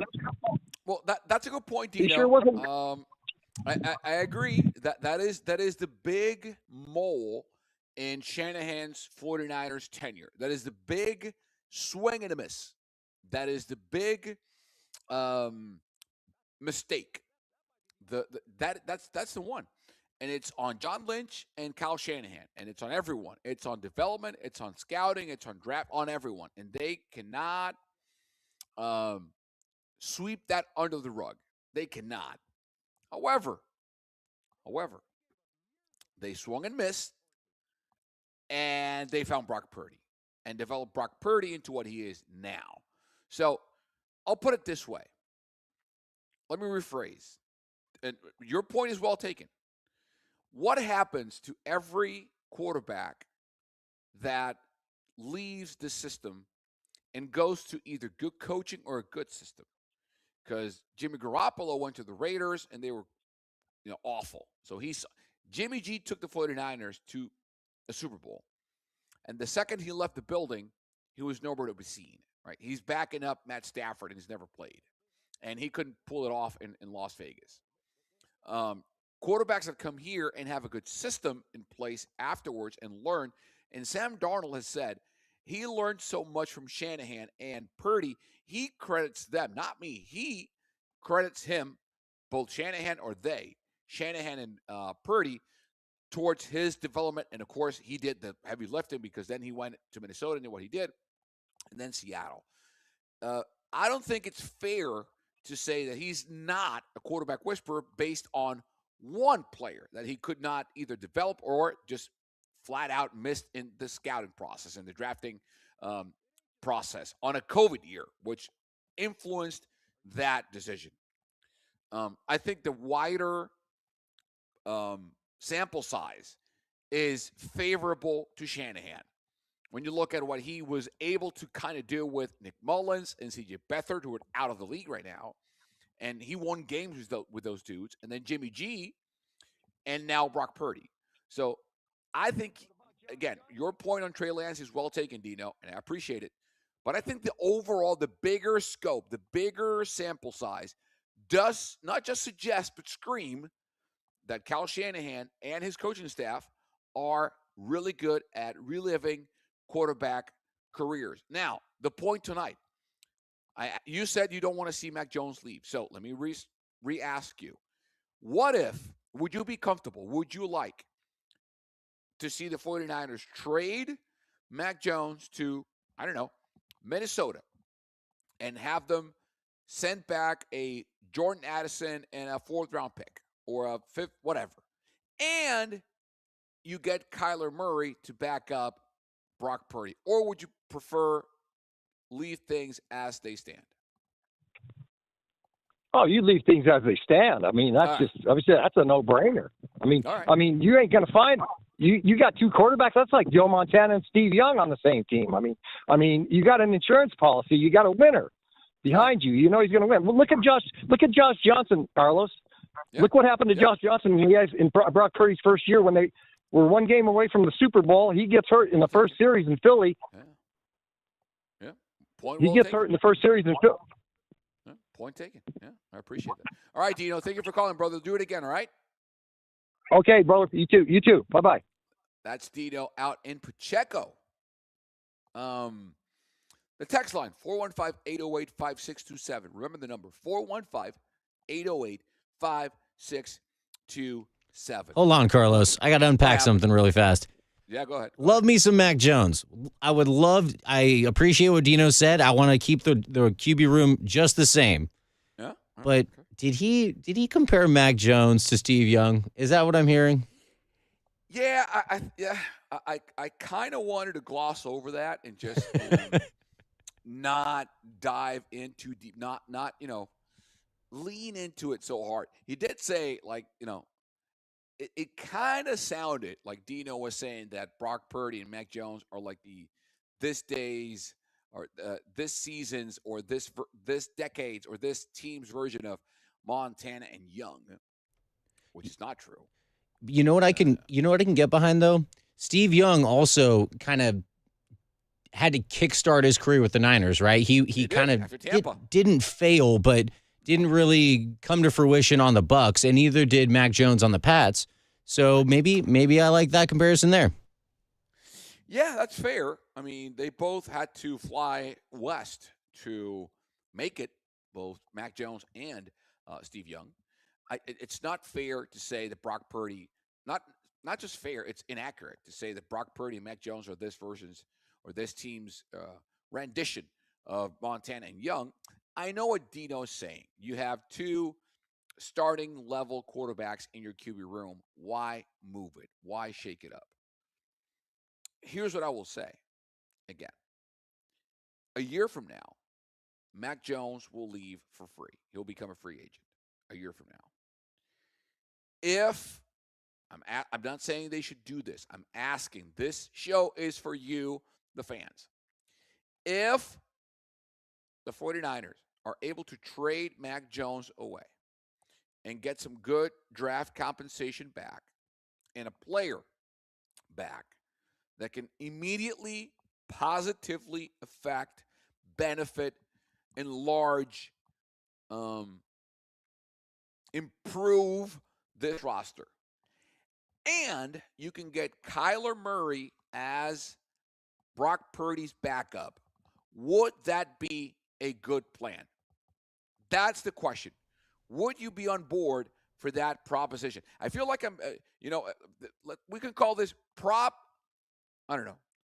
one, because it's Kyler Murray's jersey number. Prop one. Like when you go to the elections, Violante, you have to vote. Vote yes or vote no on prop one. Vote yes if you think Niners should trade Mac Jones to wherever and get something good back and replace him with Kyler Murray as Brock's backup, or vote no on prop one if you think, nope, leave things just as they stand. Leave Mac Jones alone. Don't even touch Kyler Murray. I don't like him. He's too video game friendly. He's not mature enough. He doesn't, whatever you think about him. And just have someone else take a shot on him. Have the Dolphins, have the Vikings, have the whoever, the Browns, name the team you want to take a shot on him. Not us. Thank you. I would probably vote no on prop duty, on prop one, on prop Call of Duty, on prop Black Ops. I don't know. I kind of like where Mac Jones is at as well. I'm with Dino on that. Another thing though, like I'm open to Kyler Murray. I think he would be a good backup. I think he would be a serviceable guy if Brock Purdy ever went down. I think Kyle Shanahan could probably get the best out of him. I think all those things. But I just like that Mac Jones already did it one year. We've already seen it happen with him. He's familiar with our offense, and he's already got the camaraderie built in. And there's no there'd be no weird stuff going on. I do like the draft pick. I would definitely like to recoup a draft pick at some point. But yeah, I would probably go down that road. We have more calls, so I'm going to answer some phones. All right. So Kyler Murray, before we go there, has had 7 NFL seasons. 1, 2, 3, 4, 5, 6, 7. 6, 7. Sorry, I had to do it. In those 7 seasons, he has played the totality of the seasons 3 times, 19, 20, and 24. He missed 2 games in 21, only played 11 in 22, 8 in 23, and just played 5 last season. So that's something to take into consideration. Career starts are 87. He has 121 touchdowns to 60 interceptions. That's a 2-to-1 ratio, almost mathematical. And his career passer rating is 92.2. His completion percentage is 67.1. That's Kyler Murray. When he has been healthy, when he has played a full season, let's go back to 2024. 17 games, 68.8% completion, 3,800 yards, 7.1 average per attempt, 21 touchdowns to 11 interceptions. I mean, not great. 21 touchdowns in 17 games, not great. Sacked 30 times. The QBR was 63.4. All right. We got calls, Violante? All right. Let's go to Jonathan up in Vallejo. Man, I was in Vallejo over the weekend. Violante, it was my birthday, by the way, on Sunday. I went to the Six Flags up in Vallejo with my 2 daughters. Phenomenal time. Discovery Kingdom. Way to bury the lead. Happy birthday. Dude, thank you. Thank you. I'm 43 now.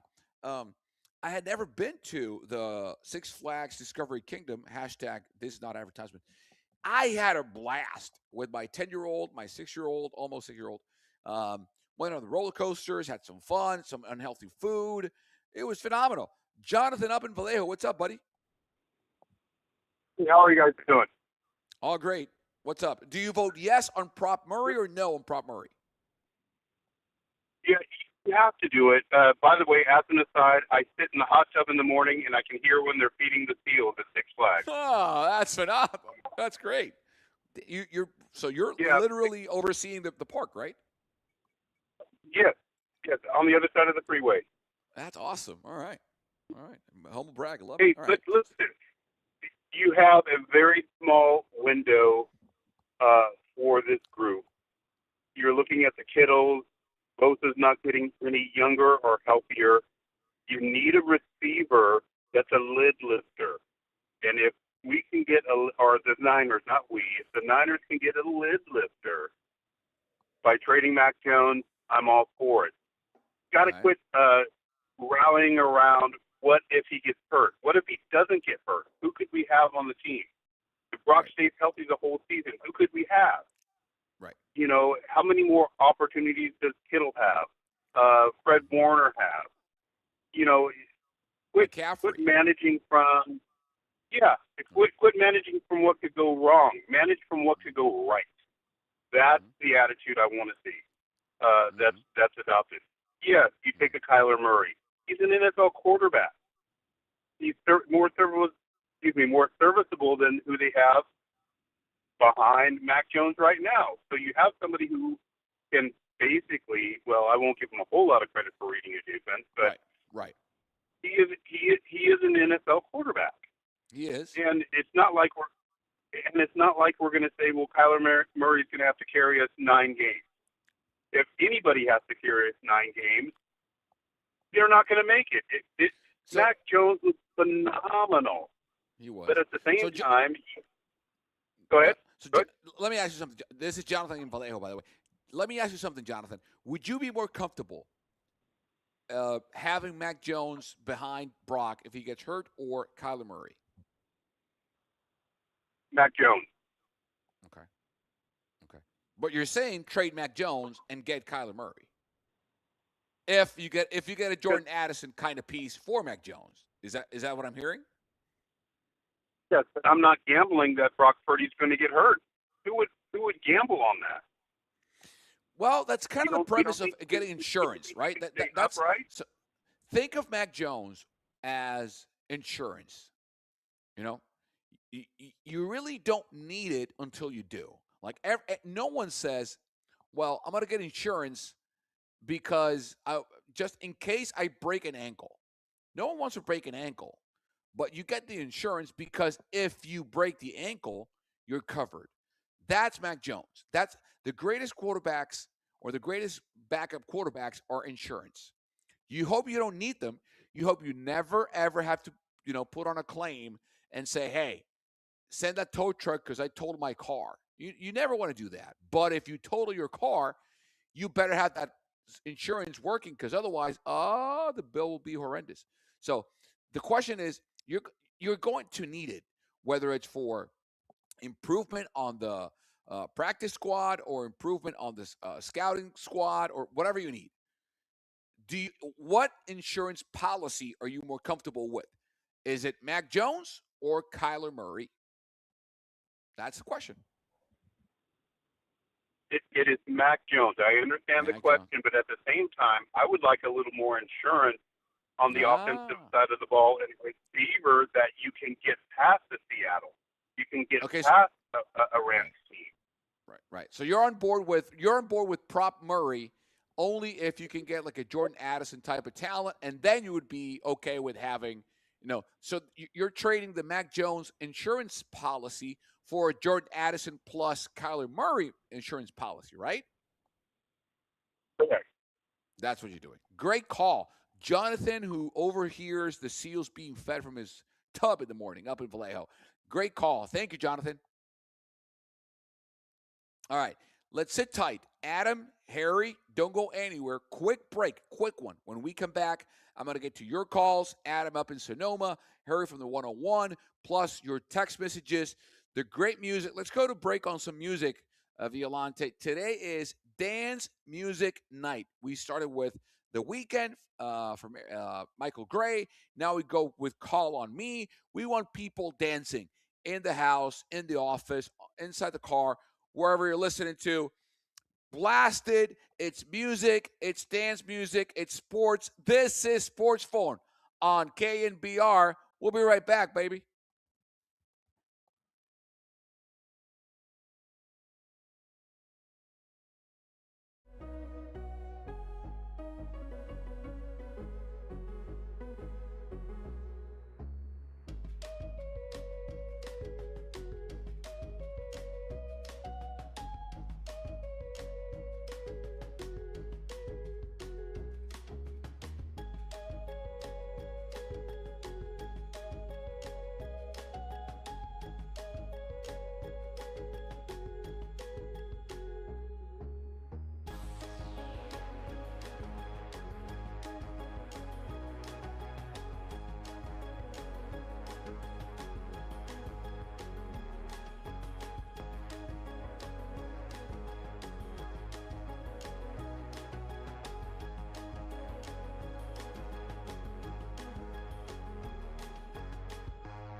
Giants baseball, nothing like it. Here's a long drive to right. It's headed for the bay. On KNBR and KNBR FM, San Francisco. Sound off on the sports leader. Sports phone KNBR keeps rolling right here and on the all-new KNBR app.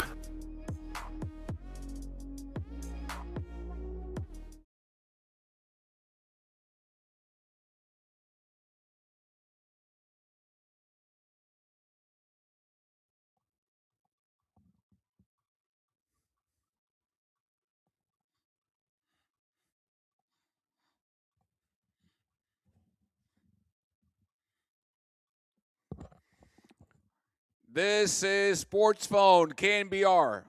On the Sports Leader, I am Carlos Ramirez.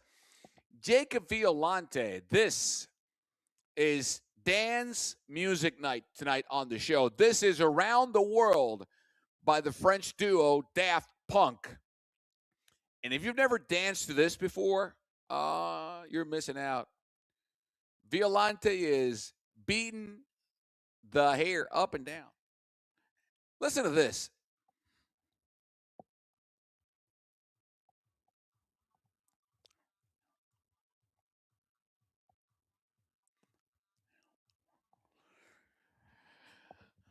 Oh, man. Dan's Music Night here tonight on Sports Phone KNBR. Let's go to the phones. We got Adam in Sonoma. What's up, Adam? You want to talk about Niners and Kyler Murray. Are you on board with Proposition Murray? Do you want to see him as a 49ers backup quarterback, yes or no? I am out on Mighty Mouse. All right. Why?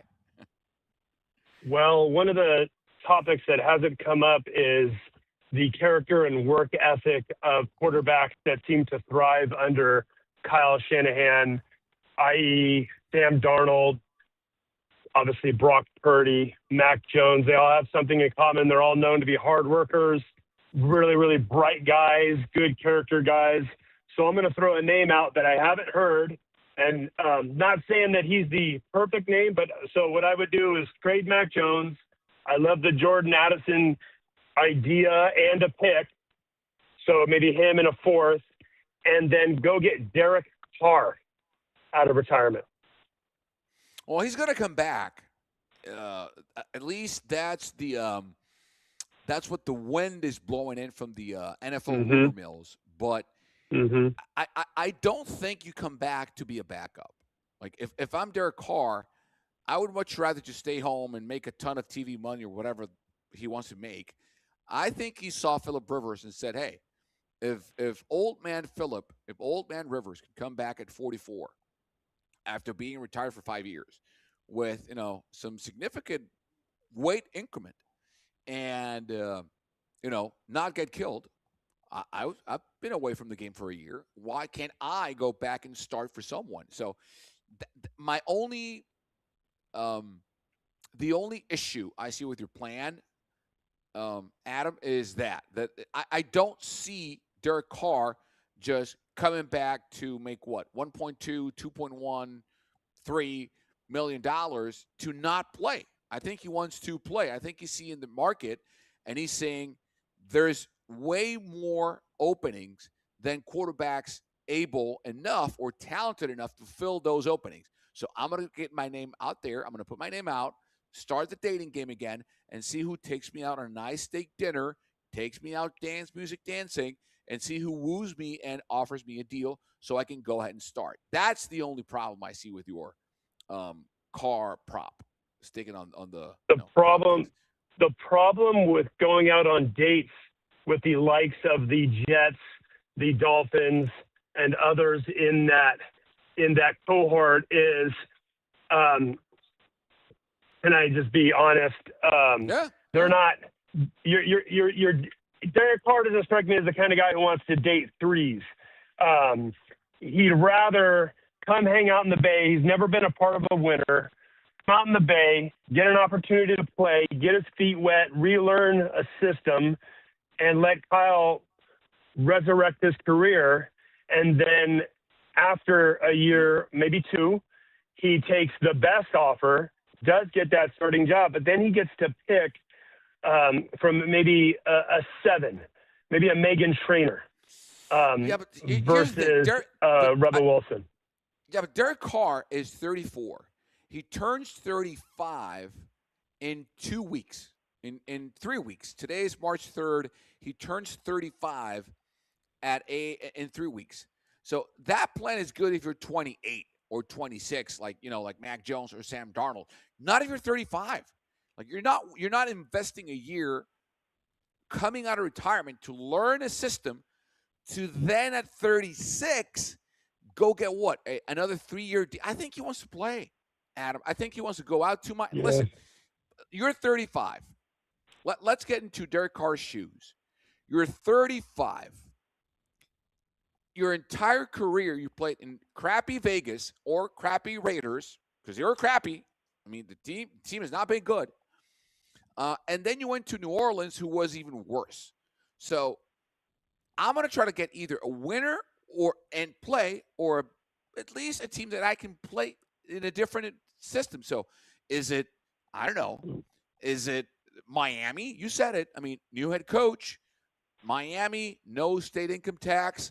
The AFC East is in flux. It's New England and Buffalo with a new head coach. Do you want to go to the Jets? And listen, man, if you can go to New York and his career after this is media, what better place to do it than New York, where his name is fine. He'll go wherever he wants to afterwards. But if he can go, I don't think he wants to get his behind kick at 35. So I would just stay away from the Jets for that reason. But I just think he wants to play. And I don't think he's in the business of sitting for a year behind Brock, learning a system at 35, and then let's see if I can get another gig here. And I don't know. Maybe I'm wrong, but thank you for the call. Great call, Adam. Yeah. Out in Sonoma. Thank you, Adam. In Sonoma. See, that's what I think. I mean, I think if you're Derek Carr, you want to play. And if you're Kyler Murray, you got to learn. You got to prove yourself and the league that the Call of Duty, FIFA, Madden, video gaming issues and immaturity, whatever issues, character issues have appeared, can be fixed. And if you come to San Francisco and you play nice, not video games, but if you behave, because Shanahan does not take crap from anyone. If you're here late, if you're not reading your playbook, if you're not behaving and conducting yourself in a professional manner, if you're not that dude, you're out. You're out. And for the record, I would feel much more comfortable with Mac Jones behind Brock than I would feel with Kyler Murray. The question is, what if you get something from Mac Jones that is a weapon that can also, because the problem with Mac Jones or any backup quarterback is it's an asset that can't help your team on the field unless your QB1 goes down.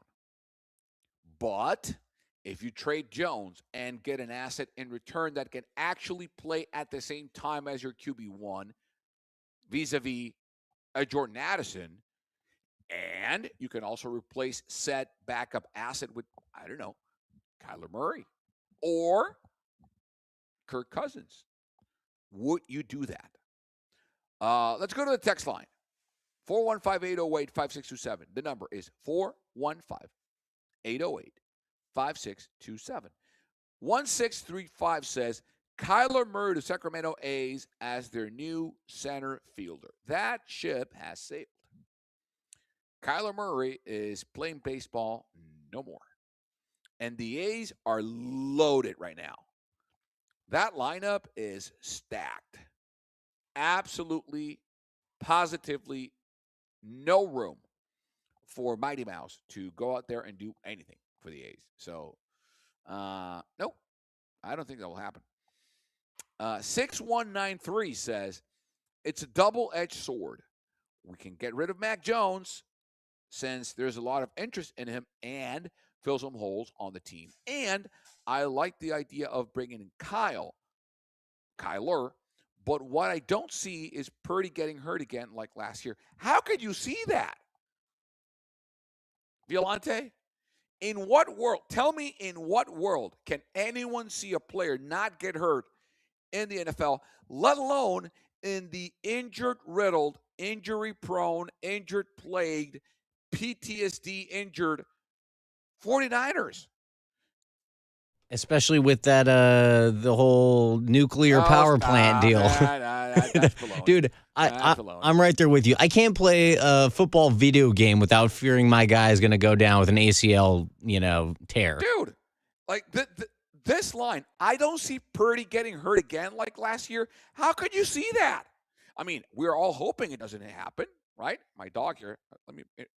So for you on the YouTube stream, here's my dog, Benito. That's my beautiful brown mini golden doodle. If you go on YouTube, you can see my dog, people. This is great radio, by the way. If any team should be weary of injuries, it's the Niners. So I'm sorry, whoever sent this text message, 6193. I don't see Purdy getting hurt again like last year. I mean, we all wish the same thing happens, but can you get? If any team in the National Football League needs insurance, multiple insurance policies on multiple roster spots, it's your San Francisco 49ers. Do you agree, Violante? Absolutely. I mean, anything that can happen will happen to the Niners. We've seen it. The injuries mount up seemingly year after year. So, yeah, I'm all about insurance for my team. And like Dino said, dude, we don't make the playoffs if Mac Jones doesn't come through for us. If we have some guy who's inadequate back there at QB, he was really vital to us getting in the playoffs, winning a playoff game, and having a really successful season, I would say. He was beyond vital. That's an understatement. He was. Now, some other stuff around the league, right? And the number is 415-808-5627. The Colts have placed the transition tag on Daniel Jones. And that allows them, the Colts, to match any offer that he receives in free agency. So what this means is that Daniel Jones, can negotiate with other teams, but the Colts have the right to match every offer that he gets back. So if they decline to match it, he leaves with no draft compensation attached. Right? Now, you might think, why does Daniel Jones matter for the 49ers? Well, because every quarterback contract gets negotiated right now affects the market for, everyone. And that might include what it looks like for Mac Jones and company. So that is the topic.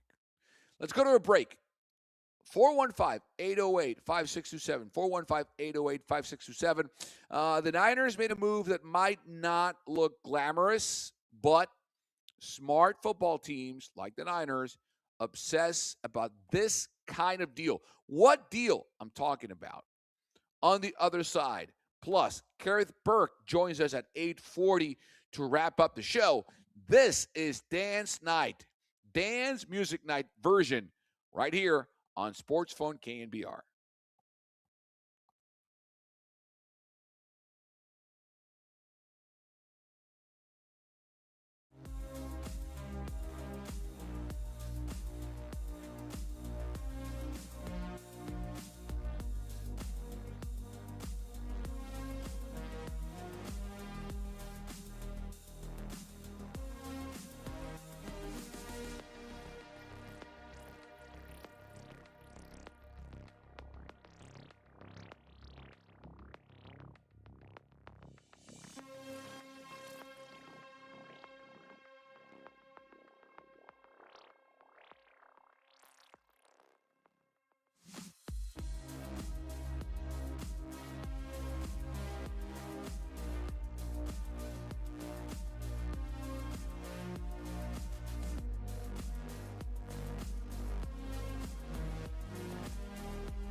This is Sports Phone KNBR. Dial the digits or send us a text at 415-808-KNBR. We're streaming on YouTube all damn day at KNBR 1045.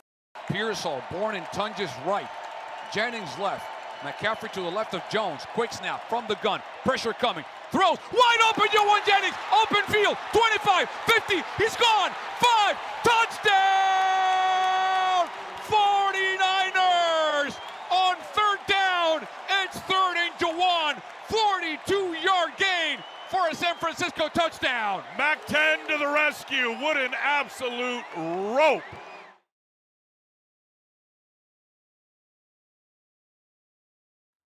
Hey, we're back with more Sports Phone KNBR on the Sports Leader. Thank you for that, Violante. Appreciate it, buddy. Thank you, man. Anytime, brother. Yeah. It is dance night tonight on the show. Heads will roll from the Yeah Yeah Yeahs and 8-Track. This is a banger, man. The 8-Track remix. Heads will roll. Just let it bump for a while.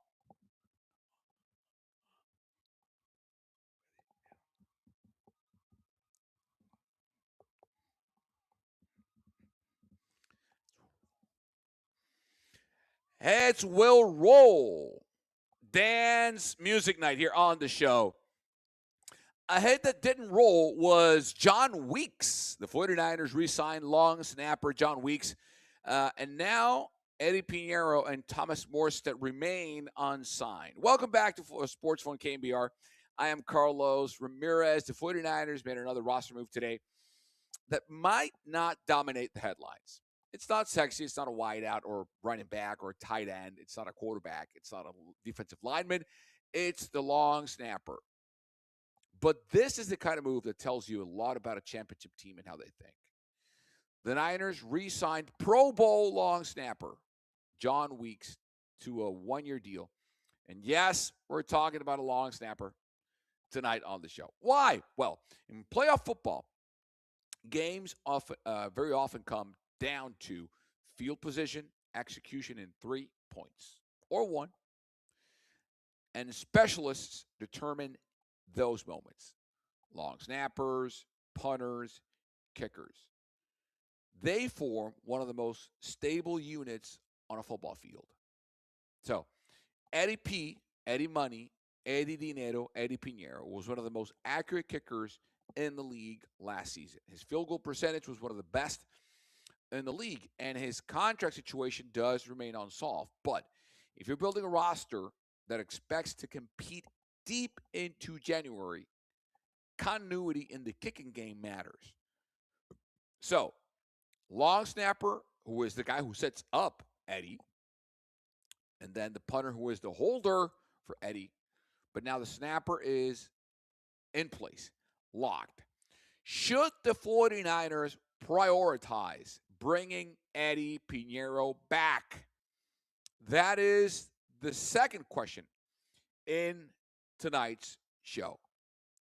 Remember, in about 20 minutes, we got Kerith Burke joining us to talk about the Dubs Women Empowerment broadcast last night on NBC Sports Bay Area. Women in sports media, women in sports in general, how women's sports have just exploded in our beautiful country, and what the future holds also for the Dubs. That's in 20 minutes. So, second question in tonight's dance music show. Should the 49ers prioritize re-signing Eddie Pinheiro? Or are you just fine with them going back to the open market and holding auditions again, tryouts if you would, for the kicking game?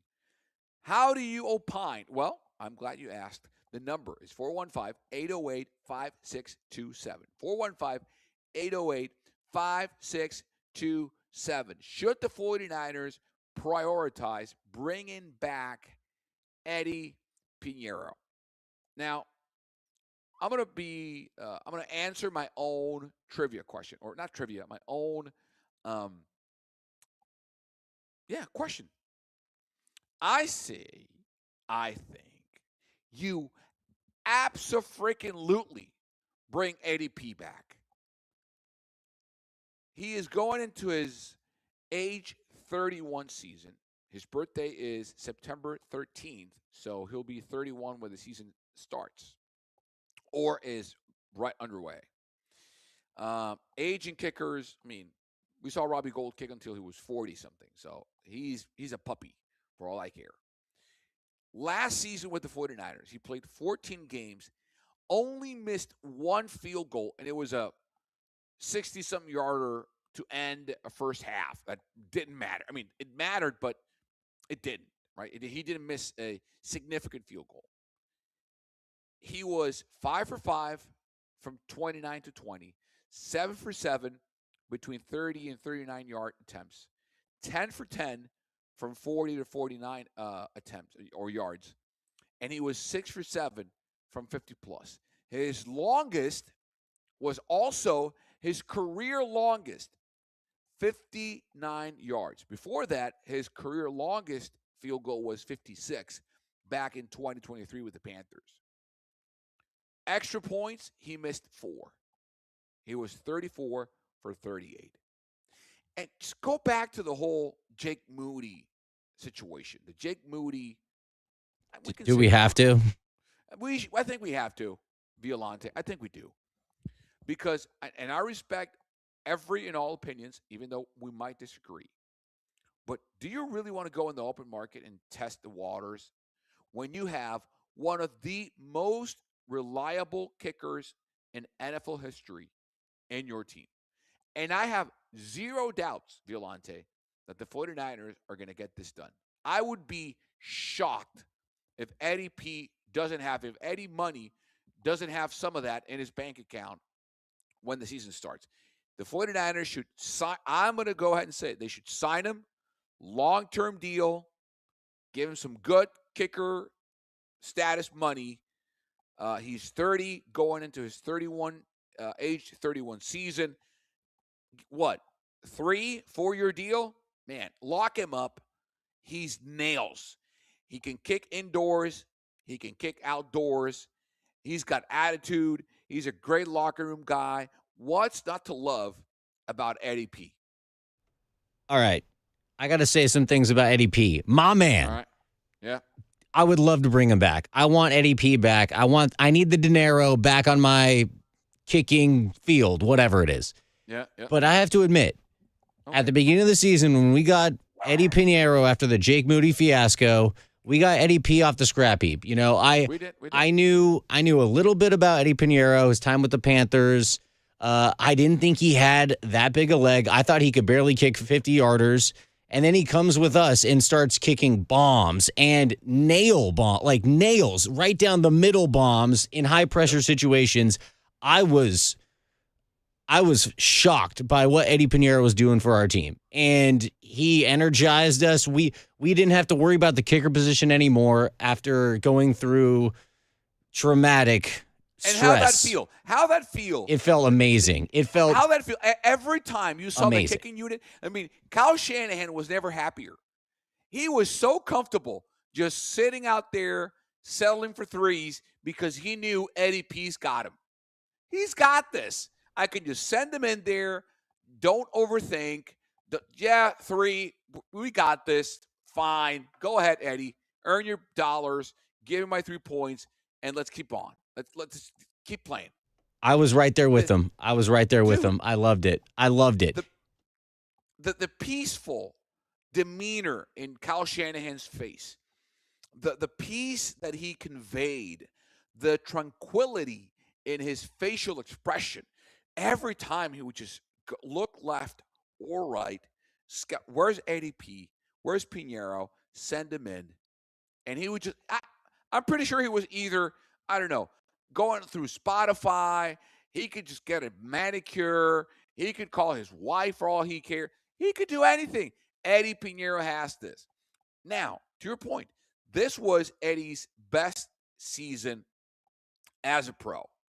His highest field goal completion percentage when he attempted 20 plus field goals. 96.6 completion percentage on field goals. His highest before that was 94.3, which is really good. back in 2022. Career-wise, he's 17 for 21 beyond the 50.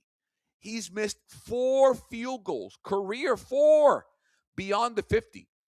He has missed 9 between 40 and 49, 3 between 30 and 39, and he is 30 for 30 between 20 and 29. What are we thinking about here? So is your point that because they found him on the free agent market, they can just go out and find another one? Is that your point? No, I don't think that's my point. And Okay. in the whole kicker scheme of like money and all that, I don't even know if the $5 million he wants is like upper echelon money. You know what I mean? I don't know anything about that.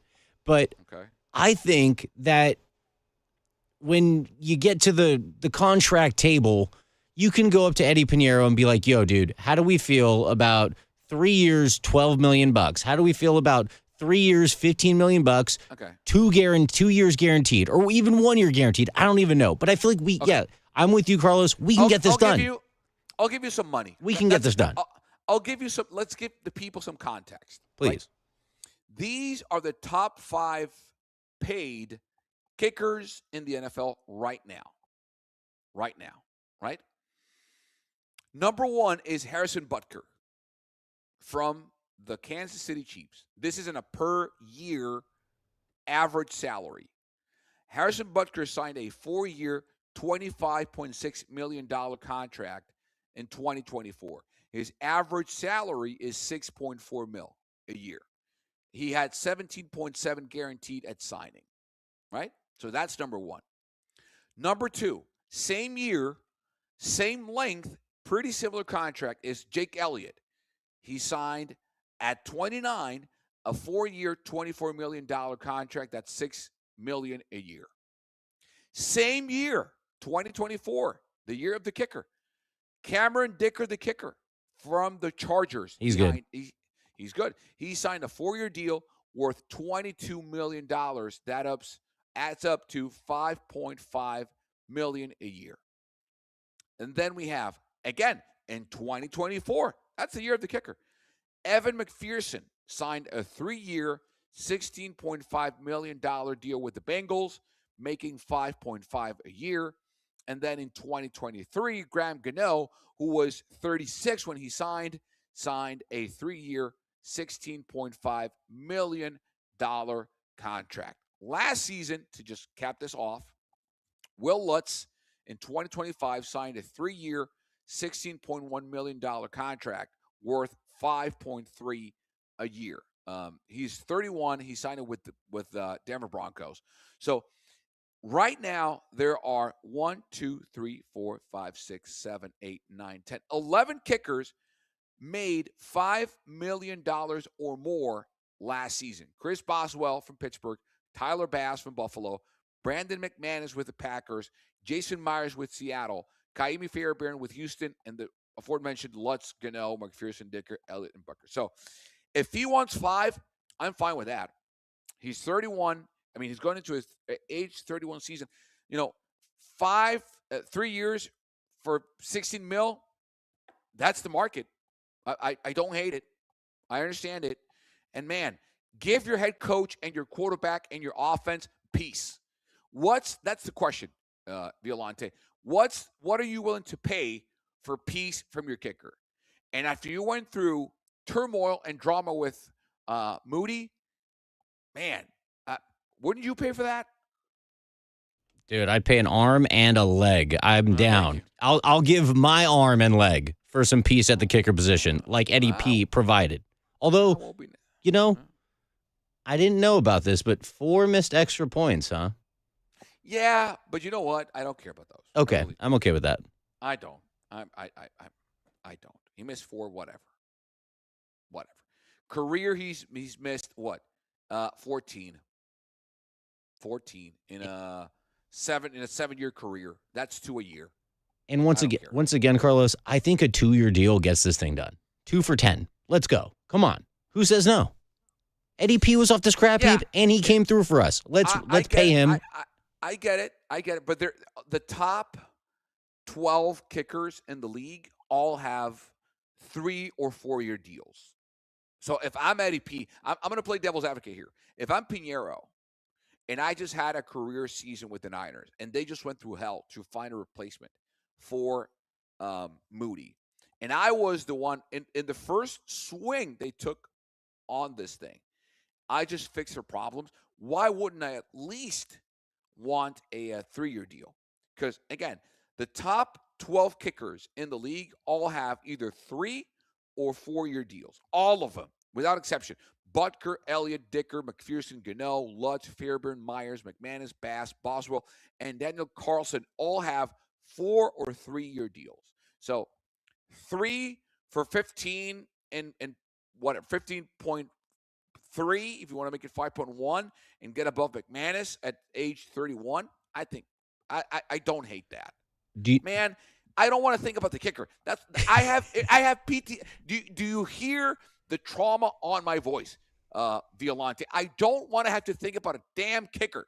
I want to turn around and know that my kicker, because he's my kicker from my San Francisco 49ers, because I'm a fan, I want to know that my kicker has solved every traumatic issue that this game can provide from a kicking standpoint. That's what I want. I want insurance. I want peace of mind with my kicker, and Eddie P brings it. That's what I want. I hear it in your voice. I have it also deep in my voice as well. But after this whole kicker discussion and the pay scales on each kicker, you know what? The one conclusion I came up with here is give Brandon Aubrey $10, $15, $20 million a year, because dude is that guy's a bucket. Yeah, he's a bucket. Well, Eddie P is as good as Aubrey, I think. That's what Carlos. You don't think he's good? No, I think Eddie P is very good. I think Brandon Aubrey is just head and shoulders way better than anybody else.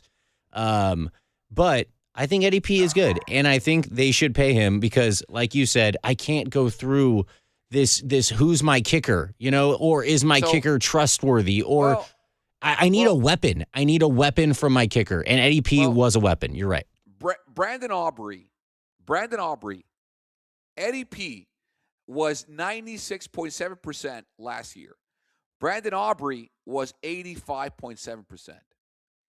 He missed 6 field goals beyond 50. Eddie P missed 1. And he missed just 1 extra point. So he's missed 4 in his career, extra points, and he has missed 15 field goals in a 3-year career.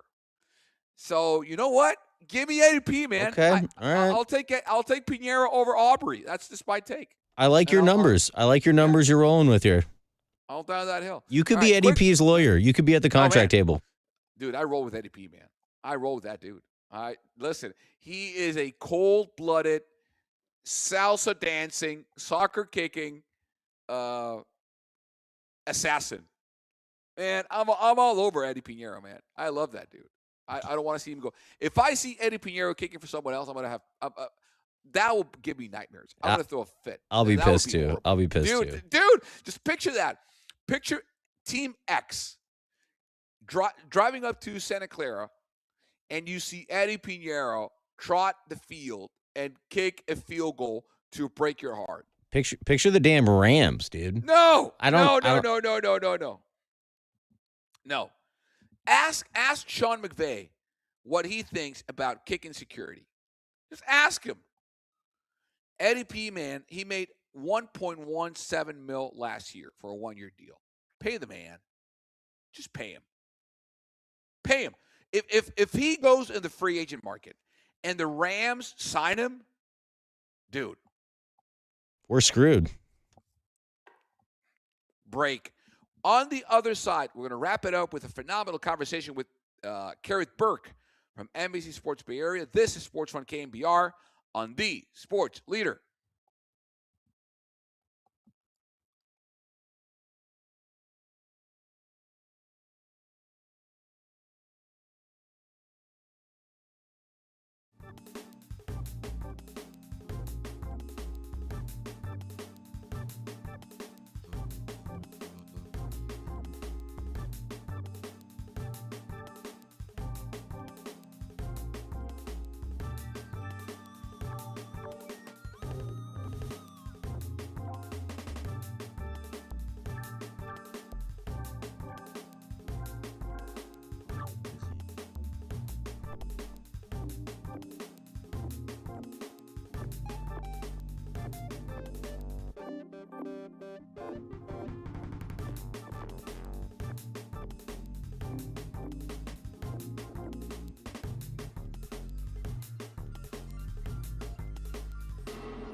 Back with more Sports Fun KNBR on the Sports Leader. And last night, one of the things I love the most about working in this market is the awareness that we bring to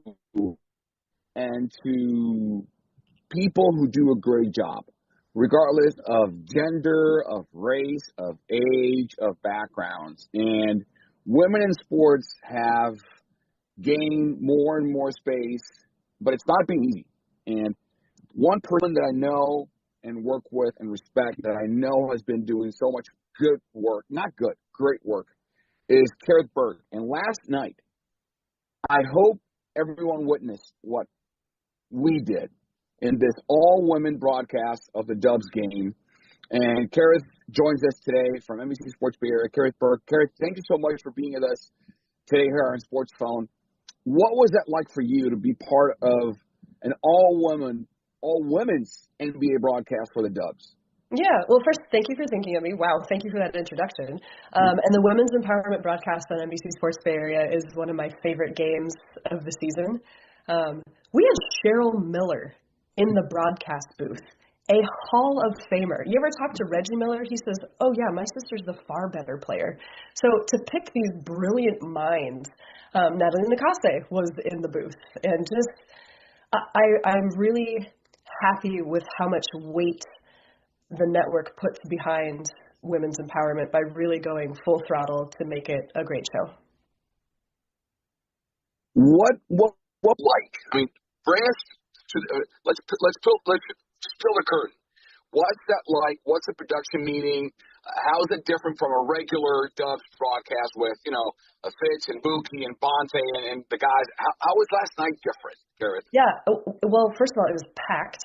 We had an interview with Ann Myers-Drysdale. We had an interview with LaChina Robinson. I mean, we're just heavy hitter, big time kind of names. So the show is stuffed. So actually, as far as the production meeting goes, it's like, guys, we got to be quick with these topics. So, come prepared. The times that we're talking about the game, because, the game last night was really important for the standings and the tiebreaker. We don't want to lose sight of what we're talking about the game of basketball. It just happens to be women's voices talking about it. So it's finding that mix of making sure that viewers who are tuning in for a Warriors game get enough Warriors content while we also celebrate some of the best players and basketball minds in our field. And what about the other thing that I'm fascinated by, Kareth, is, and the main topic before we go to Ducks, is the challenges for women. I mean, since you began in this industry until now, on this point of your career, what's been the biggest challenge for you as a broadcaster? You know, I get this question a lot, and I've been I don't know if I've been lucky that I haven't faced a lot of sexism, or if, I just don't know. I'm pleased that the people I have worked with and the people I've interacted with teams have all been very positive. It's been a healthy environment, and I know that that's not a case for everybody. Right. In my career, which is now about 20 years, there's maybe one thing once a year that makes me say, ooh, that was sexist. That's not right. Right. You know, it's not like I'm constantly swimming in sexist waters. And I do remember when I first started in my career, I would look around in some spaces, some locker rooms, and be like, oh, okay, I am the only woman here. But it wasn't automatically a negative thing. It was just an awareness. Now, that's not a thing at all. Like, there are so many women, and we absolutely belong, and the male colleagues that we have are totally respectful. It's actually, it's great. It really is great. So that's been my experience, and I feel very fortunate to have that. And so what I want to do going forward, Carlos, is to make sure it's great for everybody else. Right. To mentor the young folks who are coming up, men or women. I mean, we're all in there together as colleagues. So, but for the young women, making sure that we see each other as comrades instead of competition. I think women are often pitted against each other for roles, but it's like, no, there really is a place for every single one of us. And if we walk together on that path, we'll be a lot stronger. Kareth Burke joining us here on Sports on KNBR from NBC Sports Bay Area. I mean, having worked with women my entire career and having been led by women, some of the best bosses I ever had are women. It's one thing behind the camera, and it's a different. And it used to be, I don't know how. Again, being a man, I don't know what that experience is like. But what I've had or have seen is how sometimes women, whether it's in Latin America or here in the States, in sports, so many of them, or you, get judged or graded by looks, and the rope is tighter.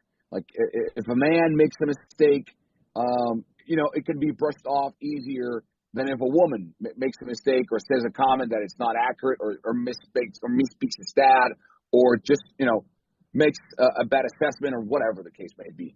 Have you dealt with that? Do you see that still as a prevalent issue today in sports media? I just see the media at large. If you make a mistake, people are willing to kind of project why you made that mistake. And yeah, there's some sexist things right there. Or, hey, I never played in the NBA. Why am I ever even qualified to talk about this game? Okay, but I want to ask that person, did you ever play in the NBA? Because both of us can be students of this game and really enjoy it and get to know these players and the plays and the history. Anyone is qualified to talk about this stuff if you do it in an educated and sensible way. Right. I mean, there are some things regarding looks that definitely come into play. I've gotten some really mean comments after I came back from having a baby. Wow. And it's just, it's different. But the mean comments come from people I don't know. They don't have their pictures online. They don't have their real names online. So why would I let that get to me? What's that piece of advice, Carlos? Is it why take criticism from somebody you wouldn't go to for advice? So anybody can say any dumb thing on the internet. I might see it, but it's got to roll off my back. It's okay.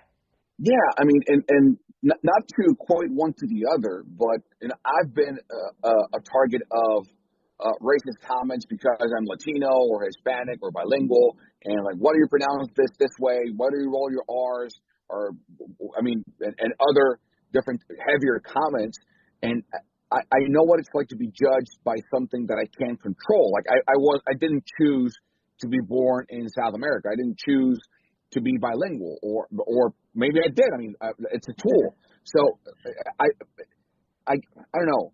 I really empathize with, and again, being a father of two girls, I really hate when people just judge women because they're women and just either degrade or mistreat or under evaluate women talent, because I've been surrounded, you included, of course, by phenomenal women who do an extremely professional work.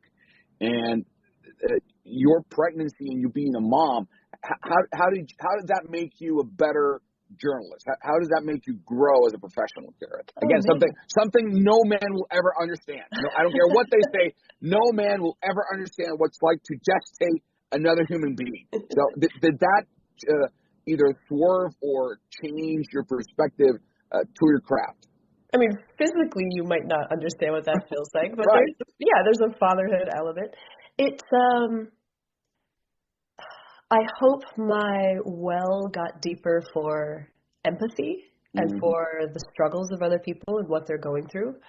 The hard work they do on very little sleep, the struggles people feel financially when they have a big change in their life. But actually, the biggest thing it gave me, having a kid, was help balancing my life. I had to restack my priorities. Work was my focus, my passion, my love. I wanted to climb that ladder, and I did, and I loved my job, but my job has to be in its proper place. Right. My relationships with family have to be the most important thing now. It was a nice reminder, because jobs come and go, and if we define ourselves by our jobs, those jobs will be snatched out from under you in this media landscape with, layoffs coming all the time. I never want to be blindsided. So I want to make sure that my foundation is my family and my people in my life. And that's what having my son reminded me of very strongly. That's the great Kareth Burke from NBC Sports Bay Area joining us here on Sports Fun. All right, let's go to the court. Women's sport, the NWSL, the WNBA, massive. Women's World Cup in 2027 in Brazil will be massive. What's next? What do you think? What do you see the current state of women's sports in our country, and what do you think is the next frontier for women's sports in our country, Kareth? Oh man, I mean, I see the rise of soccer internationally. In America, it's the WNBA right now. We even got a glimpse of different kind of athletes in the Winter Olympics, like just absolutely phenomenal stories.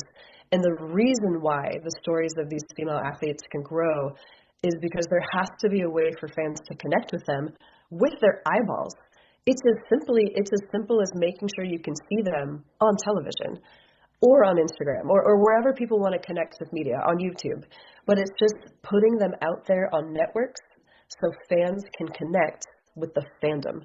That's it. Like, I think all of this rise in women's, the popularity of women's sports coincides with different media deals. Now it's on TV. It's in your living room. That seems like the most basic, obvious thing to say, but look at this correlation. You have to be able to see the people and see their stories and have the stuff taken seriously. And then it's just high quality games too. The X's and O's of the games too are really strong. Yeah, and I also think that what the WNBA has done really well is I see them following the sort of the NFL model in this regard.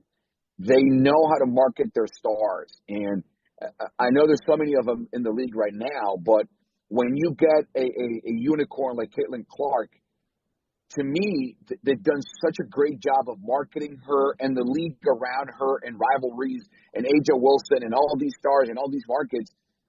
Where can she and other players bring the WNBA? What's the next level for the WNBA? Man, I mean, it's just new heights, too. You mentioned Caitlin Clark. I'm glad you mentioned Aja Wilson, too, because she is an all-time great basketball player. You don't need to talk about her as a women's basketball player. It's basketball player, period. So what the league has done really well is establish the personalities in this league, Nafisa Collier, Paige Beckers, Angel Reese, like just to name a few, they've, like the storylines for the WNBA, you can tell who does not like each other. You can tell who used to play on a team with each other. It's like a reality television show with the storylines. If you really start plugging in with this stuff, it's entertainment to the max. But at the heart of it, really good product on the floor, really good basketball. Even looking at Unrivaled right now, the 3-on-3 league that Nafisa Collier and Brianna Stewart created, like that's high-level basketball. That is tough. The players come out of that playing full court 3-on-3. They are gassed, but they say they get to know their teammates so well. They get to see the opponents so well. And then they apply that next season to the upcoming season for the WNBA, and they're just smarter, faster, better, conditioned. Right. All of these athletes know each other. Most of them are friends. So it is like a sorority, and they all have the interest of their leagues in mind. Like I've heard soccer is the same way, they all know each other. And they do want the best for themselves and the league, the strength of the league. They want to be paid. The players are the product. They want that kind of recognition, and they want the leagues to continue to grow and continue to connect with fans with these media deals or on social media. Yeah, that's well said. That's Kareth Burke from NBC Sports Bay Area. A couple more minutes with her here on the show. Let's go to the Dubs, KB. What's your level of concern for the overall health of this basketball team? Because, yes, they keep dropping like flies, and it's now Steph's knee, and we all know what happened to Jimmy, and now it's Moses Moody with the wrist or the shoulder. God knows what happened. They keep dropping, but they also keep staying afloat. So concern level for yourself for this team's health overall. Yeah, I mean, concern level right now, I believe they have 7 guys on the injury report, so that is half the team because they carry 14 on their roster, half the team. And one of the biggest problems right now is they just do not have the star power, that guaranteed player to score at least 20 points every night. And the best teams have at least 2 of those players who are guaranteed 20-point buckets a night. So the role players on the team have stepped into greater roles, but I feel like these are guys who are being squeezed a little bit, a lot of it, how about a lot of it, to the top of their ceiling. And that's tough. How sustainable is that? And one thing I'm hearing from Steve Kerr when he's saying, we don't talk about the standings, we don't look at the standings, I think there's some resignation behind that, some acceptance that, okay, this season, the Warriors are a play-in team. They're the 8th seed right now. Maybe they'll flip-flop with the Clippers. That depends. Maybe they'll catch the Suns, but they're probably too depleted health-wise to do that. So here it is. That's the tough reality right now. So I wouldn't call it panic, but kind of like, oh, man, what a disappointment. I wish this team was healthy. Yeah, absolutely. And on that note, I mean, there are good news for this basketball team, and one of them is Guy Santos, and or as I like to call him, Baby Varejao. If you see him and you see Andy, they play completely different games. Don't get me wrong, but they are from the same country, and they do rock the same hairstyle and the headband. So, ever since Jimmy went down, Kareth, his numbers are staggering. This guy is a 13, 15 point a game. 7 to 10, maybe 11 rebound a game guy who's got, 4 or 5 assists in him if he can get the turnovers down. And that's just now being thrusted into this completely different role, and he gets rewarded by it. You talked about ceiling. What do you think Guy Santos' ceiling at 23 is? Well, when he plays, what's going to carry him is his hustle always. Making sure he can stay strong on the defensive end, and then just the smart kind of plays that set up nice, easy buckets. He can rebound really strongly too. He's a great example of the Warriors' development, starting in the G League, believing in this guy, putting him in different roles. Because you mentioned how much he's come on since Jimmy Butler went down. Carlos, you can actually rewind back a little bit more, where randomly Steve Kerr would plug in Guy in the fourth quarter. Like a guy who didn't play the first 3 quarters is now, boom, the microwave for the fourth quarter and a trusted guy to close out games. Before Jonathan Kuminga left the team, Guy Santos jumped him in the rotation. Like, Guy has really earned this stuff, and it's not just spot games. It's a body of work this season. Right. That's the kind of thing that helps a guy get a 3-year, $15 million deal. The Warriors really believe in him because he consistently does the things that earn trust. What are you hearing from Kristaps Porzingis, Kareth? What's the realistic time frame for the Dubs to count with this guy on the floor? What's realistic, KB? I think a realistic question is asking who gets back on the floor first, Steph or Kristaps. Well, and wow, that's pretty staggering to think about. I really don't want to speak out of turn about what Kristaps is going through. Steve Kerr keeps saying illness. The thought is it POTS flaring up? What is it like with that syndrome that he has? I don't know. I think it's pretty crummy that he works really hard to get back on the court after his previous injuries, either this season or in his career. Played against his former team, the Celtics, had a really nice debut, and then got knocked back down with whatever this illness is, which sounds kind of murky as far as what doctors know to call it, right? So the Warriors knew that they were taking a chance on him. Some would even say a straight-up risk, given his history. And these are sort of the consequences of the situation. I think everybody wants the best for Kristaps, and hopefully he gets back on the court soon. Hopefully he gets back on the court this season. There are just so many question marks about this time in his career. And final one, when do you think, if ever, because every time the Hawks play, I'm pretty sure every Dubs fan has either an alert or something on that just buzzes every time he either dunks a basketball, gets a rebound, blocks a shot, whatever. And my warning the other day was, pump the brakes. I mean, yeah, he might become an all-star with the Hawks, but it's 3 games in, and he faced the Wizards twice and the Blazers. So maybe let's pump the brakes. What would you tell Dubs fans regarding either remorse, regret, or just flat-out anger on how the Dubs managed the whole Kuminga situation? Yeah, I would say those first 3 games for Jonathan Kuminga were pretty splashy. Warriors fans knew that he was an athlete, but the circumstances are different for the Hawks. He can't play this way alongside, or he didn't play this way alongside Steph, because Steph is the system. So I'm thrilled for Jonathan Kuminga that he's in a different environment where he could be the type of player that he wants to be, right? If he felt stifled here with the Warriors, listen, go on and ball out. Like, good for you. Hopefully you can achieve being an all-star, but it goes back to a fit question with the Warriors. Steve Kerr and the Warriors front office prioritized the dynasty players. They prioritized Steph and Draymond and Clay, and I think that was the right thing to do. But yeah, the 2 timelines thing and trying to make everything fit, it just wasn't right. So go, be free, Kuminga, and I know a lot of people will continue to watch your career going forward. And we will keep watching your career go forward, KB, on NBC Sports Bay Area. Thank you so much for joining me today here on the show. Again, I can't say enough about your professionalism, your devotion to your career, to your family, to your husband, to your son.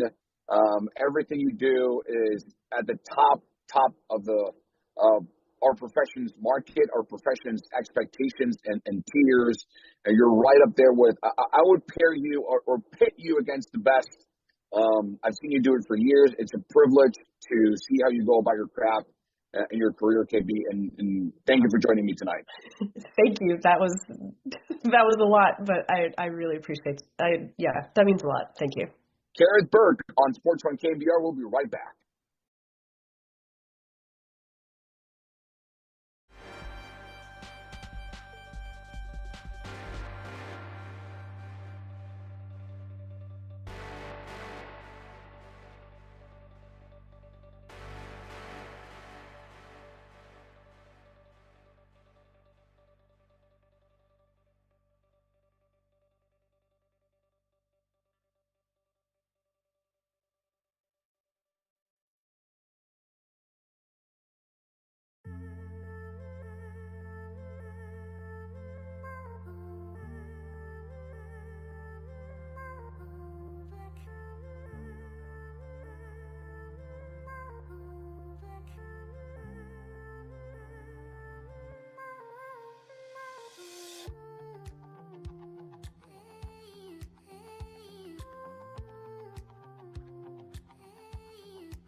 The nighttime is the right time for Sports Phone KNBR. Let's f***ing go on the Sports Leader. Streaming live on YouTube at KNBR 1045. And that's a wrap for this edition of Sports Phone KNBR on the Sports Leader. We hope you had a great time. We always do here at KNBR. For Jacob Violante, I am Carlos Ramirez. We'll see you back here tomorrow night from 7 p.m. to 9 p.m. with another edition of Sports Phone KNBR right here on the Sports Leader.